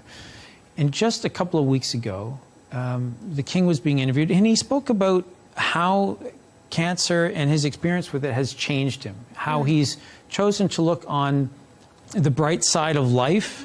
That sounds like such a cliche, but I think when people are in that situation where their mortality is right in front of them, it's difficult for them to not maybe try to find the best things in life. So King Charles talked about the humanity that he's discovered as a result. And I think that that's probably part of the message that he's sending along to Joe Biden. And based on the announcement that Joe and Jill Biden made, they seem to also be looking at it in that same way. No, definitely. And Lubna, do you think that these big US presidents or the King, they should be really open about things like their cancer diagnosis, because it might actually help other men or other women experiencing a similar thing, you know, get a little bit of guidance? Because I think when a big story like this comes out, it's really interesting how many people might go to get checked. Yeah, no, I mean, absolutely. This is his chance to, you know, raise awareness, etc. But I think, you know, unfortunately, I don't think that people are going to be seeing it this way, because I think people are very angry about it, because as we saw during his, you know, especially towards the end of his term, he was, you know, falling and, you know, falling down the stairs. He was clearly unwell. So unfortunately, I think his lack of legacy will be remembered at this point, I think, and I think it's too late for the awareness aspect of it, unfortunately. Yeah, but traditionally when you have somebody who's in an influential position or who has a bright light shining on them, yes, and they come out and they talk about the good and the bad of maybe what's gone on through their lives, I do think that sometimes there are knock-on benefits for your average man that maybe they're made a little bit more aware, especially with men of a certain age who are always being pushed by their wives to go for a prostate examination. Yes, of course. This might be one of those issues where it does shine a light on an area that traditionally might not get a lot of attention. No, but it is, as we say, we are a little bit cynical about this diagnosis. We can't deny that. We've seen all the stories on Twitter that it could possibly be a cover-up. But once again, it's such a sad... I feel like it's really sad because his legacy, he spent so long within the administration, he was a great person to the US for a long time, and it's just kind of the sadness of how it's ended up in many ways. I think, unfortunately, sorry, but I think for a lot of Americans suffering today, I think, they're not going to think, oh, poor old, Joe Biden, who has all the medical care, available to him. I just don't think he's going to get that sympathy, especially that he had the chance to step down. If it is true what they're saying about the diagnosis, if he was diagnosed earlier on, then people will be even more outraged. Excuse me for being so cynical, Leigh Ann. No, probably. And it was 10 years ago that his son died of brain cancer. Beau Biden, that was, yeah. And I think that when you are a family that deals with this, and you've gone through it once, maybe you become a little bit immune to the fear that it might strike in a lot of people. And maybe there are also people within your inner circle who help you recognize that there is a way that we can use this to our advantage. And that, I think, is where a lot of the backlash is going to come from. Despite, at its core, you had the president, President Trump, who posted what seemed to be a genuine message of sincerity, wishing him all the best. He didn't call him Sleepy Joe, which is something that he called him throughout the campaign trail before he stepped down so that Kamala Harris could run. And when you have Donald Trump issuing something on social media that seems to be heartfelt, that makes you question just exactly what world are we living in where Joe Biden is maybe manipulating the media and Donald Trump is posting something that seems to be heartfelt. Very good thoughts on that. And of course, that was more about President Joe Biden's diagnosis. Thank you so much. So we're going to turn our attention to another story now. The first aid trucks carrying aid into Gaza are heading into the Strip, easing nearly 3 months of a blockade that has pushed the territory to the brink of famine. The decision comes amid mounting international pressure and growing concerns over the humanitarian crisis, and after Prime Minister Benjamin Netanyahu reportedly warned that a full-blown starvation crisis could jeopardize Israel's renewed military offensive against Hamas. Earlier, I spoke to our correspondent Trent Murray, who is in Tel Aviv. He told me what kind of aid was coming in first. Earlier today, we got some insight from the Foreign Ministry, who said that the first batches of aid are going to prioritise flour, baby food and medical supplies. Now, what we are not getting answers to questions around is just how much of this aid will enter and how quickly it will get there. All the Israelis are saying today is that over the coming days there will be dozens of aid trucks. Now, of course, we know this comes after almost 3 months of this blockade being implemented against a backdrop of criticism, concern about the welfare of people in Gaza. Estimates by the UN that around 500,000 people at risk of immediate starvation.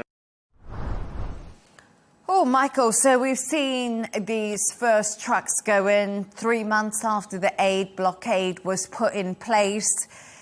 I mean, do you think this is really a good start on a humanitarian level, or do you think it's more for political gain? So the theme so far through this episode seems to be cynicism. I would say let's start with the humanitarian situation. It's fantastic news, right? I think that there are tens of thousands of Palestinians who are on the verge of dying of starvation. And if something can be done, finally, to help them get food, that's a good thing. I'm not going to knock that. But I think we also have to look at what's motivating this move by Benjamin Netanyahu. And I want to talk a little bit about an article that appeared a week ago in the New York Times. I like the New York Times, but I'm not the biggest fan of their coverage when it comes to Gaza. But they had a story where they were quoting anonymous sources in the Israeli Defense Ministry talking about that they themselves, on the Israeli side, were seeing that there is a real chance of starvation by thousands of Palestinians. And what this shows is that there's a real rift that's starting to develop within the Israeli military.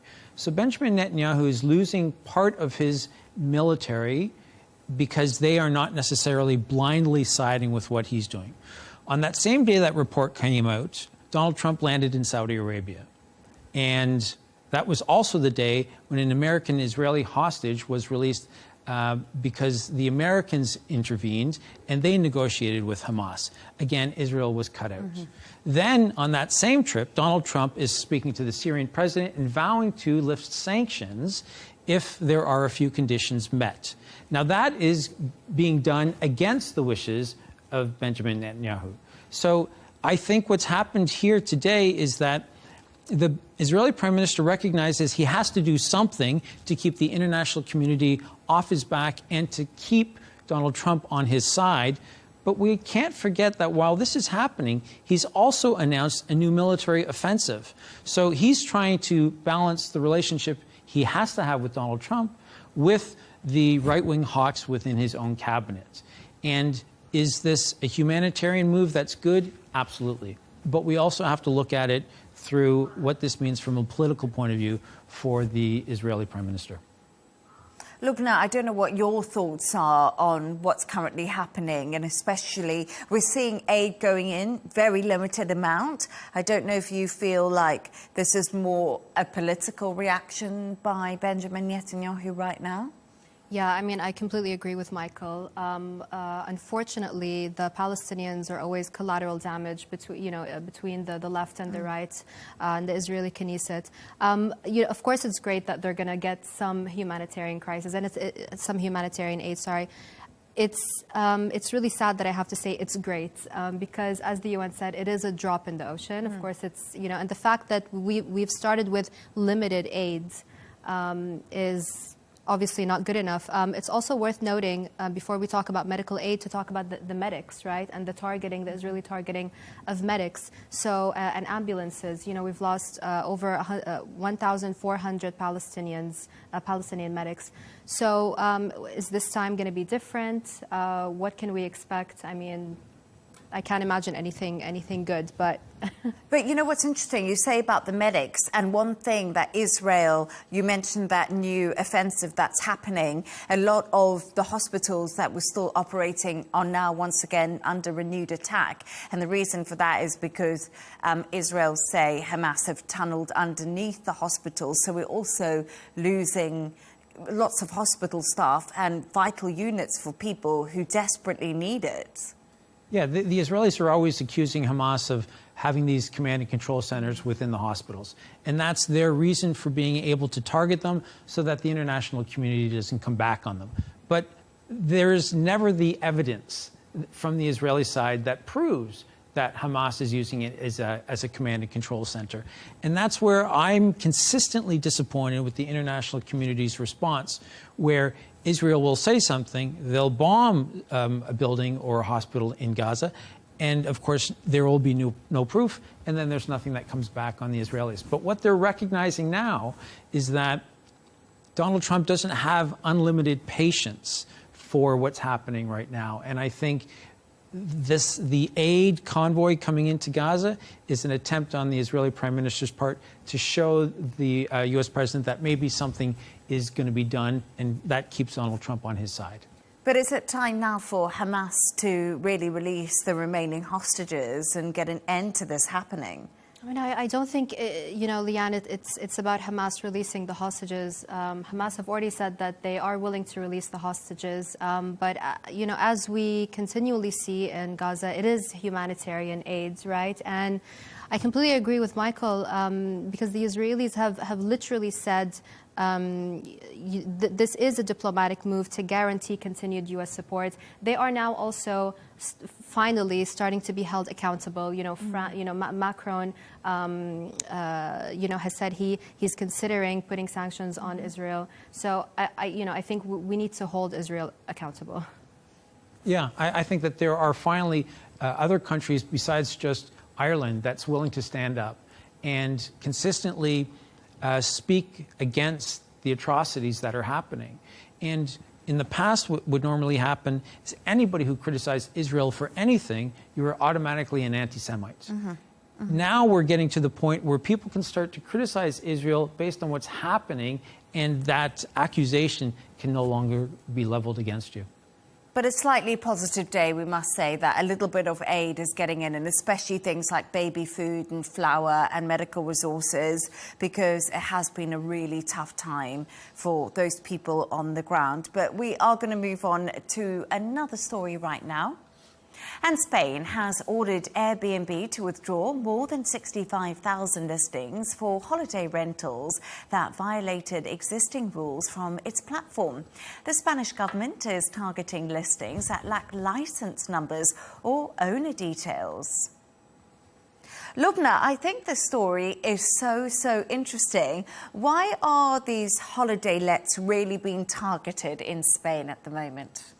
I think because of, obviously the housing crisis in Spain, right? But also because historically, whether it's Uber or Airbnb, we've seen that these companies don't necessarily play by the rules. I think it was just last year that Airbnb had the cameras, the hidden cameras, and then they kind of just slapped a fine over them, and then everyone kind of just forgot about it over time. But I think that the Spanish government is saying, look, you guys need to play by the rules.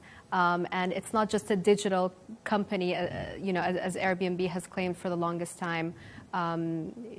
So yeah, the only thing, Leigh Ann, is that when Airbnb first launched in New York, they had a similar issue, right? And the government at the time released a new law to kind of curb this monopoly that Airbnb had in the New York housing sector at the time. But it only led to much higher hotel prices. So I don't really know what the solution is here, but it's an interesting case, yeah, to say the least. I don't know the camera story at all. Did that pass me by?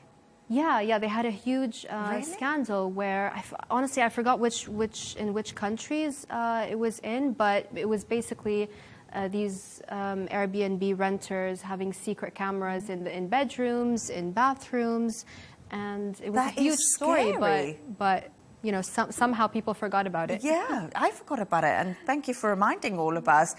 It's Airbnb, it's a big thing. We all know about it, let's be honest, and like you say, a lot of us probably use it when we travel, but we've seen plenty of anti-tourist protests across Spain, haven't we? Yeah, this is something that I think is happening in many parts of the world, right? Mm-hmm. Whereas there is a growing sentiment of anti-tourist and anti-immigration. So if you are a country in Europe that's dealing with your traditional tourists, you're going to probably feel a little bit uncomfortable. But in Spain in particular, well, actually, let's step back a moment. There are countries and cities, New York being one, where I'm from, Toronto being another. Spain obviously is dealing with this as well, where what'll happen is you'll get international hedge funds, and you'll get wealthy overseas investors who are coming in, investing, and buying up the property. And then so they are making money on those properties. What they'll do is they'll put them on Airbnb.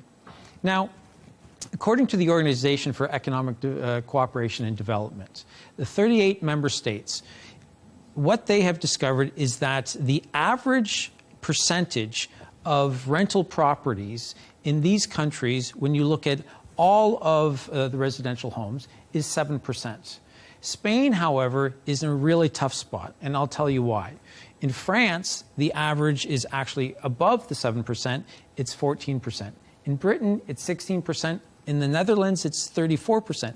But in Spain, it's 2%, which means that even in the best of times, even if you were to take all of those rental units off Airbnb, even in the best of times, Spaniards in the big cities are not able to find accommodations that are affordable. And that's an issue that's happening in New York as well as other cities around the world. I just wanted to apologise for my cough there. I got a little bit of a cough, but let's move on from the cough. But what you're saying to me is really interesting about the percentage of houses that can be rented.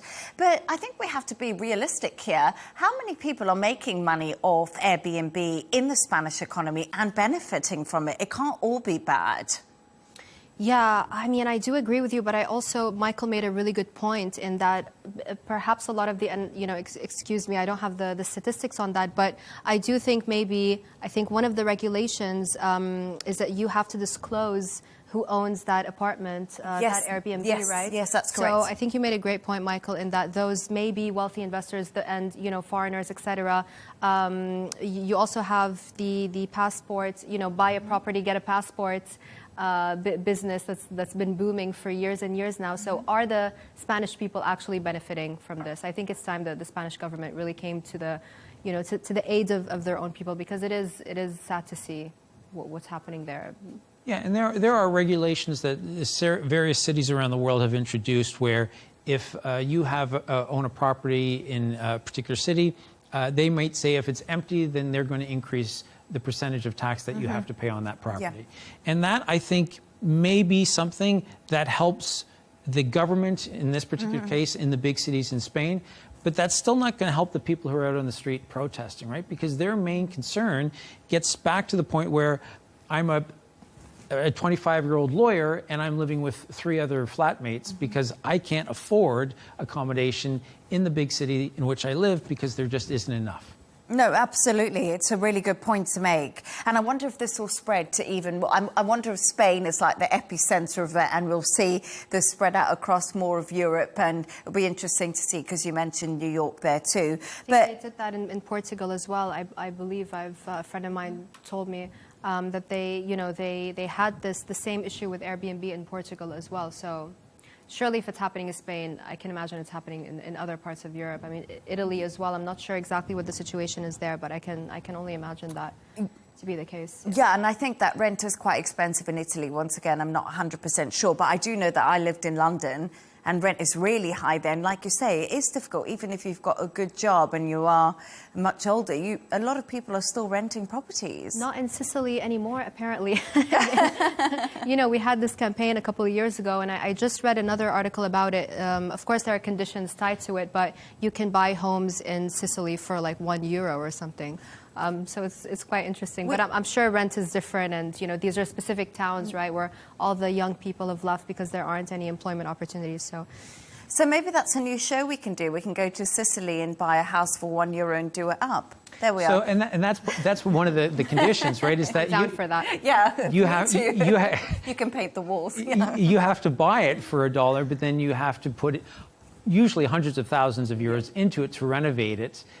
Based on certain conditions, and you have to use local tradesmen because they're trying to bring back a fair bit of the economy that, you know, has dried up. You know how people say, I would rather cry in a Ferrari than on a bicycle? Yes. I mean, I would rather suffer in Sicily than elsewhere, so... I'm with you on that. So you and I, you know, but I would rather cry in a Ferrari. But let's go and finally now, we've reached that point in the show where Michael and Lubna, you've come up with a couple of quirky stories of the day. And Michael, yours is all about taking selfies and the lengths that people go to take these selfies. We live in a world of social media, which means that so many people are interested in finding the ideal piece of content.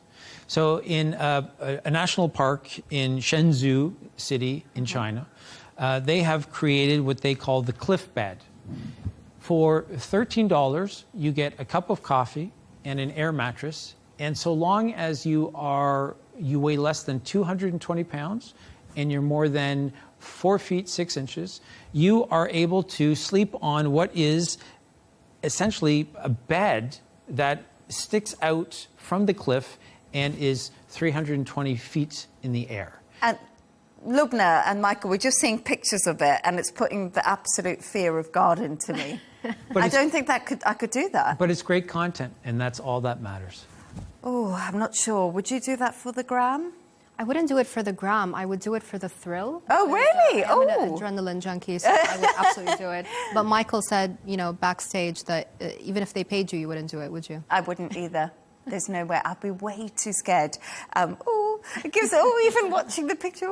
And then also, I just want to talk to you about your story, which I think is really interesting, because I often wonder this. Peace and quiet is now a perk that people are actually going to pay for. Yeah, I mean, a couple of years ago, we saw Jack Dorsey, founder of Twitter, right? He used to go on these silent retreats. I mean, I can't imagine back in the day when Twitter wasn't X and Instagram wasn't as, popular as it is today. We kind of still, weren't living in this world where it was super noisy and we're always on our phones, and we just weren't addicted to that. And even back then, he was going to silent retreats. So I feel this trend has been a long time coming, especially after, COVID, people spending a lot of time at home. I think people got a glimpse and a taste of the slow living. I forgot what it's called in Italian. But anyways, so, people in Europe practice the slow living. I think in Sardinia, people live up to like 100 years. It does make a huge difference. And in Tokyo, you've got companies offering soundproof apartments. You've got the noise canceling technology sector absolutely booming. So, yeah, I mean, I think after the COVID pandemic, I think right now there's a noise pandemic. Everywhere you go, it's just super noisy. Oh, I don't know about you, and Michael, maybe you agree with this, but everywhere I go, I'm connected. If I'm always connected to a device, or, even at home, the TV's on, the Alexa's talking to you, it just doesn't ever stop. So I think I'd quite like the idea of like a soundproof bedroom so that I couldn't hear all of the ongoings. I'm not sure what you think. One of the things that I dislike the most when I go out in public, it's tough enough when I have to speak to people. But what makes it even more difficult is when people are they have their phone on speaker when they're having a conversation. Why do I need to hear both sides of the conversation that you're having? Do you know what that's called? The reality TV phenomenon. Because if you watch reality TV, that's how they all speak to each other. So where that came fashionable, where you put it on speaker, because, on reality TV, you have to be like, oh, your boyfriend's done this, and my boy, and they have to hurt. That's where it's come from, basically. But I don't know. I disagree with Michael, because I think when I go out and about, I still like to talk to people. And we were talking about this a little bit backstage earlier. I love to have a conversation with the person at the till or in my cab. I think, it's still a form of respect. And, we're so busy on technology now. Sometimes that human interaction is just all I want. I don't know. Yeah, the reason I was trying to remember this this phrase that they use in Europe. In Spain you have the siesta. In Italy you have this kind of slow living. It's really a phenomena there, right? And why? Because even in France, the Europeans work less. Imagine if you're working, especially in Japan, for example, you're working so many long hours. Yeah. And at the end of the day, it's not that you don't appreciate human interaction, but at the end of the day, you're just so exhausted that, you just want to do nothing and hear nobody. So I do think it's going to become a trend in real estate around, maybe not in Europe, but I guess in the more busier cities, I suppose. Yeah, no, that's a really good point. Noise-cancelling headphones apparently projected to hit $41 billion by 2031. That's crazy. Yeah, and you've got silent hair salons as well, where the staff do not initiate conversations. So, yeah. Terrible place. I'll definitely not go there. Again, we were talking earlier, and I think, for me, one of the first instances I discovered it when you could order an Uber and indicate if you wanted the driver to be talkative or not. And for me, that was a true indication that services were starting to not just lean into what they thought hospitality represented, but actually maybe customizing it for people such as myself who don't want to talk to others. Well, thank you for talking to us tonight. Thank you. That is your best segue yet. Actually, my producer told me to say that in my ear, so it wasn't really my own. So You should have taken credit. I'm not taking the credit for that. But I just wanted to say a really big thank you for today's guest, former editor-in-chief and media strategist Michael Jabri-Pickett, and also journalist Lubna Hamdan. And that's all from us on W News Extra. Don't forget to subscribe to our YouTube channel and, of course, follow us on X. GNT with Michal Prendergast is coming up next. Goodbye and thank you once again.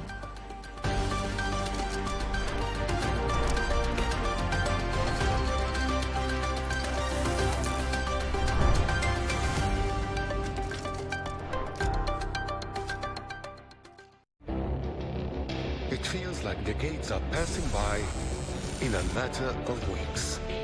Seismic shifts in the world order. Never, ever will be part of America. With so much happening and so much noise.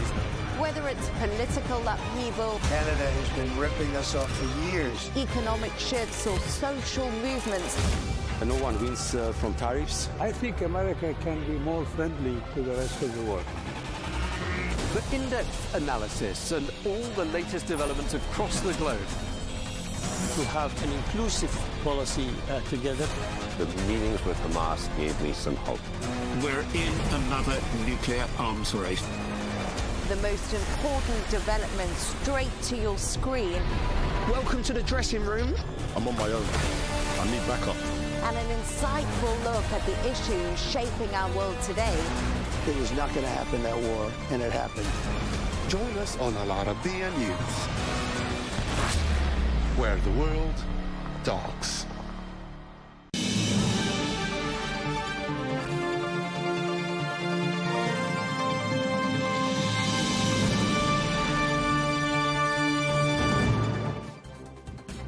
Hello and welcome to Global News Today. I'm your host, Michal Prendergast. Coming up in today's show, we have a very special interview with Riz Khan, who speaks about his life and career and how media has changed over the past 40 years. But coming up first, President Joe Biden has announced he has stage 4 cancer.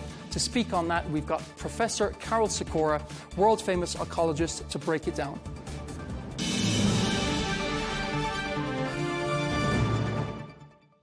I'm delighted to say I'm joined by Professor Carol Sikora. Thank you so much for your time, Professor. What I would like to ask is, how serious is this for President Biden, particularly at this stage? It has been announced that it's stage 4. This is serious. And there are two things in the data that's been released by the White House that carry a poor outcome. First of all, the stage, as you say correctly, it was stage 4, which means it spread right outside the prostate gland, and we've been told it's in multiple sites in his bones, which is the very common way in which prostate cancer spreads. The second feature is what's called the Gleason score. That's a pathology grading from the biopsy that suggests the cells have lost the normal architecture of the prostate gland and are resembling fast-growing cancer cells. So the stage and the grade give you a likely outcome. Also his age, he's 82, and as you get older, these aggressive cancers tend to be more difficult to treat. And there's one question in my mind. Obviously, the healthcare afforded to a former president is, I would say, it's some of the best in the world. How did he get to stage 4 without this being detected earlier? I think you're right. The president will get the best care in the world. No expense will be spared. There'll be no delays in anything. You won't have to wait a few weeks to see a general practitioner or anything. They have in-house doctors in the White House and where he is now. So there's no doubt he will get the best care in the world. The first line of attack for the cancer will be hormonal treatment to suppress the male sex hormone, testosterone, that's normally produced. It reduces as you get older, but it will be there. And so hormones will be given to suppress its production, first of all at the pituitary level and then in the testes themselves. And that will hopefully cause a regression of the cancer. But eventually the disease will become resistant to hormonal change and it'll be chemotherapy and That's where it's difficult to give good doses of chemotherapy drugs to elderly patients. Of course, and that leads me on to my next question. How taxing is this to be at a man of his age? As you said, he's 82. So the hormone therapy is not at all a problem. There's very little side effects from it. There are a few, and they're individually specific, but most people, even in their 90s, tolerate hormone treatment.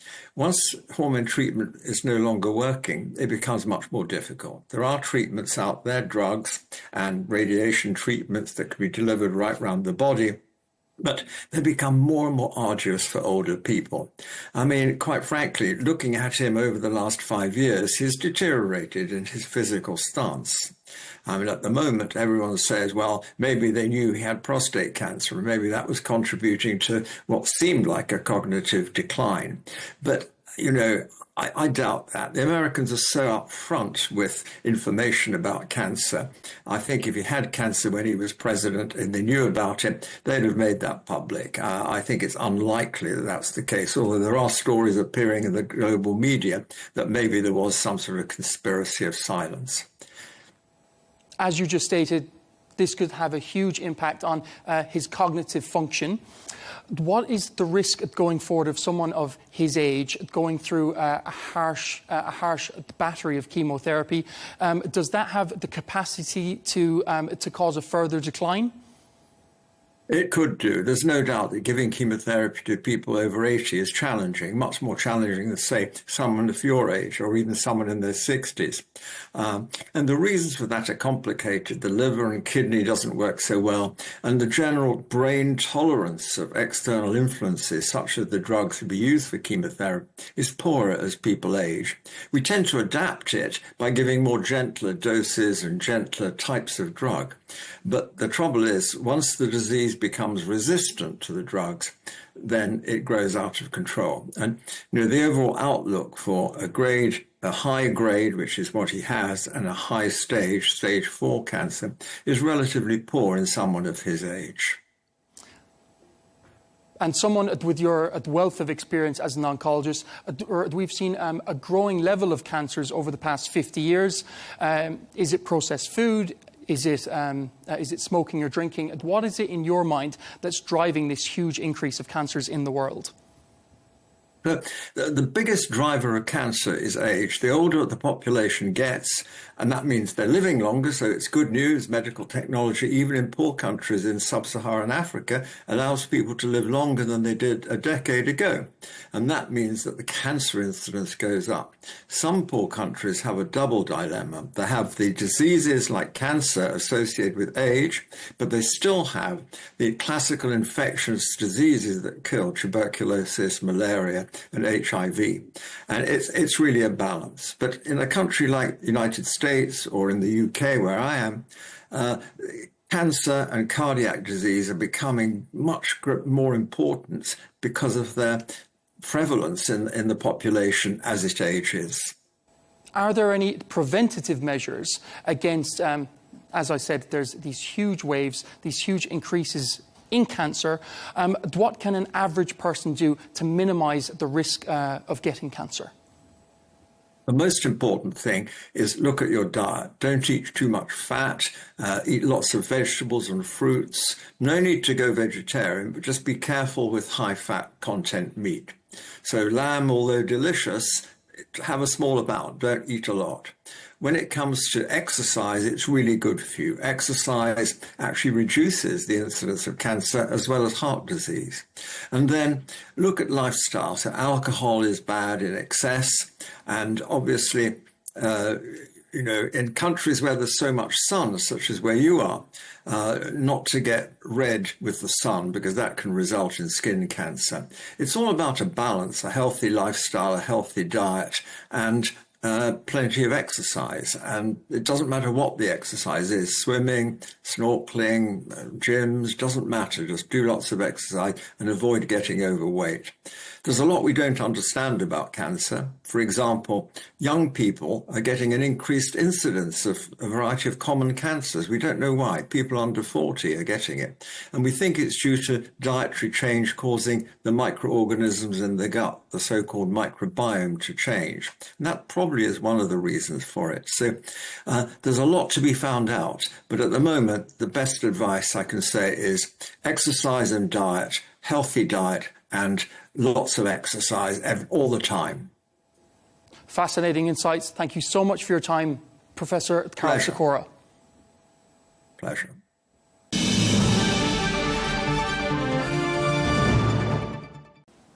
Joining me now is Riz Khan. Riz, thank you so much for your time. I'd like to start off this interview with your upbringing. Michal, thanks for the invite. It's always fun to have the tables turned. It's always a reminder to me how my interviewees feel at the end of each interview. So my upbringing was an interesting one because of where it started and where it sort of ended up. As a journalist, I get to meet people with fantastic backstories, so mine seems quite insignificant to me now. But I was born in Aden, in Yemen, when it was a British colony. So my passport has Aden written in it. It doesn't actually have any country, just says Aden. It was a British colony run out of India, ironically, at the time, with the Indian rupee as the currency. So there was a civil war, basically, when I was about 4 years old. The country split into north and south. And so being in South Yemen, in Aden, we left as it turned into a communist government, the People's Democratic Republic of Yemen. And having been born with British passports, my family was basically able to flee to London. My mother used to get upset when I said we fled to London. Anytime I said it anywhere public, she said, we didn't flee, we had the passports. So I have to now say we strategically withdrew with the British. So, but my roots actually are essentially Indian and Pakistani mix. Although the irony is my mother, myself, my brother, my father, we were all born under British rule. So my mother born in British Yemen as well, in Mukalla. My father born in Amritsar in British India and becoming Pakistani in the partition. And so it's kind of ironic that we have that mix of South Asian culture, which was still kind of prevalent at home, the Arabic culture, and my mother and family was completely fluent in Arabic. I lost it when we moved to London. And then growing up in a very British environment, which, you know, I'm easily identified by my accent. So it's an interesting mix. And then having lived in the Middle East, the UK, the US, it's quite a good, kind of an interesting upbringing to have as a journalist. Yes, and I'm sure in that, having that interesting upbringing, as you said, at the British Empire, the sun it never set on the British Empire. Is that what sparked your interest in journalism or in current affairs and world affairs? Well, I just discovered the hours we work in journalism means the sun never sets on us either. So maybe it was a natural, you know, I was trying to cling on to the empire in some way. But actually, no, I didn't have any interest in journalism from an early age. Since I was 6, I wanted to be a doctor. So my background was always science and medical. I was actually, you know, really keen from an early age to be a doctor, a surgeon in particular. And the way I ended up in journalism is that basically I did my degree in medical physiology. I didn't get a grant for the time I needed to do an MBCHB, but I was given a place to complete my studies to become a doctor, full-on doctor, if I did 3 years clinical studies. And by then I was in a single-parent family. My mother and father divorced when I was 6. So we never had the funds to kind of pay my way through, you know, the clinical courses that I needed to for 3 years. So journalism was kind of a way to do something while I raised the money to go back into medicine. But I started out in BBC local radio, and it's so badly paid you feel like you're paying them to be there. So I never really had a chance. And then my career kind of took off quite quickly. That's what changed things. And where was that in local radio? So I started out, I mean, I studied radio journalism in a small college, 1-year course in Cosham, just outside Portsmouth in the south of England. And I was sent to Radio Lancashire in the north as part of my kind of internship, as you'd call it now, attachment, as we called it at the BBC.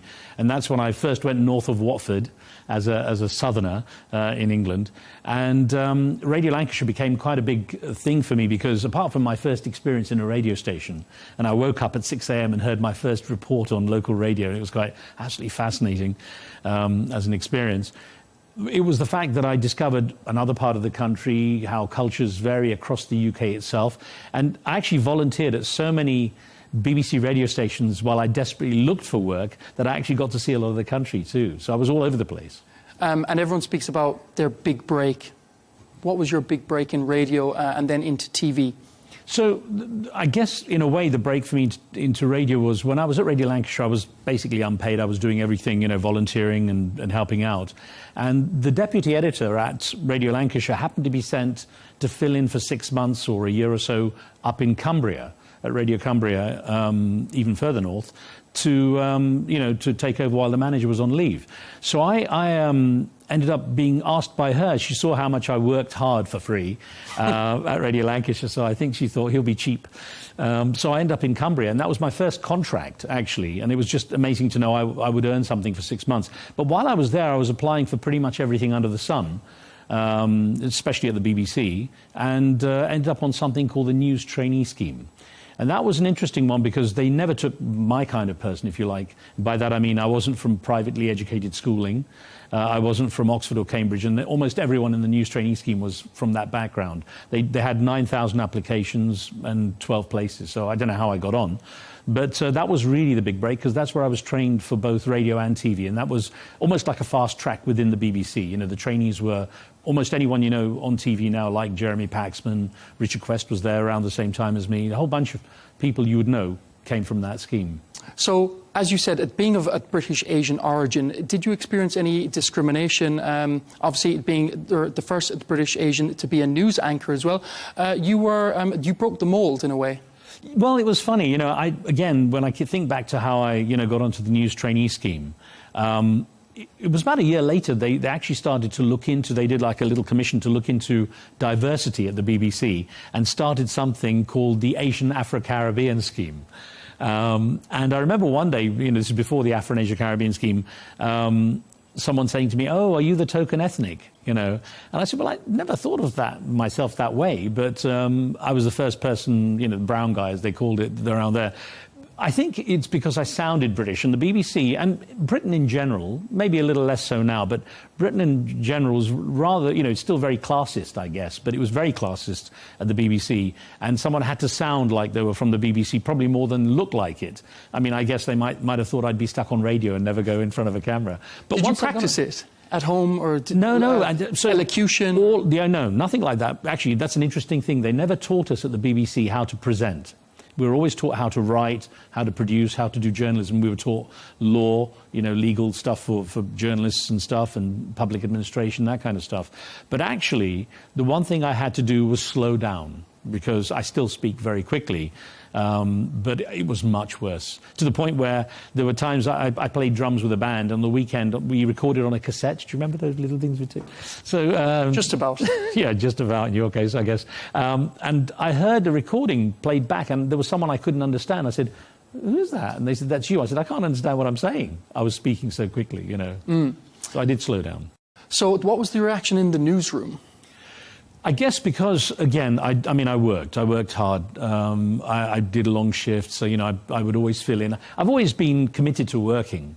So even though my passion was medicine, I soon developed a large interest in what journalism was about.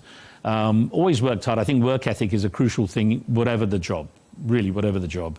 And I think because I was always around, willing to do stuff, always, kept it friendly with everyone, always asked questions. I hope for the right questions, just to learn, and never took anything for granted. And I think that was an important factor. So I felt I blended in quite easily and fit in quite quickly. Did you feel pressure from your community as a representative of them to do your best for your community? The people of Hounslow? Yeah. No, actually, no. So the interesting thing is, I didn't think of it that way, but I had so many people as I got established, young Asians would come up to me and say, thank you so much for sticking with it, because I was able to say to my folks, oh, look, there's one of us there, so it can be done. Because South Asian culture, even my mother thought I was going to go back to medicine for the longest time.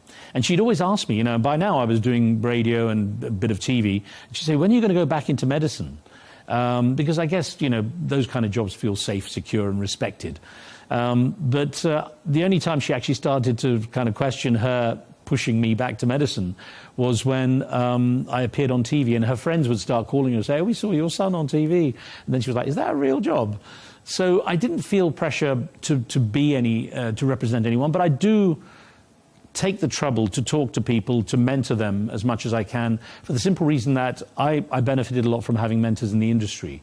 And so irrespective of background, whatever, I would say to people, learn from the people around you who have experience. And that's what I try to do, and that's what I try to give back. So this moves on to the BBC World Service. What was it like being part of the launch team of that, a very exciting project at the time? So the interesting thing was I was with the BBC in total for about 8 years.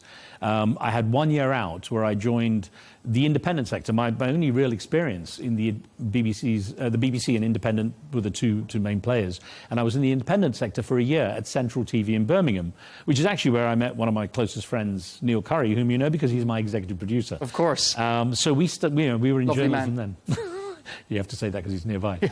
So what happened was that was a great year. I got to report, I got to present, anchor, I got to do so much. And it was a fantastic year, made such a good friend and good friends generally. But I got called asking if I wanted to be part of something called BBC World Service Television News, BBC WSTV. And I was like, there is no BBC WSTV. And the guy who hired me, was one of the bosses, said, "No, you idiot, we want to launch it." So I only had 1 year at Central, and I was back at the BBC in 1990, end of 1990? No, beginning of 91. We launched BBC World Service TV in November 1991. And I co-presented, with a woman anchor, I co-presented the very first show back then. And, it was an interesting time because the BBC had thought of World Service TV News forever. They now just call it BBC World. But they thought of it forever and never got around to doing it until CNN appeared on the scene. Then they panicked and launched BBC World Service TV News. Yes, and that brings us on to CNN, which I believe is the golden age of cable news. So you've gone from BBC International, then to the CNN International. What was that like? You moved to Atlanta. It was a huge shift in your life. It was, and I actually wasn't keen to go. When I was approached initially by then Vice President, sadly he's passed away now, Peter Vesey, he called me and he said, "We'd love you to come to America and come and join." And I said, "Look, I'll come and have a look." But I'm, in all honesty, I like my job very much at BBC World. It was just really, it was good. I enjoyed it, great crew, and we were pioneering, it felt like, Anyway, I went out to Atlanta in October 1992, had a look around, and it was a very sleepy town back then. And I just said to Peter, really, I'm not that interested, in all honesty. Then they came back one more time, another, offer, and, "Oh, come on, we'd really like you to join." I said no again. Then I was talking to my boss at the BBC all along. I explained to her, "Look, I keep getting approached by CNN." And it was her who said, on the third approach, "You should accept this, because if they want you that badly, it's a good sign. And secondly, it's an adventure and you can always come back." With that mental safety net, I thought I'll go and give it a try. It was such a different culture and environment. And again, we were setting up CNN International. I was one of the first recruits, setting it up from scratch. So that made it exciting. And the pace was totally different from the BBC. BBC didn't have breaking news in those days. And so suddenly I was like, "Get on the set now." Well, my show isn't until... No, breaking news. So it was a big learning curve. Yeah, it was a fantastic time, actually. Yeah, and...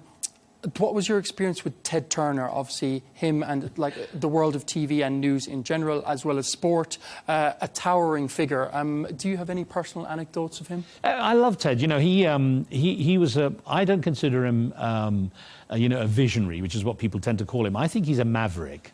And by that, I mean that he was the kind who would push the boundaries irrespective, just because people said you couldn't do it. I mean, Elon Musk is a bit like that, with the whole electric cars, you've got to do it. People are saying, "Oh, I don't think it can really be viable." And of course, he kind of proved it was, and it's just accelerated the race to get electric cars out there. And in that sense, Ted Turner spoke whatever, he shot from the hip, as they said in America. He did what he wanted to, said what he wanted to, and when someone said you can't do 24-hour news, he was determined to do it. So it's not like he planned it out and said, "Hey, isn't it time we had 24-hour news?" And he was always funny because he would say things that would now be very politically incorrect, but also just his approach to things. He was cheeky, he would walk around the CNN Centre, very loud voice, deep Southern accent. One time there was a bridge across the centre of the atrium at CNN Centre, and there was a lot of tourists. I mean, he made it a tourist, venue. and these Korean or Japanese tourists were crossing, taking pictures of everything, and with a tour guide, paying tourists. And Ted in the middle stopped, and of course they turned around when the tour guide said, "Well, that's Ted Turner, the founder."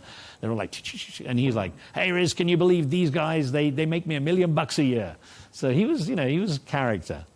Yes, and in the golden age of media, as it was, you had some incredible stories. The one that stands out for me that I know you covered was O.J. Simpson. Well, yeah, it almost covered itself, because for me it was a bit bizarre. It was one of the first big stories when we launched CNN International's newsroom. April '94 is when CNN International officially got its own facility and became this kind of big independent channel from CNN. Before that, we were kind of blending in with their stuff and using their facilities. And suddenly we were sitting there just watching hours on end of a court case with O.J. Simpson and the car chase and everything else that happened before that. And to me, that was a bit strange because, it was so Americana for a start. That was a great story. It was unique. But it was a strange thing to be doing, because I was thinking, well, why aren't we doing international news? There's things happening everywhere. But it was one of the first big stories, yeah. So, we were everyone's eyes were glued to that. Around the world as well, because of CNN. And it was a very charged time, obviously, racially. The court case, it spawned a lot of division at the time. Yeah. Did you feel that in the newsroom? Well, yeah, Atlanta was a big shock for me, coming from the UK, which was for me, very diverse, very multicultural. My friends were from every background and colour, especially in West London. It was a very diverse area. And coming to Atlanta, where Atlanta first is considered a black city, They had, one of the first black mayors, if not the first black mayor, but certainly one of the first. And it was a big hub for black music, for African-American culture and everything in general. But it always struck me as being a bit strange, having come from the UK, that at the end of the day, white people went one way, black people went the other. And there was a lot I learned about racial politics and how strong they still are in the US, being in Atlanta. And yeah, when the O.J. Simpson verdict was announced that he was not guilty, it was interesting to watch the reaction in the newsroom, that in the case of a lot of the white people, there was dismay. In the case of a lot of the black people, there was joy. So again, it kind of reflected what was happening in society to some degree. But, it's a much deeper story and issue than simply just saying it was because black people were happy and white people were not. It's a much deeper story overall, America's race politics. What did you make of the verdict personally? Guilty or not guilty? Well, look, and not through any particular race prejudice, definitely not, because, of my diversity, but I just thought there was a lot of theatre. And I think the verdict might have been different had there not been so much theatre and race politics around it. Let's put it that way. OK, well, that's the power of the media in court cases. I'm just going to move on to Al Jazeera English, which from CNN you were approached. How did that transpire? Well, so, I think people around the world, countries around the world, governments around the world, realising that having an international presence on television, and by then satellite had boomed, people had more access to media globally, realized that controlling the message or having some say in the message was probably a good thing. So a lot happened in one go. Channels like, Al Jazeera obviously wanted to create its English language channel, having had success in the Arab world and controversy, but success certainly in the Arab world with Al Jazeera Arabic. But, RT, Russia Today started up, France 24 started up, Deutsche Welle developed its international arm as well, the German channel, and CGTN, CCTV9, originally the English language channel, which became CGTN. So global media was expanding like crazy anyway, and I think Al Jazeera wanted to have a presence. Interestingly, unlike the other two launches with which I was involved, we weren't part of a big network and using their facilities. With us, it was just, you're on your own, you start out. Though we had the resources and the funding, was very good. But we were not part of the Arabic channel in any way, which made it a product from scratch, completely from scratch. That was a very interesting time.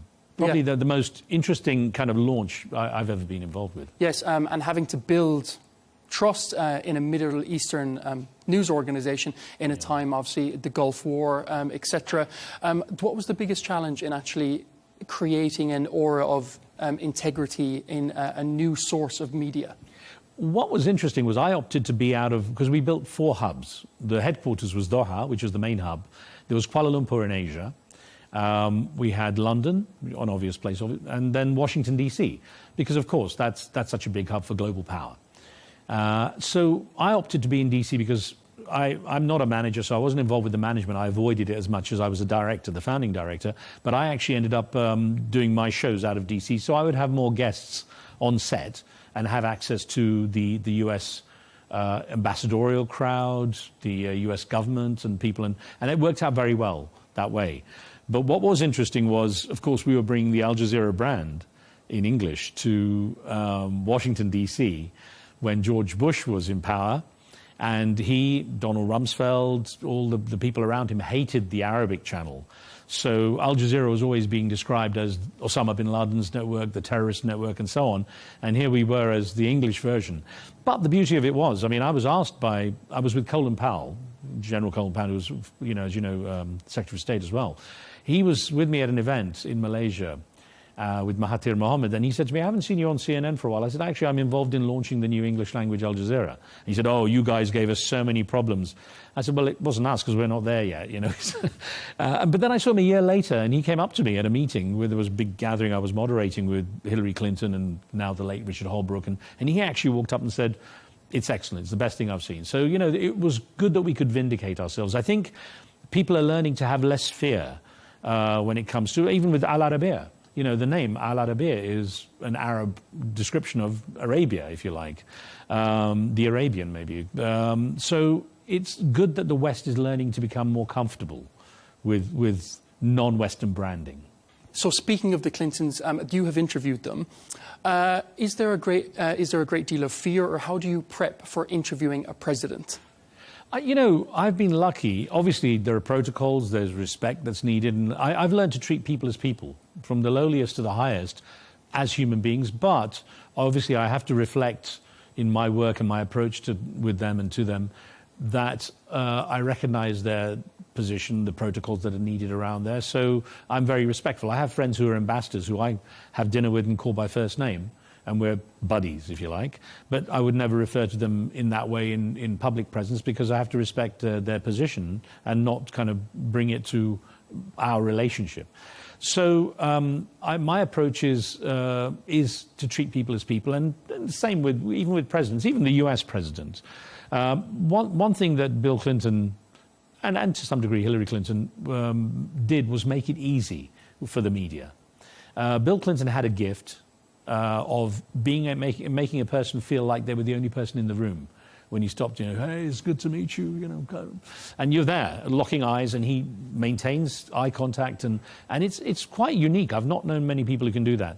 Hillary Clinton's a strong character. I interviewed her as First Lady and then as Secretary of State. She actually requested to come on my show on Al Jazeera, showing we had some validity and validation from the US government.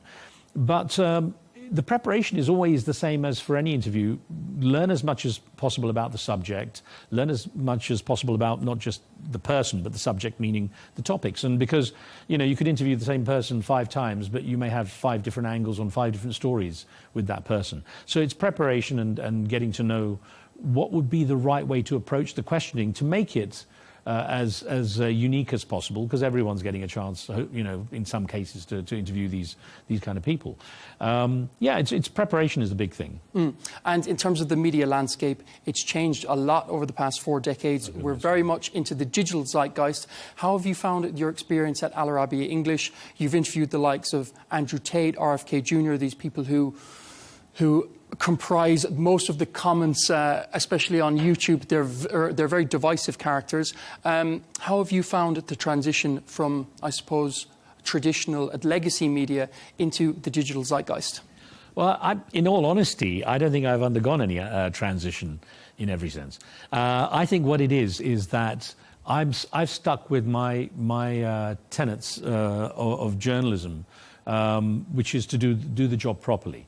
Now, there's 2 sides to it. There's the content and there's the delivery platform. Now, the content has varied a lot because the delivery platforms have changed, whether it's in duration, short TikTok videos, for example, or Instagram, Facebook.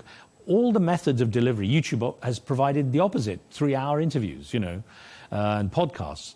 So I think content is still content, and the delivery platform often determines how that content is delivered, but journalism should be journalism. Now, this gets into a whole deep mire of what is real journalism. We can talk about that in a second.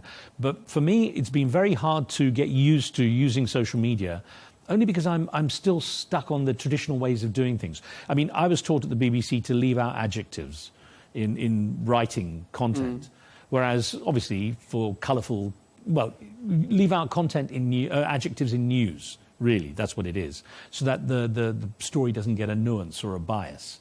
If you call one example I give, for example, is where with Donald Trump, a lot of the time the media has just taken the liberty of saying, even traditional media channels have taken the liberty of saying things like he's making baseless allegations. Now, it's not, in my opinion, it's not for the journalist to say he's making baseless allegations if they're already saying he's offered no evidence, for his claims.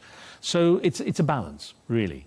But the social media has been very interesting because it's incredible how powerful it has become in influencing people. And Andrew Tate's prime example. I was in Chicago, in a store in Chicago, where two young guys came up to me and said, "You're the guy who interviewed Andrew Tate." And I was thinking, they don't watch Al Arabiya for sure. They don't probably watch any news, but when they do a search, the interview with Andrew Tate comes up. So it's a really interesting situation to be in, where the power of social media, where it's not necessarily verified or qualified, is greater than the traditional media in so many ways. But then traditional media, that's another conversation, has slipped in its own direction and lost its legacy and its validity. Agreed, and I think a lot of that validity actually has been lost by legacy media over, as you said, I suppose, the polarised nature. We don't have to name names, but we all know the networks that, as you said, they're quite brash in their unbiased nature. So the one thing about yourself I can say, having worked with you now for 18 months, is that it really is a skill, and as well I think it's a lost art, having an objective view, or to try not, as you said, to overly use adjectives when describing a story. Training has disappeared to a large degree in the traditional media, and I think that's a key factor in getting people to understand what is the right way to approach a story and what isn't, and why it's important to have sources to authenticate the content. Just simply saying anything for sensation is not the way to do proper journalism. But you see, what's also interesting is that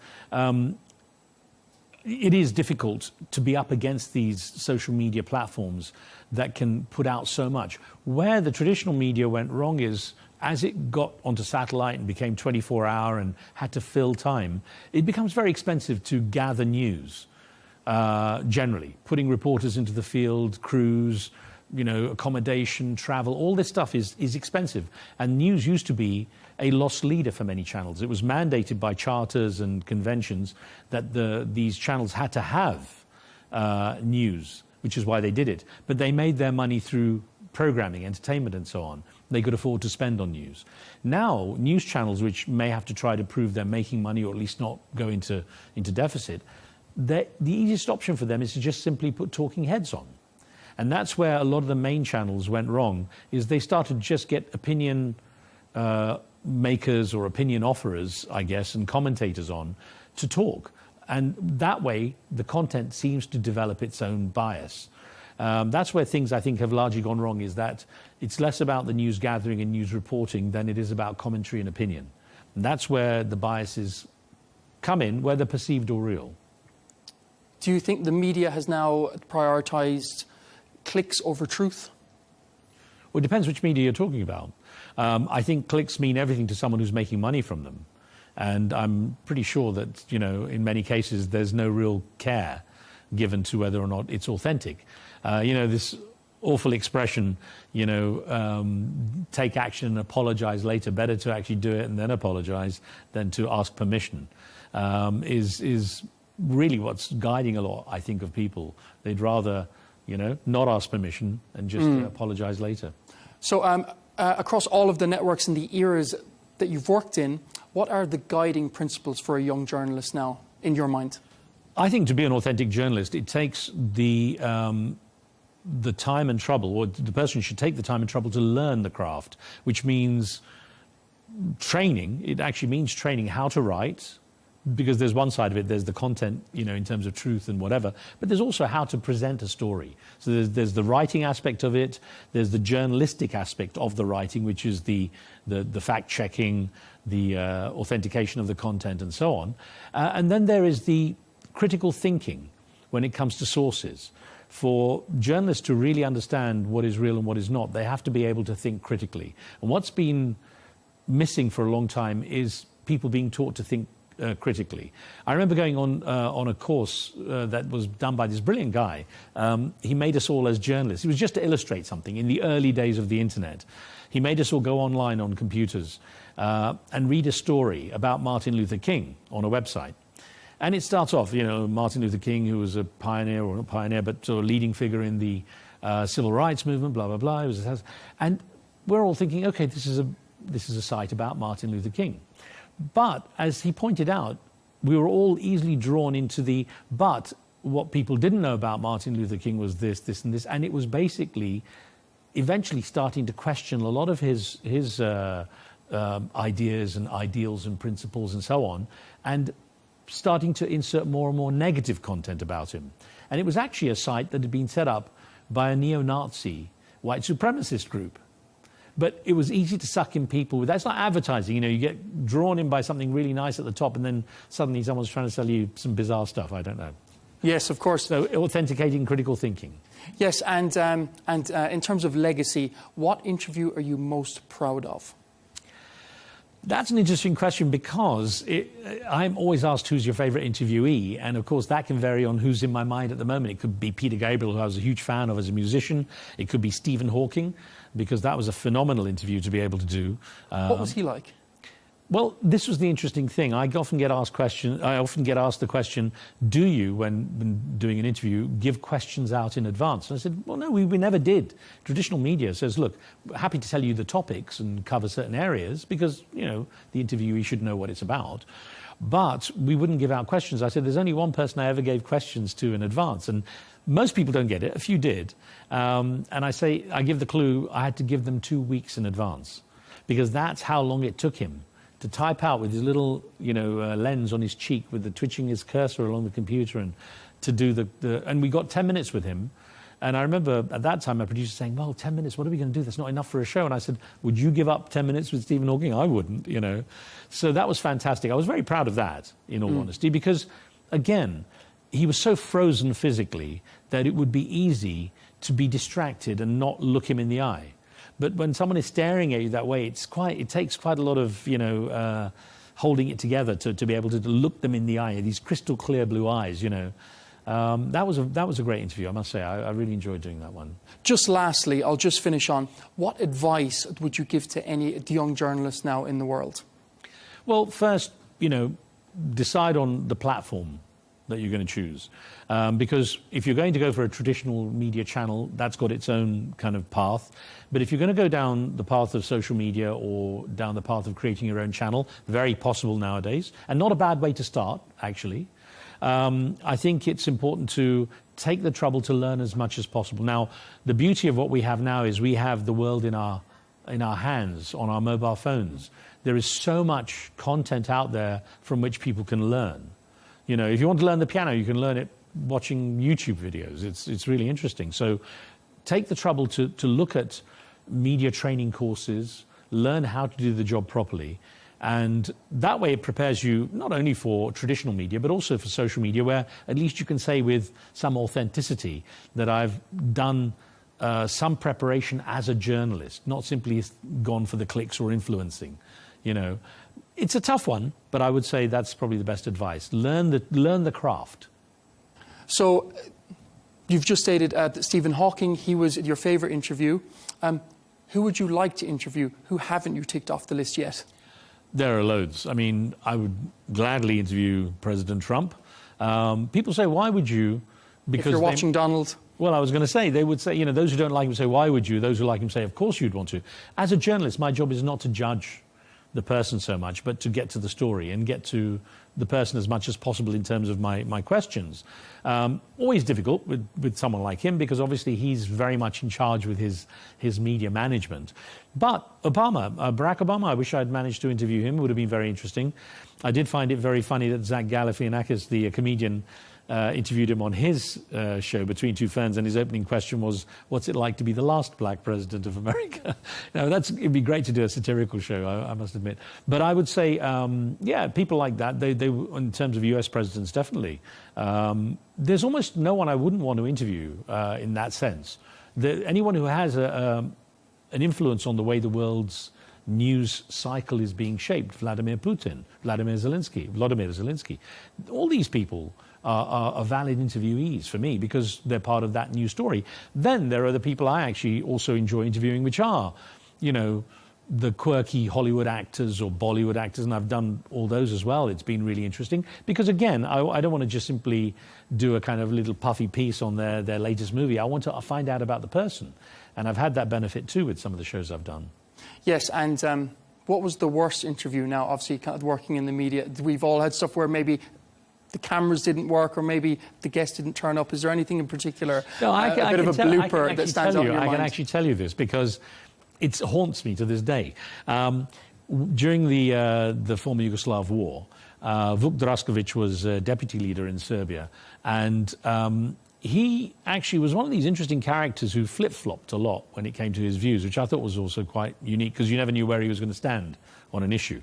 But I had gone to London to do the interview from the office there, and we had a situation where it was bouncing off about 6 satellites. So there was a 7-second delay between me asking the question and him hearing it, and then him answering and me hearing the answers. And that's the satellite delays, mostly minimized now, especially with the internet, but they were the biggest nightmare, biggest nightmare.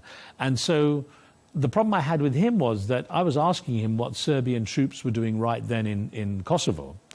And his answer were basically about how Serbs had been persecuted down the centuries. And I said to him, look, we can talk about history afterwards, but right now, the question everyone is asking is, what are Serbian troops doing in Kosovo? I won't be held back on this, but of course with the 7-second delay, it was the most cartoon-like interview. And it was 7 minutes long. I remember that because I got off the set and someone said to me, oh, I'm glad I didn't have to do that. It was literally like that. So it was a combination of difficult interviewee, difficult logistics and technical issues, and just physically exhausting. Yeah, well, there's no doubt. It's a lot harder than it looks. I can attest to that. You've also interviewed a very controversial figure, Andrew Tate. We went to his house in Romania. It garnered a lot of views over the 2 videos. I think it got close to 3 million views. What was your reaction to him? He seems very much a different person when the cameras switch on. Yeah, well, that's the case with many people, actually, and especially in the case of someone like Andrew Tate, who's obviously a very smart guy, whether you agree with his views or not. He's a very smart guy because he can handle things on the fly. But what was interesting is my style of interviewing is conversational, not argumentative, and that's what he's more used to. So it was quite fascinating to have him, find himself, I think, on the spot a little bit with questions that just required a simple answer and, not an argument. So one I remember is, where I asked him, do you believe in gender equality? Because he was talking about the roles of men and women and his influence on young men and, the controversies over him with women. So I said, do you believe in gender equality? And he started to sort of answer it, but then was wondering whether he was going to get trapped into some things. And he just said, that's a trick question. So that was an interesting, because I wouldn't have expected that a little bit. But he's obviously very different off camera. He's less about the charged energy and wanting to kind of shout and be aggressive with his viewpoints. So always a fascinating interview with someone like that. And, having seen him in Dubai recently, he had a massive group of people who'd come to see him. He had a meet and greet, yeah. Yeah, that's right. And we went along. One thing that surprised me is that we'd done a number of Vox Pops that were, obviously, you asked people there, what do they think of him? Yeah. And I was surprised there was a number of women who were quite outspoken in their support of him, which was surprising. So again, but you see, as a journalist, we shouldn't be we shouldn't make assumptions in the sense that, you know, all women dislike him because there are cases against him pending, which involve women and you know, accusations of rape and trafficking and things like this. We shouldn't assume that all women hate him in the same way we shouldn't assume all young men like him. He's a divisive character. As a result, there will be people on both sides. But that doesn't, you know, stop it being an interesting interview and interesting to hear people's perspectives. And yes, some women were there saying that they found him inspirational. One of the young women said about how, you know, for her, he was inspirational in his thing about, you know, being a strong character or making money or being fit or you know. So it works for some people, I guess. I have to tell one anecdote there. So we were prepping in Andrew Tate's house for the interview. We were going over the questions, and he had this enormous dog. I don't know, was it an XL bully? It was like a small horse, honestly. So it approached Riz. I'm setting up the cameras, etc., making sure everything else is all right. And then I get a call from Riz. He goes, Mihal, can you get this dog away from me, please? Well, I was trying to make some last-minute notes, and this dog was like looking for attention, very friendly actually, but you know, it was massive, so of course it was pushing me out. So I was trying to get you to look after it, and I could just see you sweating behind a camera there. Yeah, he said, Mihal, can you move this dog for me?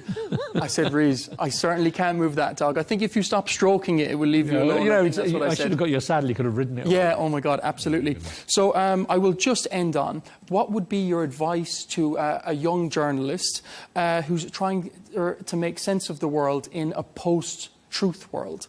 So there are a couple of things to consider. Things change very quickly, and the platforms change very quickly. I mean, you know, if you said to someone, get your stuff onto Facebook, they'd look at you in horror now, the younger people, because it's like, well, we don't even go to Facebook. And everything shifts the whole time. You know, it was Facebook, YouTube had its own kind of weird area, and now it's become huge in terms of people creating channels. So I would say two things. One, look at the direction in which you want to go as a journalist. If it's the mainstream media, there is a particular path. If it's creating your own content, being a content creator as they are now, you have a lot of freedom that way. It's often a good way to start because it can be a good way to practice the skills, because the traditional media usually wants trained people. Since training is hard to come by, formal training, whether you're going to university, college, whatever, there is a lot of content out there. On the internet. We have the world at our fingertips in terms of knowledge and information. Learn the craft. There's enough out there to teach you the craft so that at least you as a journalist can be authentic. Learn, you know, what is involved in authenticating material, validating it, checking, you know, whether it's fake or not, checking whether what sources are the right ones to go to for the right content. Because that's another factor. There's so many sources of information now. Being able to filter and sift through them to get the right content, to make your own content authentic, is a challenge in itself. And learn to think critically, because that's the big thing that's missing nowadays. People aren't taught to think critically. It's like grab whatever is sensational, grab whatever gets clicks. You know, I guess the advice is don't worry about the clicks, at least for now. Worry about being authentic and getting the skills, getting the craft right. Are journalists still important in the modern world? Yeah, hugely. But how journalism is presented now has become very difficult to gauge for a lot of people, which is why they go for characters. There's an old golden rule, people watch people. So people like Piers Morgan, Tucker Carlson, all these who were with main networks, they've gone independent. They've got their own channels now, and they know they can take an audience with them because people watch people. That was something, you know, it took a lot of channels time to learn, because they always said, well, the star is the news, which it is true, it's true. But what they've realized now is that people watch people. So journalists are very important, but I think what's important is those journalists have to be properly trained and be authentic in their work. We're just out of time, Riz. I could speak to you all night. Thank you so much for your time and your insights. My pleasure, Vihal. Thank you. Thank you.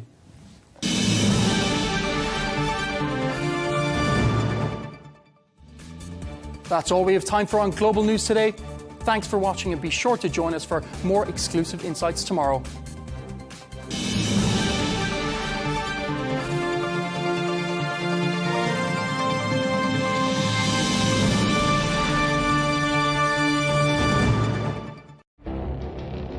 It feels like decades are passing by in a matter of weeks. seismic shifts in the world order. Never, ever will be part of America. With so much happening and so much noise. Whether it's political upheaval, Canada has been ripping us off for years. economic shifts, or social movements, And no one wins from tariffs. I think America can be more friendly to the rest of the world. The in-depth analysis and all the latest developments across the globe. To have an inclusive policy together. The meetings with Hamas gave me some hope. We're in another nuclear arms race. the most important developments straight to your screen. Welcome to the dressing room. I'm on my own. I need backup. And an insightful look at the issues shaping our world today. It was not going to happen, that war, and it happened. Join us on Arabiya News, where the world talks.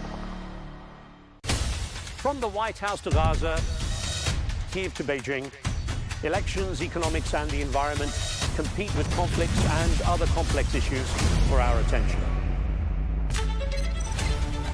In an age of fake news, deep fake and artificial intelligence, they've got to have a vote and a say. It's important to look beyond the loudest voice to understand the truth. From newsmakers to groundbreakers, My campaign is going very well. Presidents, prime ministers, princes and peacemakers, and cultural tastemakers. As Arabs, as Middle Eastern, we're too emotional. Join me on the Riz Khan Show for empowering conversation.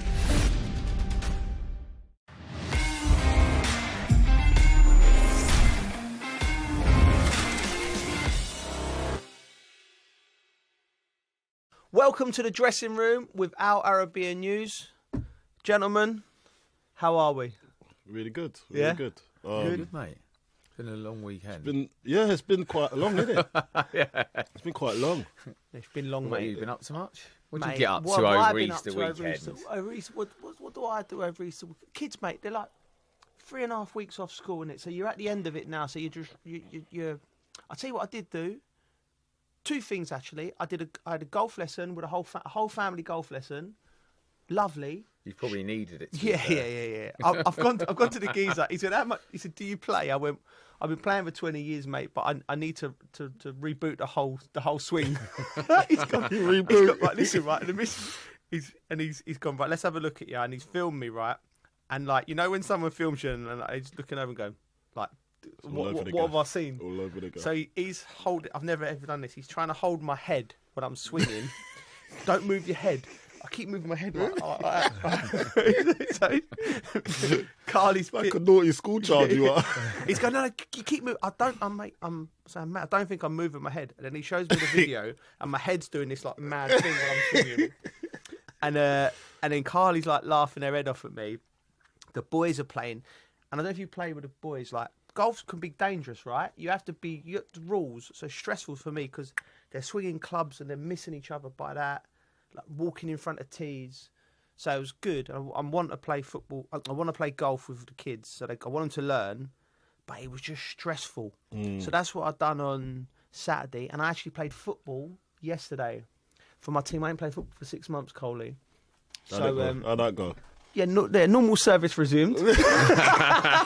No. Breaking ankles. Mate, I feel like a bag of spanners today, mate. I needed a shoe on to get me out of bed. Yeah. You know when the alarm goes off, I tried to get my neck up, my neck sore. Good shout out though. We played a team from Silvertown, and I'm looking over, and you know, like you think you're playing, like what they're gonna be like. They were great lads, like none of that silly kicking, smashing me or anything like that. Good banter on the pitch. We won 4-1. You get any mums' names or? Did you just leave that one alone this time? If people haven't listened to that episode, they'll be thinking, "Mum's name." Yeah. Did you get any details? No, do you know what the banter? It always makes me laugh. Like the ref turned, and the ref was good value as well straight away because, mate, it always stuns me how serious everyone takes it on a Sunday. Like, you know, that's what I can't. That's what I can't handle. Yeah, I can't handle that. Like, I just want to roll out and just go out for have a bit of fun. Yeah, but everyone's got expectations, like high expectations as well. So listen, mate, see what you used to see on the TV. or Match of the Day. That's not me anymore. I can't do it. I ain't that man I'm not that man anymore. So I don't want to disappoint them. Yeah. Like, just to go, well, Colin really used to be something. Look at him now. He can't hardly move. I'm better than him. I've had that as well. Yeah. Oh, it's horrible. I had that in the height of my career. I remember I was in the height of The height of my career. No, we was in Iron Napa. Levels. We was in Iron Napa, right? Yeah. We was in Iron Napa, and I was, you're coming through like the square, and everyone's boozing, and it's like a good party vibe.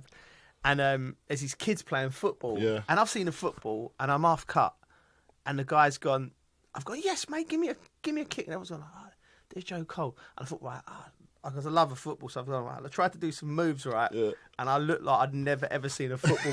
It looked like the football was not my friend, right, and I could hear this little kid going, Dad, I thought you said that was Joe Cole. he went, he is, son. There he is. He's just out of practice, isn't I just skulked off into a bar and just had a word with myself. Bridget, you've got a five-a-side football pitch in your garden. Yeah, I have to be fair, yeah. Do you use it? Do you know what? My kids always use it. They always have mates over and that, and I've got a ball launcher and stuff, but that's that's my part now, is just operating the ball launcher.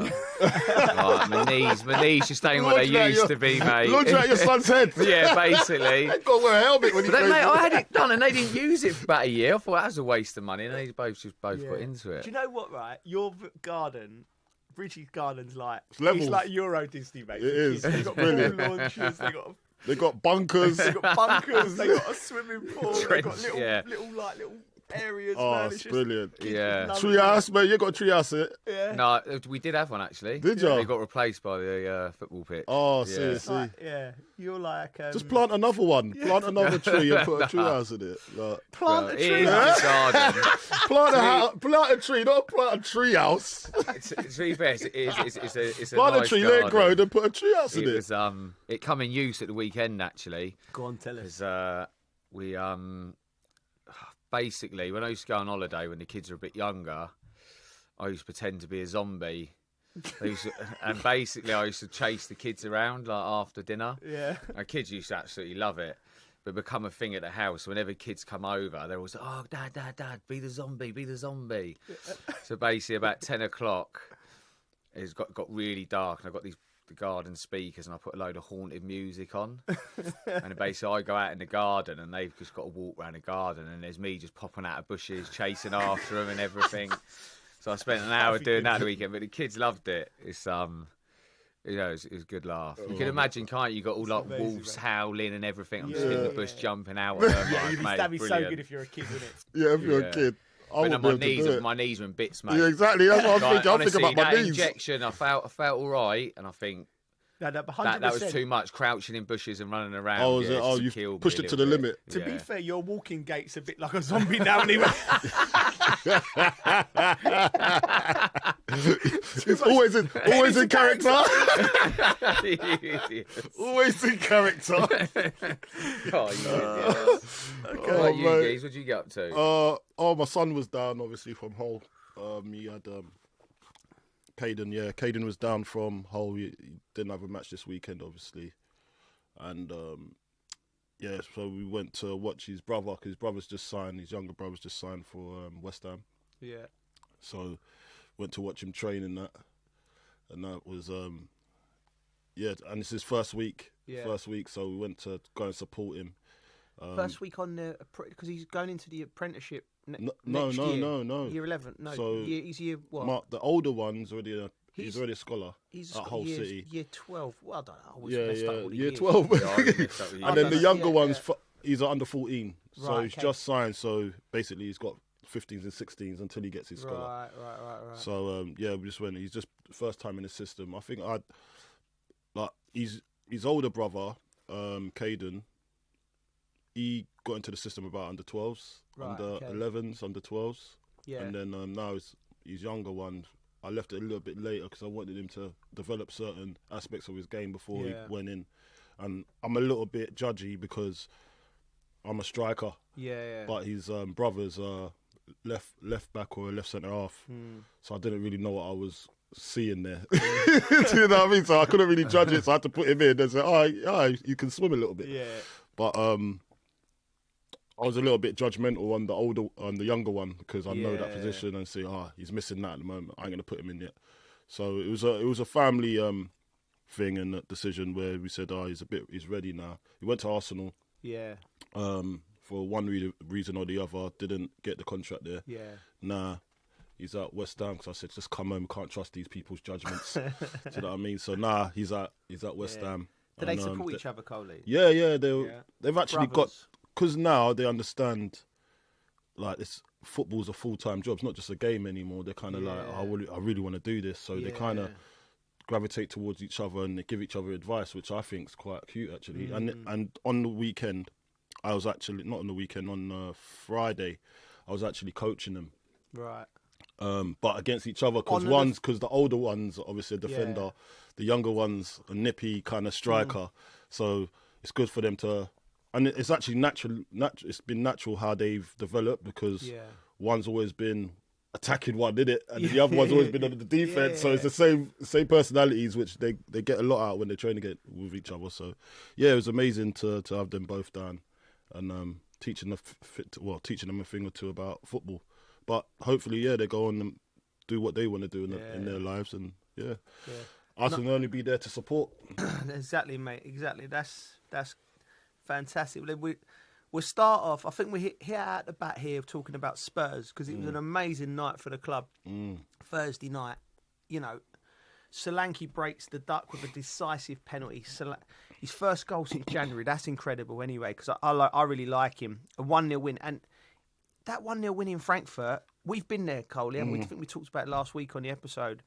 That is an unbelievable result because it's a tough place to play, and nobody saw that coming with Spurs. Everyone was thinking that's going to be it. Andrew will have his resignation note ready, and it's the season over. But incredible result and performance. Yeah, look, for Ange personally, it's a great result for him. He's on track to saying what he said he was going to do. Second year. He might win a trophy because he said, what did he say at the start of the season? On my second year, I always win something. I always win something. He must have been feeling powerful that press conference. Mate, so he's on track still, like, although it's not been a great showing in the league, he's on track to go on to say what he was going to do. Do what he was going to say. So, or was it the other way around? Say what he's going to do. My brain's a bit slow at the moment, ain't it always? But look, for me, when you look at that team, that's got to galvanise them to get to some better results for the back end of this season. Because you know what it does? The back end of this season now, it kind of just sets you up for next. Even though you've had a poor season, the last 5 games, do you know what I mean? That's got to set you up for the next season to say, do you know what? We've got something to look forward to. I don't know whether Ange will be there or not.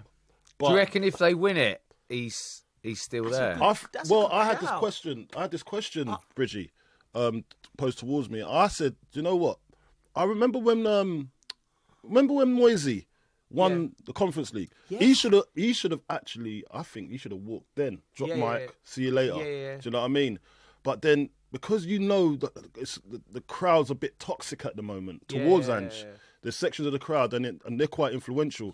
Sometimes if he wins this, he can leave with his head held high and say, listen, I said I done what I said I was going to do. Bosh. Hold that. Find somebody else. I'd love to see a manager drop the mic properly after doing something like that. Do you know what I mean? There's too much money in it. No, too much money in it. Imagine how saucy that would be. Oh, bro, look. In the press conference afterwards. Just like, don't even go to the dressing room. It'll look saucy, but the bank account's light. Ain't happening, is it? Ain't happening. Yeah, there's a negotiated exit. There's about 10 million there. There's like, I can't walk away from that. Call me whatever you want. Little Harley Davidson. But he is at the end of his contract. He is at the end of his contract come May. So so if they offer him something at the end of it by winning it, then if he takes it's on him. But I would say, listen, I'll finish off here. Do you know what I mean? Take it and walk next season. No, but it will guarantee him a great job the next job. Do you know what I mean? That's why I think money. I think that's why I'd like to see any manager do it, because I think it would just. One, I think it's really it's integrity. It's like, I think the footballing world will go, I respect that. Doing that, do you know, because he's coming for so much fire from the media. Yeah. You know, and he's started, hasn't he? Every interview's been back and forth. Did you see? I don't know if you saw after the game when they won, the coaching staff looked like a group of men that had just kept their jobs. Yeah. Do you know, they look so like buzzing. You know, like. And you just, the cynic in me was sitting there because I was in the studio. I did cover the Chelsea game, which was dreadful. We get onto that against Warsaw. But also, I was Tottenham game there and I saw him. And my cynic in me was like, oh, why are you celebrating? You're only it's only the semi-final. But then you think the personal element of it. A lot of them boys could have been looking for a job next year. And you don't know the situation with their family. They proper celebrate, didn't they? Yeah, but we've talked about every week, haven't we, about when's he going to get a sack?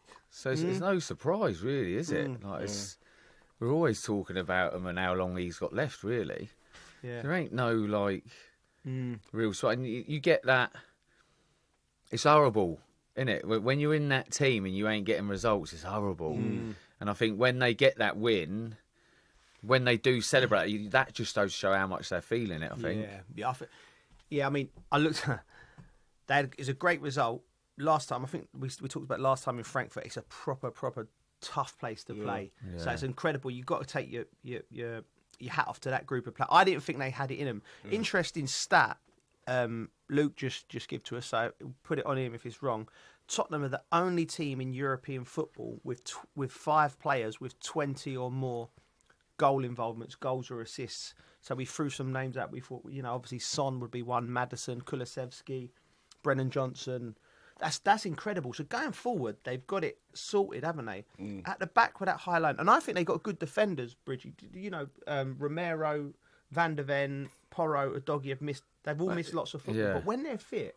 So maybe Spurs fans be thinking, if we was to win this Europa League, we'll have to give Ange another go, even though we're going to finish 14th or 15th. We talked about this before, haven't we? Was it Carlton that brought it up, where...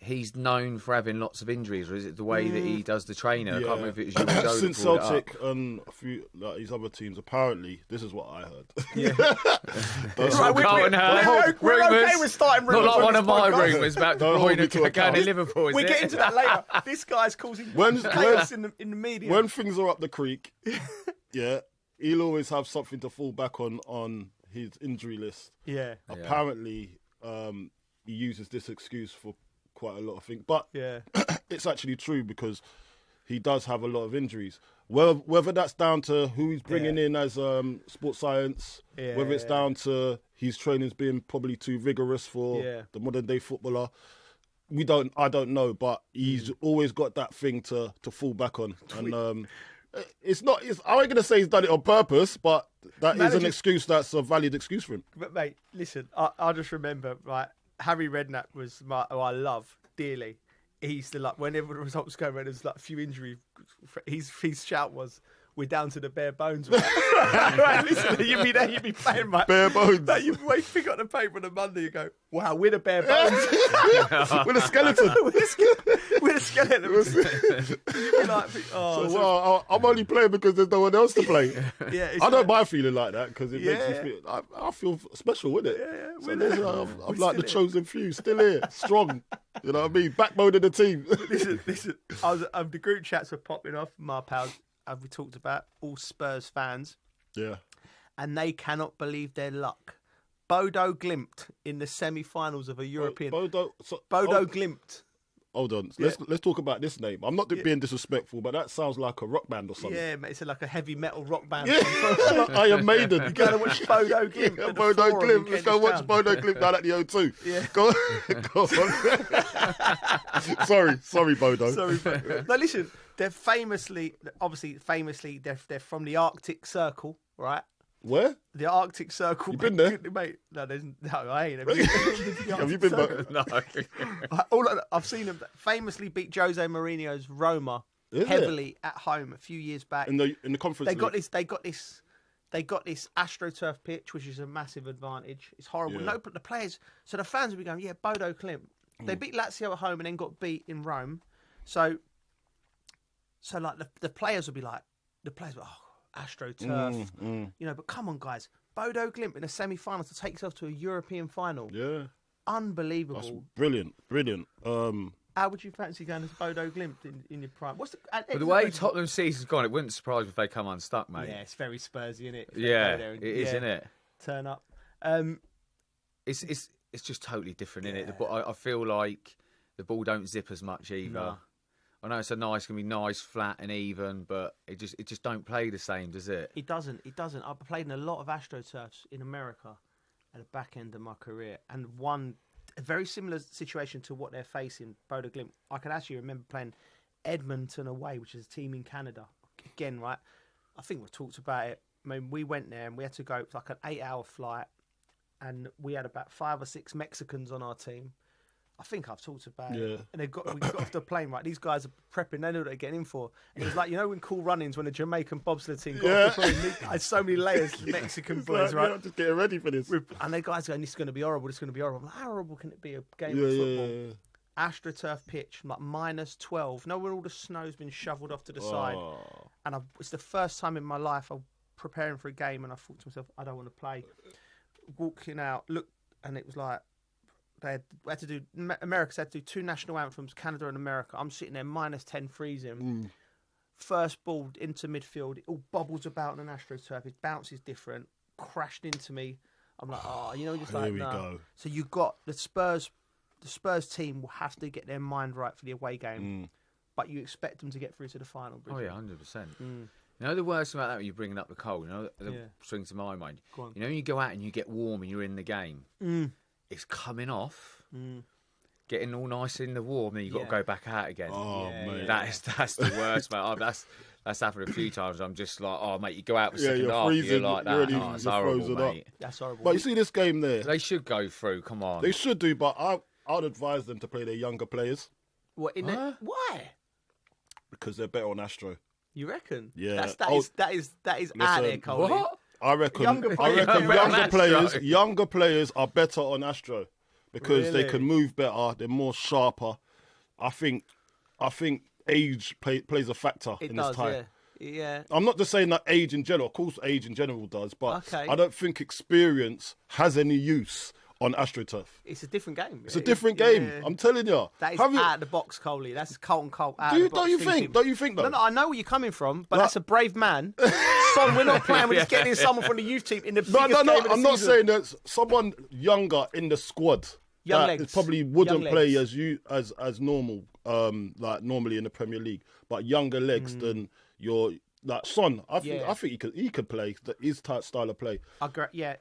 Sorry to jump in, but I agree with you. I think what you got, because having had experience of playing with it, and if he's got anything about him, you cannot play that passing at the back game on the AstroTurf. You've got to go, right, we just need to, I'd play Sarr and Basuma in there with like a Maddison or someone, and just go, right, we're just going to, like what they did at times at Frankfurt, like what everyone's been saying, be better in a low block, win the ball and break. You've got so much pace in Son, Brennan Johnson, Solanke. So I think that's the route to go to Spurs. And I personally would love to see a Spurs in the Europa League final in Bilbao against Man United. I think for the country and just the level of anxiety for both clubs going into that game will make it so watchable. Yeah. Don't you think? Yeah, I would say so. It's all or nothing. Where is the final again, sorry? Bilbao. Bilbao, is it? Yeah. Look at the face on him. Look. Yeah, I like that. Yeah, Bilbao be all right with it. Yeah, it's a nice paella. Might go along and watch it, you know what I mean, even. I've already... But the Champions League finals in Bayern. In Munich, yeah. Yeah, I'm going to the Champions League final to work, which is something that very, very lucky to do. And the Conference League final is in Wrocław in Poland. So I'll be Poland? You going there? Hope so, mate. If Chelsea get there, you'll be going Poland. Yeah. What about have a little night out in Poland, wouldn't we? You're more than I'll welcome. go if I'm invited. Yeah. We'll get you invited. We'll speak to the bosses. Where is it? Warsaw? Wrocław. Yeah, it's good geese. Good, How do you know? Mate, I've been there. Have you been to Wrocław? When did this happen? When did it happen? Mate, I've been. Don't worry about Wrocław. I've been. It's nice. Mate, nice. I'll tell you, I went with England when they played against Ukraine, and night before a game, like the team, because it sounds a bit ropey, doesn't it? Wrocław. It ain't like Bilbao or Barcelona. Don't roll off the tongue. But we went. We're going to go to a local restaurant, and I'm thinking, Polish. What is Polish, the delicacy? yeah, I don't know. I yeah, don't know. I don't like, know. sorry, and I'm like, but we went to a local Polish restaurant and it was the nuts. Yeah. I had a great meal and we had a few beers afterwards and it was lovely. Do you know what? Talk about delicacies. I didn't know what to expect when we went to Prague. Yeah. So I didn't know what Prague's the Czech, beautiful city. Yeah, but I didn't know Yeah. like what the Czech delicacy was. Yeah, yeah. Do you know what I mean? Like, don't and know, we I've had, we still went to a done nice Yeah, we restaurant went to there, a nice and it restaurant. was lovely. Yeah. In the end. I was thinking, this is nice on potatoes. What is this? Ready, steady, steak. cook. Let's get on to the football. Right. We digress. Right, so Spurs. Listen, we expect Spurs to get there. Yeah, that's true. Right, yeah. I mean, fresh off the Europe. Oh, there we go. Nottingham Forest currently 6th and can climb to a 3rd with a win, with a top 5 finish, securing Champions League football. Where do you stand on Nottingham Forest, Bridgie? Because since we've been really talking them up on the pod, they've fallen off of it a little bit. The performance against Everton and the result was poor, wasn't it? Yeah, they're falling off a little bit, but like if you look at the teams around that, like you've obviously got Newcastle, City, Villa, and Chelsea. With that game in hand, and it being Spurs, I just fancy them. I just think Spurs will struggle against Forest. Do you think Spurs go completely? This is a story. Do you think Spurs go completely now? Premier League is just prepping for these. I think if you look where they are, I think they're going to be concentrating. They're going to be concentrating on Europe. Yeah. And I think when you look at the way Forest play, I think they do well. They counter them. I just fancy Forest to get a spot for Europe. I really fancy them. And when you look at the teams that are around, and I think they'll probably be more up for it with Tottenham. They've got concentrating on Europe. I just see them being more up for it. Fancy Forest in the Yeah, game. I do. Yeah. Yeah, it's at the Lane as well. I Yeah, believe, so. I fancy them. Yeah. Do you think? Do you think? So they're going to get European football, yeah? Who's Forest? Yeah. I don't know, mate. It's tight. It's touch and They've go. If dropped you down look at to all the 6th with teams, the game in yeah. hand. They They got the game in hand, and they're on 60 points. They've got the easiest running. I'll give you that. Yeah, Chelsea got tough. I think, look, as much as I'd love Chelsea to do it. I think it's tough for Chelsea to go and do it, especially the way they've been playing. Yeah, Chelsea need it. Forest, Chelsea need it. We'll get onto that though. Yeah, we will. But when I was talking about Forest, we was talking about Champions League before. Yeah. I think Conference League will settle them in nicely into European football. You think they'll be better? Better off. I think they'll be better off because I just feel Champions League's a huge big jump from it's a huge step from having no Champions League before. Yeah. I know Leicester done it and they got to a quarter final, didn't they? Yeah, but their league form, they went from champions to And plummeted. Yeah, and still plummeting. yeah. Sorry, Leicester fans. But I was reading the comments yesterday on Twitter about the owners. But listen, that's another subject. But look, when I look at Forest, I just think gradual progression's better than just going from here to there. It's a lot to take on, especially if you ain't really got Champions League quality. Do you know what I mean? I'm not saying quality, but Champions League experience as well. It will attract better players, but are they just gonna up and leave the players that got them there? That's like another scenario. Imagine you get Champions League and you want to be staying in the Champions League and you want to compete. You're gonna have to buy players to be able to do that. And some of those players, they've got a unity bond. Strength. See that the unity. That's where you can't like take out certain quality of player. Just to put a better player in. Yeah, true. You know, so unity sometimes goes a lot further for me instead of having the best player on the pitch. Do you know what I'm trying to say? I'll probably say if they're going to nick it, they need to beat Spurs. Otherwise, I think they might fall off. Yeah, because that game in hand, there'd be a 3-point gap between them and between Villa and Chelsea. Do you know what I mean? If they don't, I reckon it's going to be a struggle for them. Yeah, I think they need those 3 points. That's why I think they'd just be more up for it. Yeah, I think you're right. They're going to know they need that. And by the way, Everton went to the City ground. I know it was a last-minute goal from Doucouré last week, but Everton really took them to the sword, didn't they? They created chances, and so listen, they need a response. But every time this season, they've had a little blip. Forest, they have come back and had a response. I think it'd be a good game tonight. I'm looking forward to that game. Right. Historic 5-4 thriller Seals Europa League semi-final. What a game. Game. Mate, I don't know why, especially as I've played for City as well, I do not know why I was really happy for Man United to win. Yeah. I've never been happy for Man United to win, and I don't even know why. I really don't know why, mate.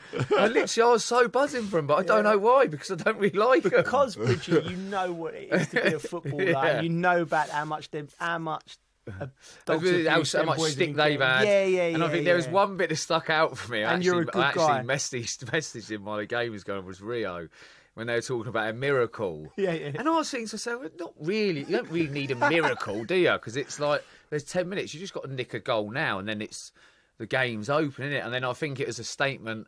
I don't know if it was Robbie Savage or Rio that said it. It was like, what does it come to that Man United have got Harry Maguire up front and Mainu? Oh, man, I was just buzzing. They both went and scored. It's just brilliant, isn't it? Do you know what I mean? Making a statement like that, and then they both score. Yes. To be fair, that Maguire goal, I couldn't believe it. Mate, I was literally... I didn't even know that he played up front at the time. What's he doing there? He's lazy. Carter had just gone to bed, and I shouted out, "Carter, come down. It's going to go to penalties."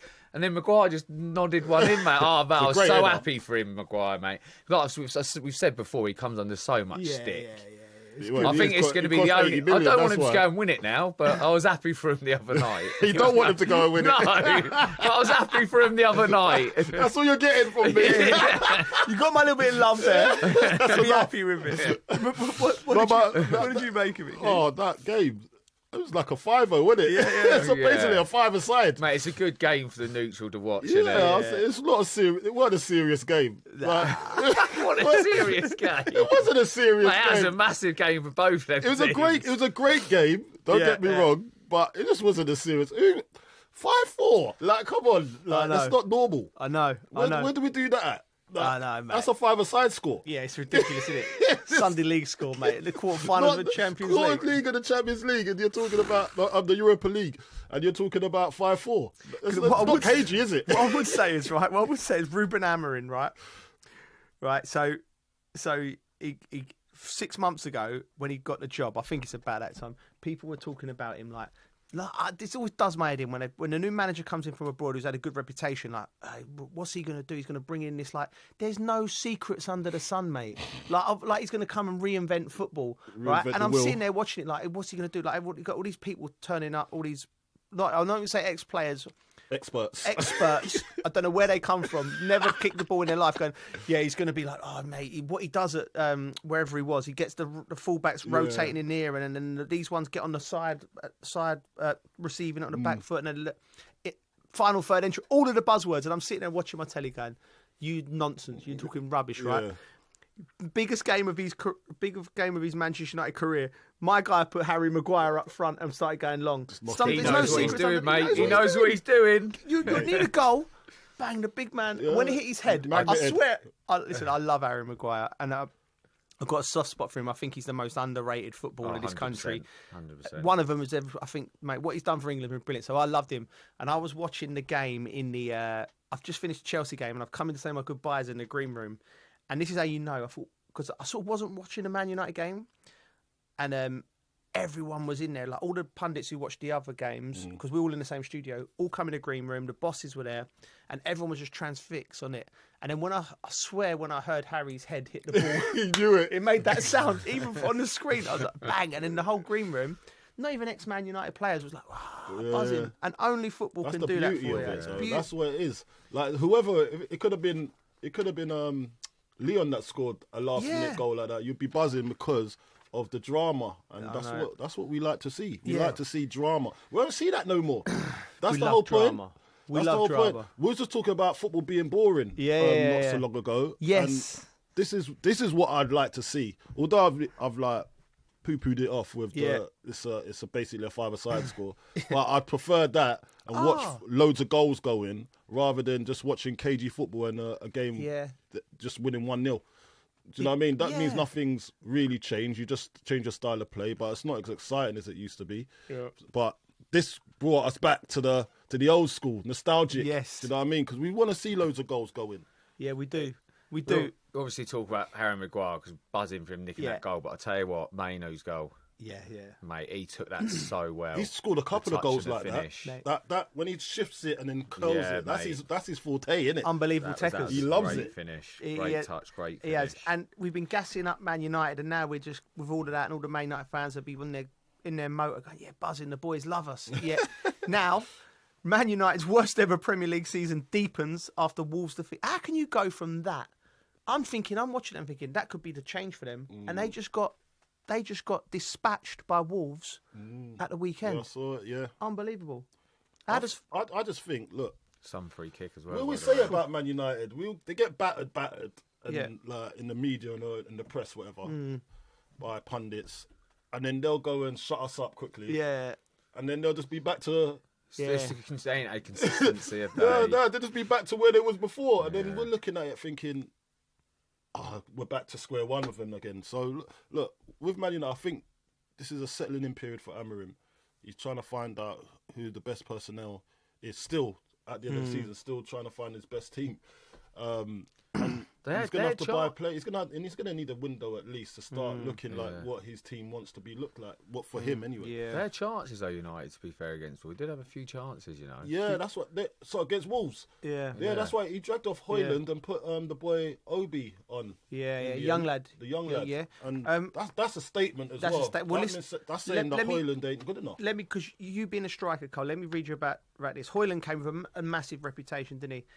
They failed to score in 9 of Ruben Amorim's 22 league games. Højlund has just 1 goal in his last 28 games, while the team is conceding over once. 1 goal in 28 games, Bridgie, as a striker. Cool, he played like that, didn't he? I remember he looked like he just wasn't pulling the trigger. He needs experience. What does he need, Coley? He needs experience, right? Someone to show him how it's done. Yeah, and because he's still young, he's not the main. He shouldn't be the main character. Yeah, do you know what I mean? Like he should be learning off someone. And then trying to build into what he's going to be potentially in the future. But right now, everything's on his head. Yeah, because he's like the main striker. Marcus ain't there, so no one can blame Marcus anymore. Yeah, so he's the next in line. It's going to be him. And he's too young for you to be judging him just yet. He needs someone around him just to take the pressure off him. And the someone around him right now to take the pressure off him is even younger than him. So is he? So he's the one that's supposed to lead the march, and it's hard. That's a hard ask. Leading Manchester United's attack. Look at the strikers they've had in the past. What are they known for? Strikers, really. They've had Van Nistelrooy, Dwight York, Andy Cole. Yeah, like Rooney, Ronaldo, Ibrahimovic. Tevez, come on. And then now Højlund is expected to carry that buck at his young tender age. That's not fair. Yeah, it's not fair. And it's in a time when they're not pulling up any trees. They're not pulling up any trees, and nor is he. Or planting any tree houses. Or planting any trees.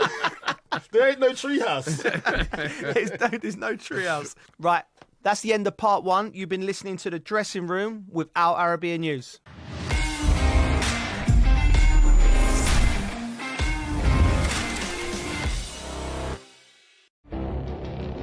It feels like the gates are passing by in a matter of weeks. Seismic shifts in the world order. Never, ever will be part of America. With so much happening and then so much noise. Whether it's political upheaval, Canada has been ripping us off for years. economic shifts or social movements, And no one wins from tariffs. I think America can be more friendly to the rest of the world. For in-depth analysis and all the latest developments across the globe. To have an inclusive policy together. The meetings with Hamas gave me some hope. We're in another nuclear arms race. The most important development straight to your screen. Welcome to The Dressing Room. I'm on my own. I need backup. And an insightful look at the issues shaping our world today. It was not going to happen, that war, and it happened. Join us on Arabiya News, where the world talks.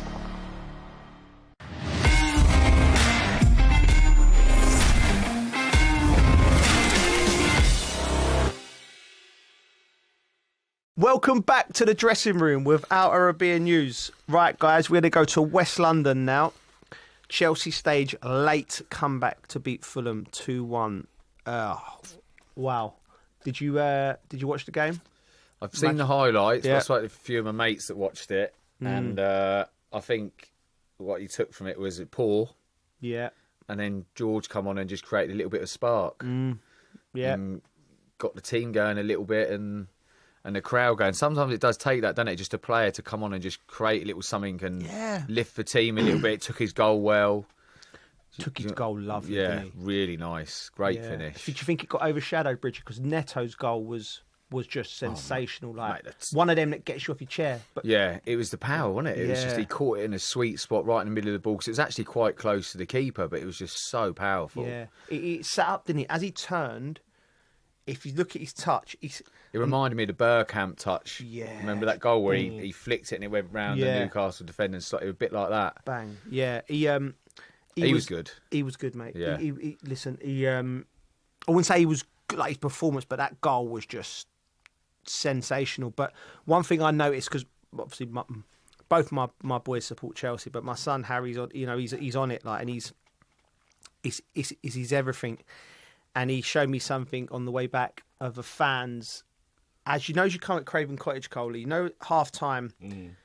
You sort of walk to the tunnel in the corner, and the away fans, it's tight, it's an old-fashioned ground, and the Chelsea fans were losing it with the players, and you just see all the players, you usually walk off the pitch, they're running off the pitch.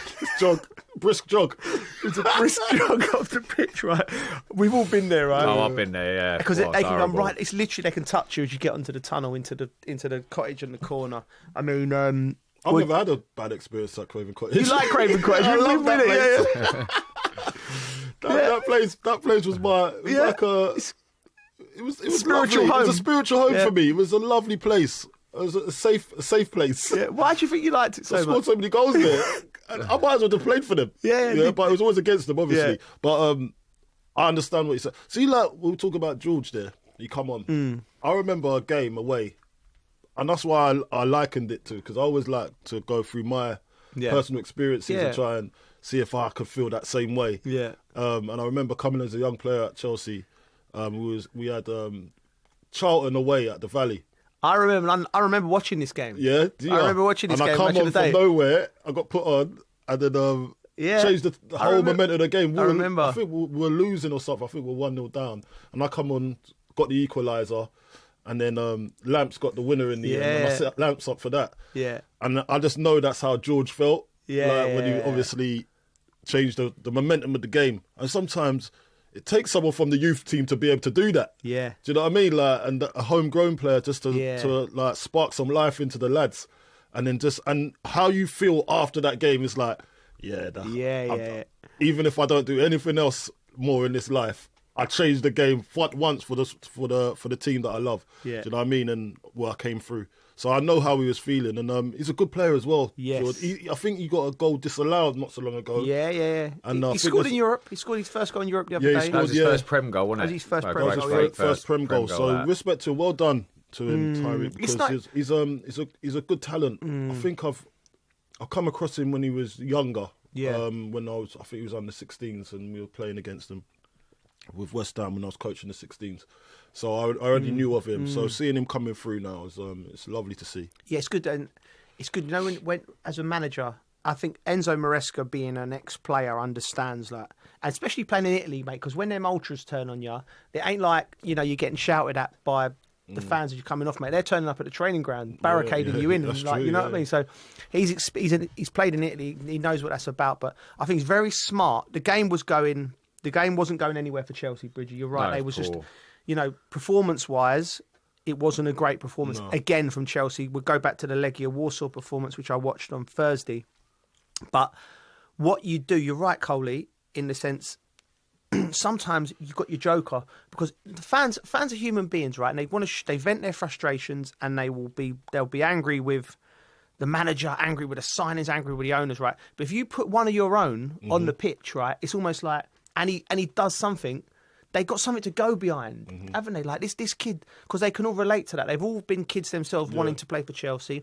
They're a bit older, they might have sons wanting to play for Chelsea, and they know that this kid's he's a London boy apparently. Yeah. So he's come through, and they get behind him, and then he it's the energy he brings on the pitch as well. The crowd can feel it, and I think feel the energy. So, like, I think Enzo, because he's an ex-player, I'm not saying he brought him on because of that, but I'm thinking maybe there's a bit part of him going, right, we need something working. Well, the boy's done well. The boy's done well every time he's come on anyway, so it's not like a surprise that he was going to get on the score sheet eventually. But at the same time, it's just nice the timing. The timing of the run was great. Do you know what I mean? So he's done it at the right time, and it's changed the game, the momentum of the game. And listen, Neto, he hasn't had the best of starts to his Chelsea career just yet, so that will just give him a lovely boost to go on to next season. I know it's his first season, but at the same time, he needs that extra boost. A few of those players need it too. As we're saying about Chelsea, they just need a bit of older blood. They need older blood. Missing, I don't know. See, when I was talking about experience, people keep on poo-pooing this thing about experience. You need experience, man. You need it. You do. You need to have someone to turn to when things are not going well, apart from just overthinking something that don't need to be thought of. Do you know what I mean? Like, you're making it a big issue, and that's what kids do. The younger generations, they all do that. They overthink it. Do you remember, like, I just feel like a little kid every time he says poo-poo. I feel like laughing. So we're trying to keep it right on the show. We don't want to swear because we want to be good examples. He was speaking seriously, and he said, but I kept smirking. I know, I'm looking at your face. That's what this guy's... What's he laughing at? Why is he laughing at me? He could never ever take me seriously, this guy. Going back to the experience, Coley. Experience, and I don't know. Like, so I've been banging. So basically, I've done the Legia Warsaw game, Chelsea Thursday night, and we had an hour-long build-up, which was a hard graft because an hour long for a Thursday night is Legia Warsaw. I'm talking about everything. I'm talking about the random stuff. Right, and we got through that. Then after the game, and I feel like a broken record because the owners going in with this model. And but experience, and I think to myself, how can I explain from my own experience why, using Chelsea as an example, I remember I was having a bad time at Chelsea, right? And when you play number 10 at one point, Makelele was there. And Maka couldn't barely speak English, right? So this goes you to it doesn't have to be an English, right? So, and I was playing just sort of left of a 4, and I was rotating. You might have played Bridgie, and I was having a bad game, right? The ball kept coming into me and I couldn't. Things weren't going well. And then worst thing to do with your number 10 is when you're not having a good game, you start coming deeper and getting the ball off your toes because it's easier, right? If I come and get it off it, then it's like you're cheating a little bit, right? And Maka, he must have had a sense of me doing this, and he come running over to me and he said in like an expletive, like, I won't swear. Hey boy, don't like. Go away. Get in there. Go away. I'm doing this. Go away. You get in there. He said, and he was like, I don't care whether get the ball and go. And I was like, and because I needed guidance at that time, and he said it in such aggression. You understood it. I understood it. Right, I'm not coming on your toes anymore. Yeah. Played the second half, played better, we won the game. But what I'm saying is, it was in a moment in the game, nobody in the stadium would have noticed that. No. Nobody in the stadium would have even noticed me coming to get the ball in different positions where you're not going to affect the game. An experienced player, he didn't come from the manager. Man, the manager might not have noticed it. He's got to look at everything. So I'm using that as an example. So please, if you're listening, the owner's like, you need experience in that team to help these young boys. You just do. It's just, and that's the bottom of. That is basically it. Yeah. Like, you can't just have players that you feel's experienced enough. No, you need that rock to build from, and that's when it's like fertile soil, so the others can grow and blossom. Exactly. He knows, he's been there, done it before, and has wore the badge. So that's what you need. So it's just that's where the mental side of the game's like really important, isn't it? Because it's you see it, you have a couple of bad touches or 3 or 4 things and it's not going your way. All you need is that one thing to happen. Yeah. And because otherwise you might get yourself in that thing, oh my God, I need something good to happen here. Yeah. And once that thing happens, it gets the ball rolling for you. What was there any mentors you had or any senior players coming through the Elpcha geese in that sense? Because, obviously we know you well, like, you're always like, you're like you got a defensive mentality. You're always a what if guy. Like, what if it goes wrong? Like, even if we're going for a night, you're like, oh, what about you? Like worrying about me and Cole are worrying attacking about the variables. me and Cole are look after everyone. We're dreaming about how sure good a night we're going to have. time. We ain't worried. You're there on time. Getting angry because we're not there. You know what I mean? Proper captain. Captain material. See, I'm not angry you're not there on time, but when we're meeting at a venue and get to go to another venue, I want to be in that other venue. I'm like, look, we're supposed to be here then. I like to make sure everyone's having a good time. I'd probably say there's only a couple of things that probably stand up for me. It's probably the early days would be at Southampton. Would probably be Glenn Hoddle. Yeah, I spoke about before, and then probably Dean as a Richards. player, though. Sadly, obviously passed away. He was bless him. He was great. And do you know what? A lot of the other Saints players like Jason Dodd, even Francis Benali, probably got me to like believe in myself a lot more. I'd probably say, which is, and I think that would have come from Glenn Hoddle as well, getting them around me. You to love do to that. Protect him I love him, mate. He was great for me, and I think I probably took that on with my kids, where I've just tried to kind of be positive in what you do. Like, you know, you making a mistake. I don't like calling it mistakes in football. You just make the wrong decision, do you know what I mean? But don't let it beat you up. You get on with it. You go and get after the ball because you'll do something good in a minute. Football's like that. Something good will come in the end. So don't beat yourself up about the little things that haven't gone your way. Do you know what I mean? You just got to get on with it, haven't you? You take the holistical approach. I like that. Holistical. I like that. You like that, yeah? Yeah, I do. Yeah, I like that. We're going to get Glenn on, hopefully, at some point, and we're going to go through that, because I think that would be a great episode, because I love Glenn, and I know you do as well, Coley, and like, he's like uncle. He's like, uncle. Uncle Glenn. I think he's been given a bad rap by English football, way ahead of his time. Way ahead of his time. Like, even like, if I took a job tomorrow as a manager, and he'd be one of the first people I'd call. Just start. So how many jobs do you reckon he's been offered? He must have been offered. I don't know. You'd think so, Coley. Like, he got a terrible rap by the British press, and he was way ahead of his time. Which was unjust, I think. Unjust, yeah. But that's going to be good. I can't wait to get Glenn on chatting here.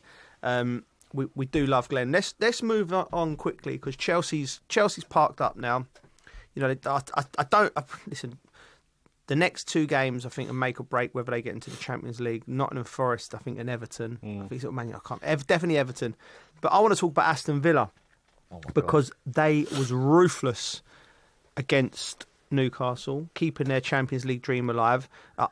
Ollie Watkins, he put Villa ahead after just 33 seconds. They won the game 4-1. They hit the post three times. More. He hit the crossbar, hit the post, Watkins. Yeah, he was brilliant. And, I mean, first of all, Coley, do you think Villa will make the Champions League spot?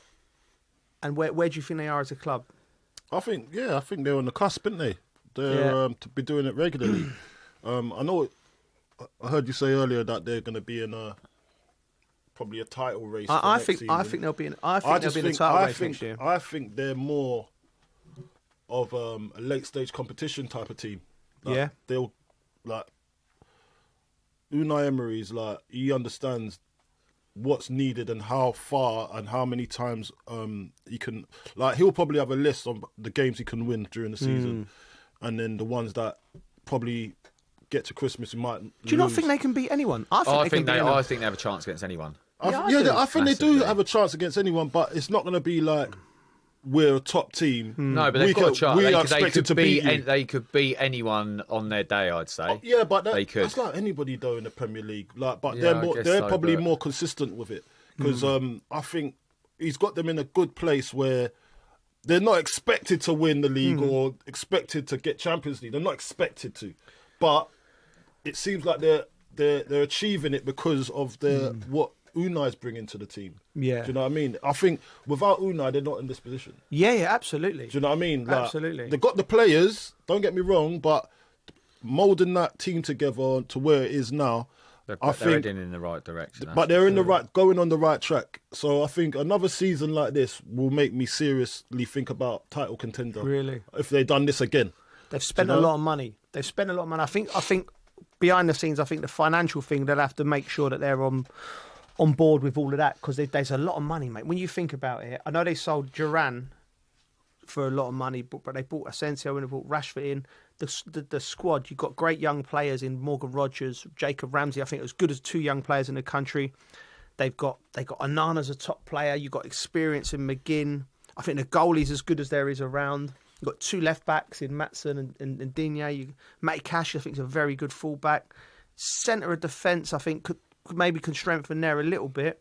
Their squad is a joke, I think. I think if they do strengthen a bit in defence, that they've got a massive chance.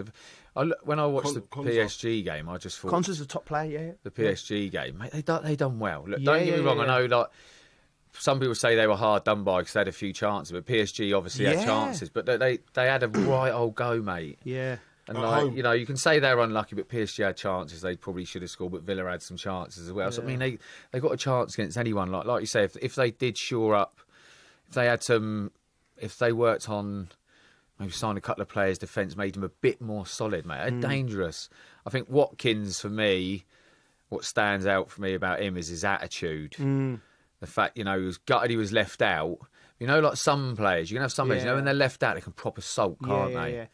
And when they come to play, they don't perform what they should do because they're still sulking. It was his attitude, mate. I thought it was brilliant. He was good. Well, I think he's got to accept that he's got top players that are playing beside him and with him. Yeah. And that's a good point. But mate, that game, when he came off, how he was feeling, he made a statement in that game, I think, to say, I should be playing. Yeah, and it takes you to different levels as a player. It should do anyway if you're a serious player.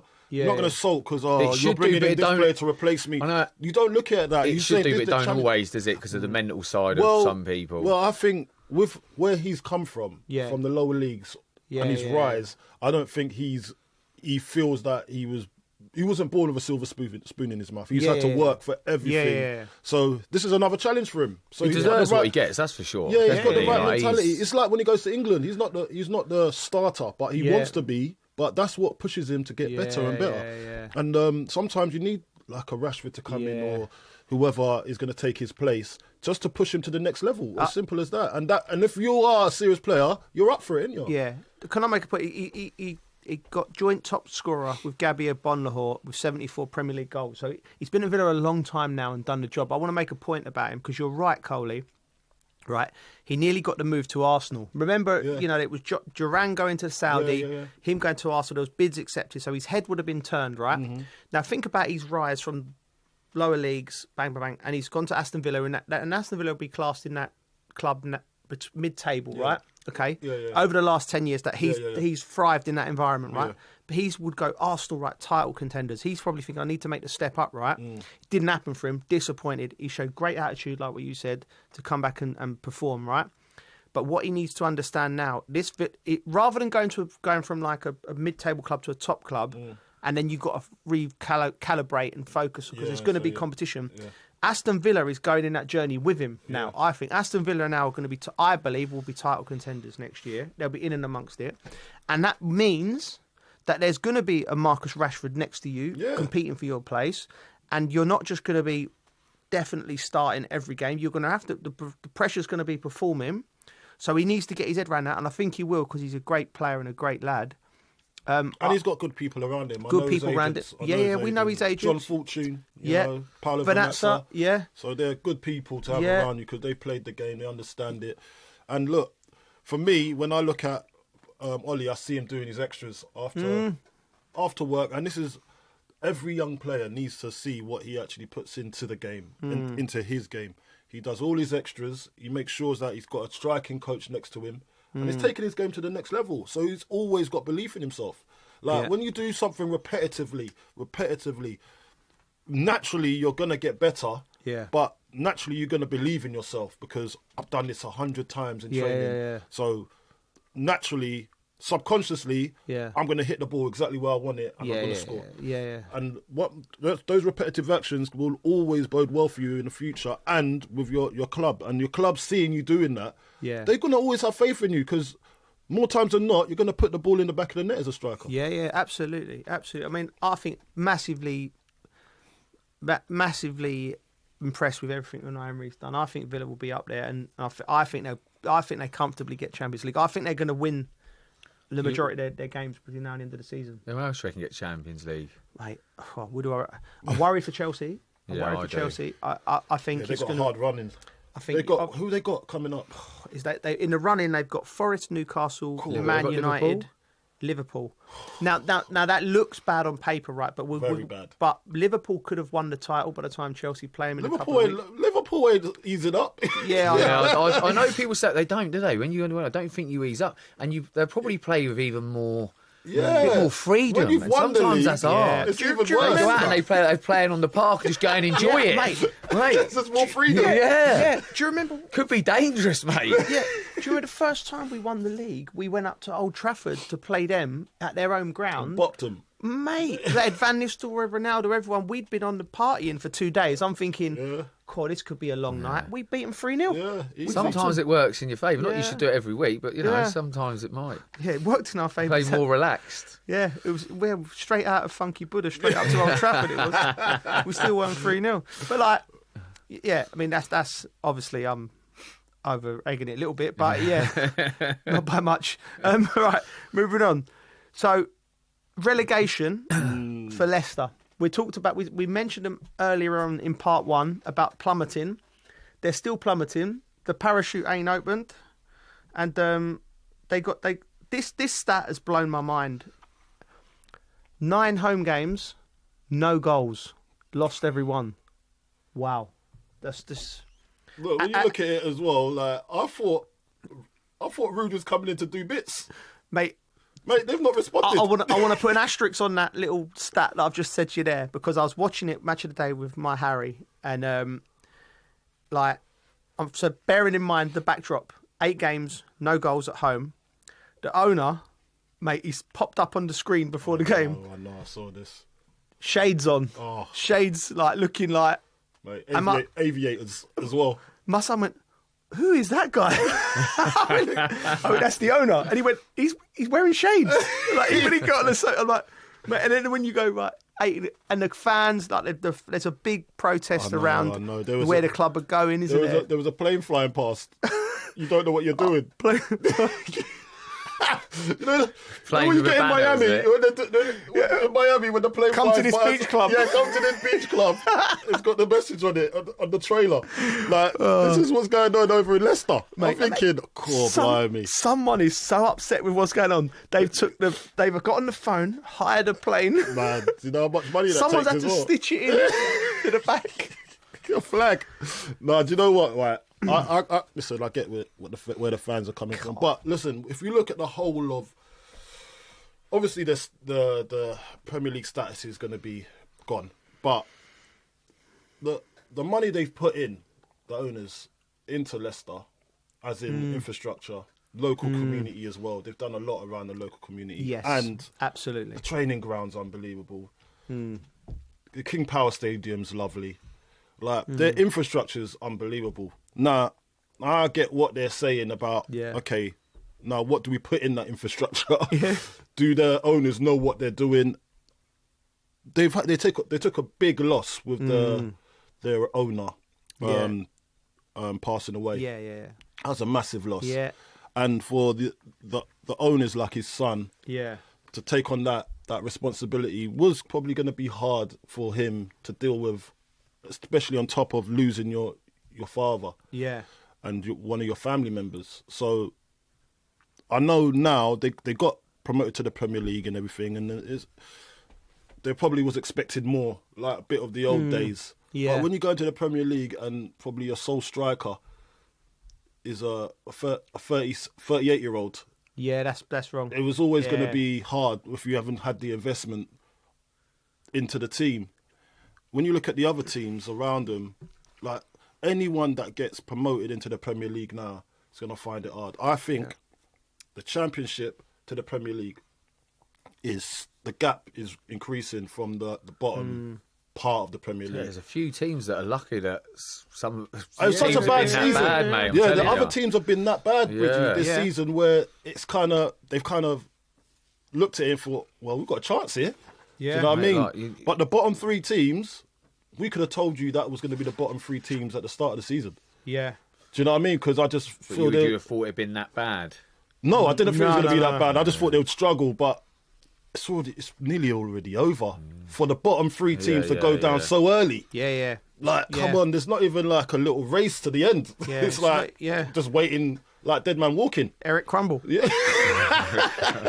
They crumbled early. You know what I mean? So like, it has been a difficult watch. Yeah, that's why everyone's saying it's been a boring season, because the winners are the winners, and the bottom three for so long, and there's been no challenges, and so there's just been a separate table in the middle, like, and it's been a weird season. Yeah. So teams like Leicester, Southampton, Ipswich, they're always going to find it hard to stay afloat. Yeah. Now the teams struggled against Saints, by the way, at the weekend. Yeah, that's what I'm saying. West Ham but have been bad, didn't they? Yeah, but as we're saying, the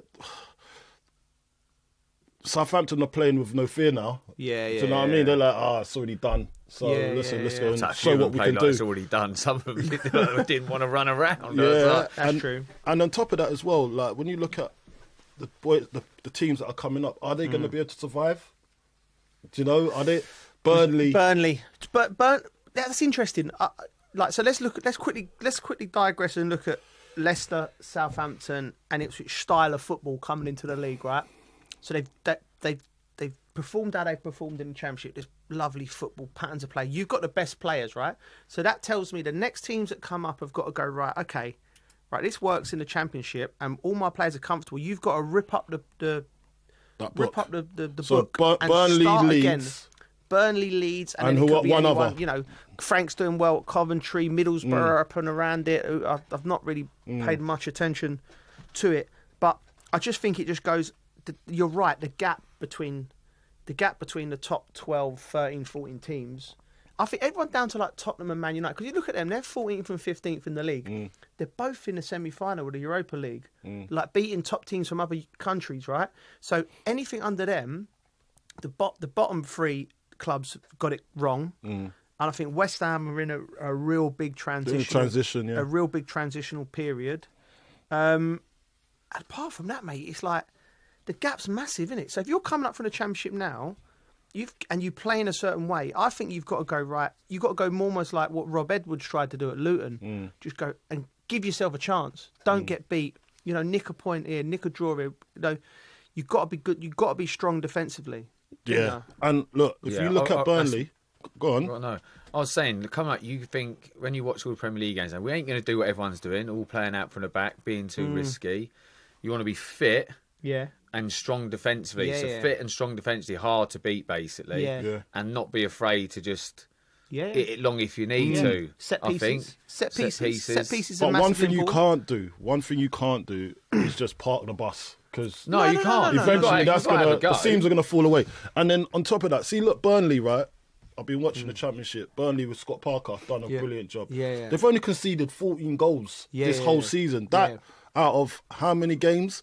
That is unbelievable. Yeah, I know. Now, transferring that to the Premier League is going to be a lot harder. It's a massive ask. It's going to be a lot harder. So is he going to change his style?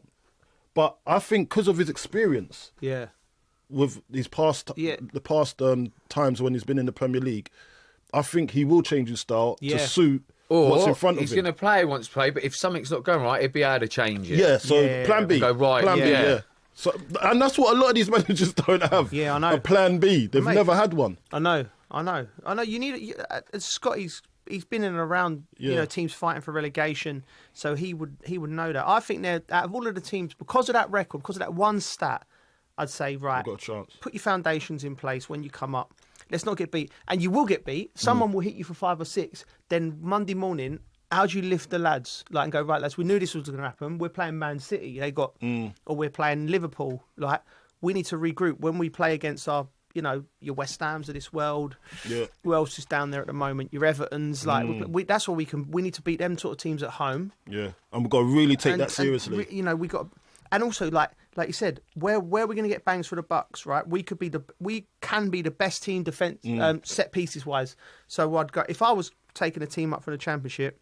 I'd make it a performance indicator. The first we would do pre-season. Yeah, it's okay for Arsenal, right? Yeah. Right. So I'd go right. We need to be in the top 5 set pieces, defence and against, and that will correlate to maybe let's just say 5 to 15 points, depending on Right, that's your basis, right? And we'll set up every week. We'll be working on that, and it'll bore the lads to death. But you have to get them to buy into it. You've got to drill sergeant them. Look, give yourself a chance to stay up, and then you Leeds can build as well. Leeds, coming up. Like Daniel Farker, right? I swear that is he going to be the one that keeps them up? Because remember, his time in the Premier League wasn't great. Yeah. Like found out real quick, and it was with Norwich, wasn't it, when he first come up? And he hasn't actually. When I see Leeds fans, I think, do they actually believe in him? Yeah. For him to come up and stay up. Yeah. And every fan that comes up into the Premier League is going to want to stay up for the first time of asking. Yeah. They don't want to be known as a yo-yo club. Now, when I look at Dan Fark, is he going to be able to keep them up? Or is it one of those ones when you come up, they sack the manager and bring someone else that can keep them up? Oh, that's a big shout, that. That's Do you know what I mean? Like, because...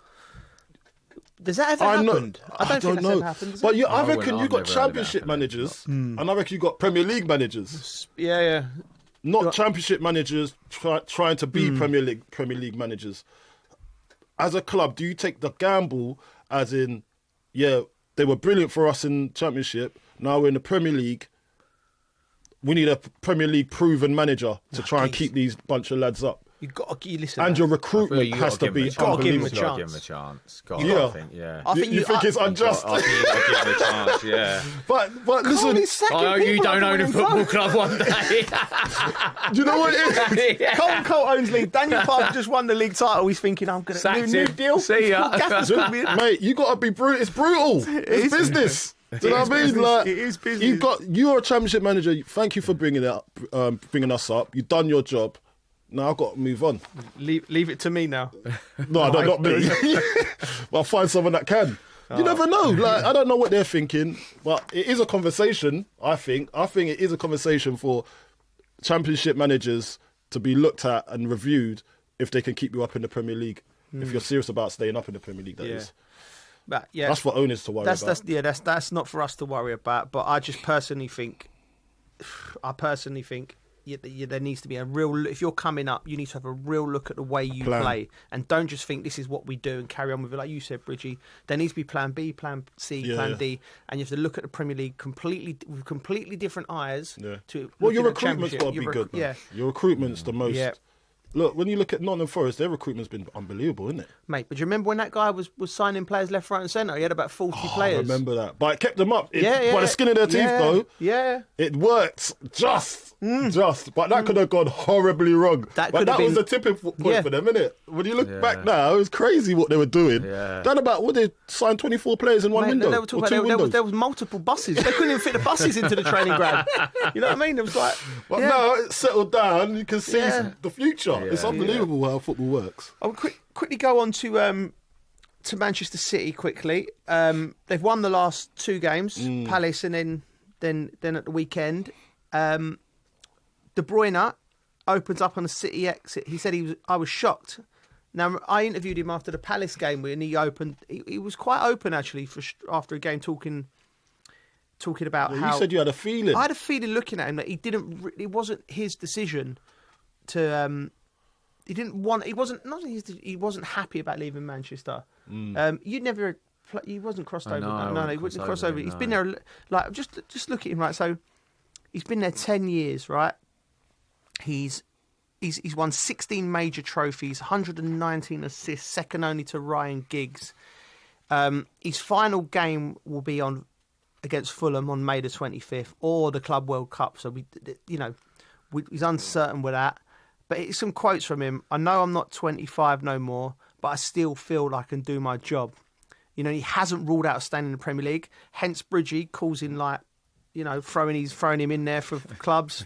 Harry Kane to Arsenal, De Bruyne to Chelsea, making all sorts of waves in the media world. Yeah. But I got the impression from him that he didn't want to leave, and I mean now I find that astonishing.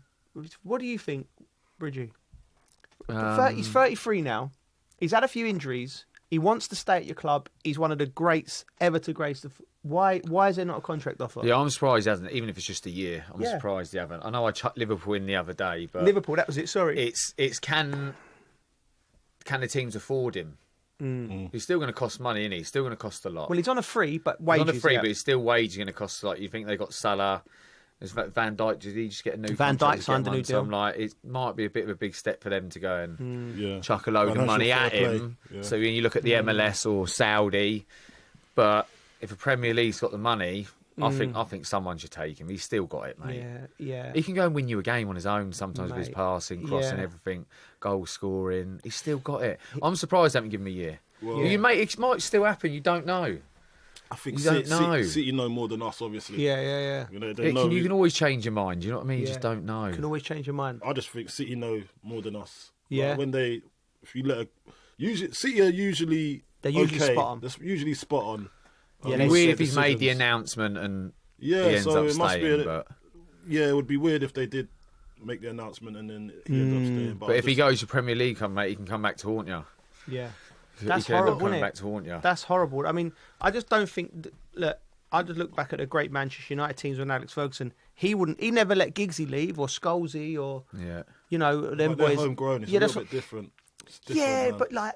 It just doesn't happen no more. Homegrown. Yeah, that's why. He's as good as homegrown, Kevin De Bruyne. 10 years he's been at your club. Yeah, it's not as good as homegrown. Homegrown's I know. different, isn't it? That's totally different. That's your Phil Fodens. And, Yeah, you know what I mean? And if Phil Foden goes and has half the career that De Bruyne has, then you ain't letting that go. You're just going to keep that under your stable for the rest of eternity, really. So Yeah. De Bruyne is such a wonderful player, and we do want him to stay in the Premier League because Premier League miss him. We'll miss him, and he keeps it exciting a little bit. You know, he keeps it. Can I quickly jump? We haven't spoke about Liverpool because it's just boring, isn't it? They're going to win the league. Not boring for Liverpool fans. Like incredible achievement. The news of Van Dijk saying after Salah saying the third will in that little trilogy of transfer. Well, not rumours, is it? Transfer drama. Trent scored at the weekend.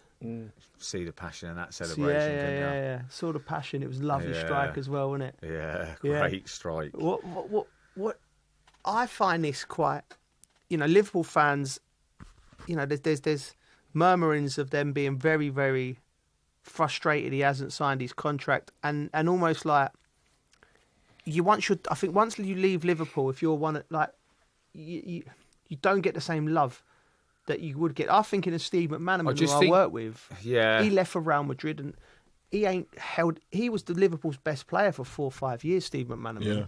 Do you know what I mean?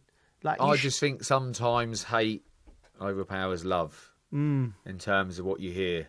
There will be some Liverpool fans, we're all different. Some Liverpool fans will still love him, appreciate what he's done, and be happy for him. Do you think the majority? But you don't hear that as much. You'll hear that more. I don't know, mate. When you say the majority, I just think you hear more about the hate stories rather than the love stories. You're right. It's more interesting. Exactly. No one cares about love, man. Only we do. No one cares about love. I'll tell you what it is. Really know, mate. Listen, but he's obviously come under it, and I kind of get it. Why? But I'd be more the other side of. Go on your way, son. Thank you for doing what you've done for the club. One of our own. Look, when you talk about the noise, because you hear the noise, everyone are affected by it in different ways. But when I look at noise and the hate, it always comes from like Twitter. It always comes from social media. That's not the main bulk of the noise. The main some people are not even on Twitter. Some people are not even on social media. They have an opinion, but they're not that bothered by it for them to go on Twitter and vent their frustration. That's an elite lot. Not everybody that dislikes you is going to go out and vent it on social media, or not everyone that likes you is going to come and say they love you. You know what I mean? How many people have you met that says, I didn't agree with what you done there or what you said? Not many. It's only online. They'll never come say it to your face. So you don't actually know. I think social media magnifies a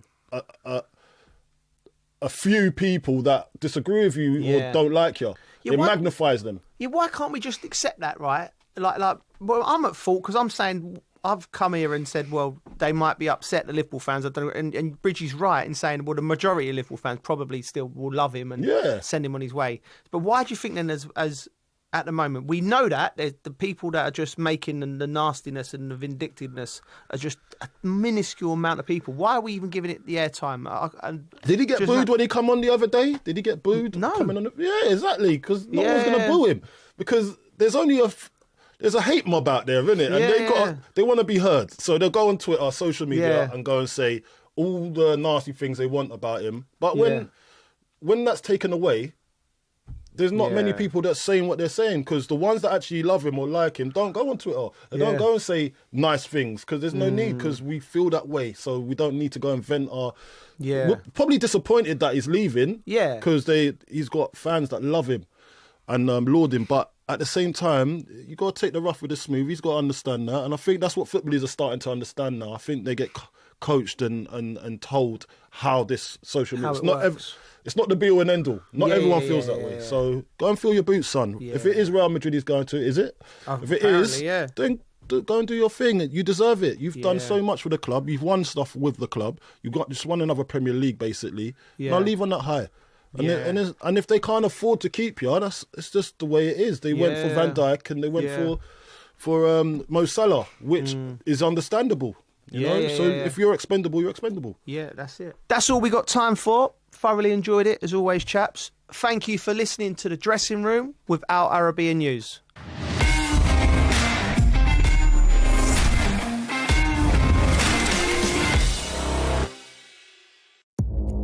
Our allies, in many cases, are worse than our enemies. Stay informed and connected with the latest international headlines. There obviously is a risk. From breaking news to in-depth analysis, it would appear that this war is coming to an end. Who buys this stuff? Investors, pension funds. We deliver the most important developments straight to your screen. Iran always wanted to deal with militia. Join us for compelling, expert-driven conversations. A curfew order has been established. And an insightful look at the issues shaping our world today. There are a lot of proposals about European architecture for security. I'm Leigh Ann Gerrans, and this is W News. We dealt with this when I was Chief of Staff in the first term. Where you don't just hear the headlines, you get the full story. It feels like decades are passing by in a matter of weeks. Seismic shifts in the world of gun. Never, ever will be part of America. With so much happening and so much noise. Whether it's political upheaval, Canada has been ripping us off for years. Economic shifts or social movements. And no one wins from tariffs. I think America can be more friendly to the rest of the world. For in-depth analysis and all the latest developments across the globe. To have an inclusive policy together. The meetings with Hamas gave me some hope. We're in another nuclear arms race. The most important developments straight to your screen. Welcome to The Dressing Room. I'm on my own. I need backup. And an insightful look at the issues shaping our world today. It was not going to happen, that war, and it happened. Join us on Al Arabiya News, where the world talks.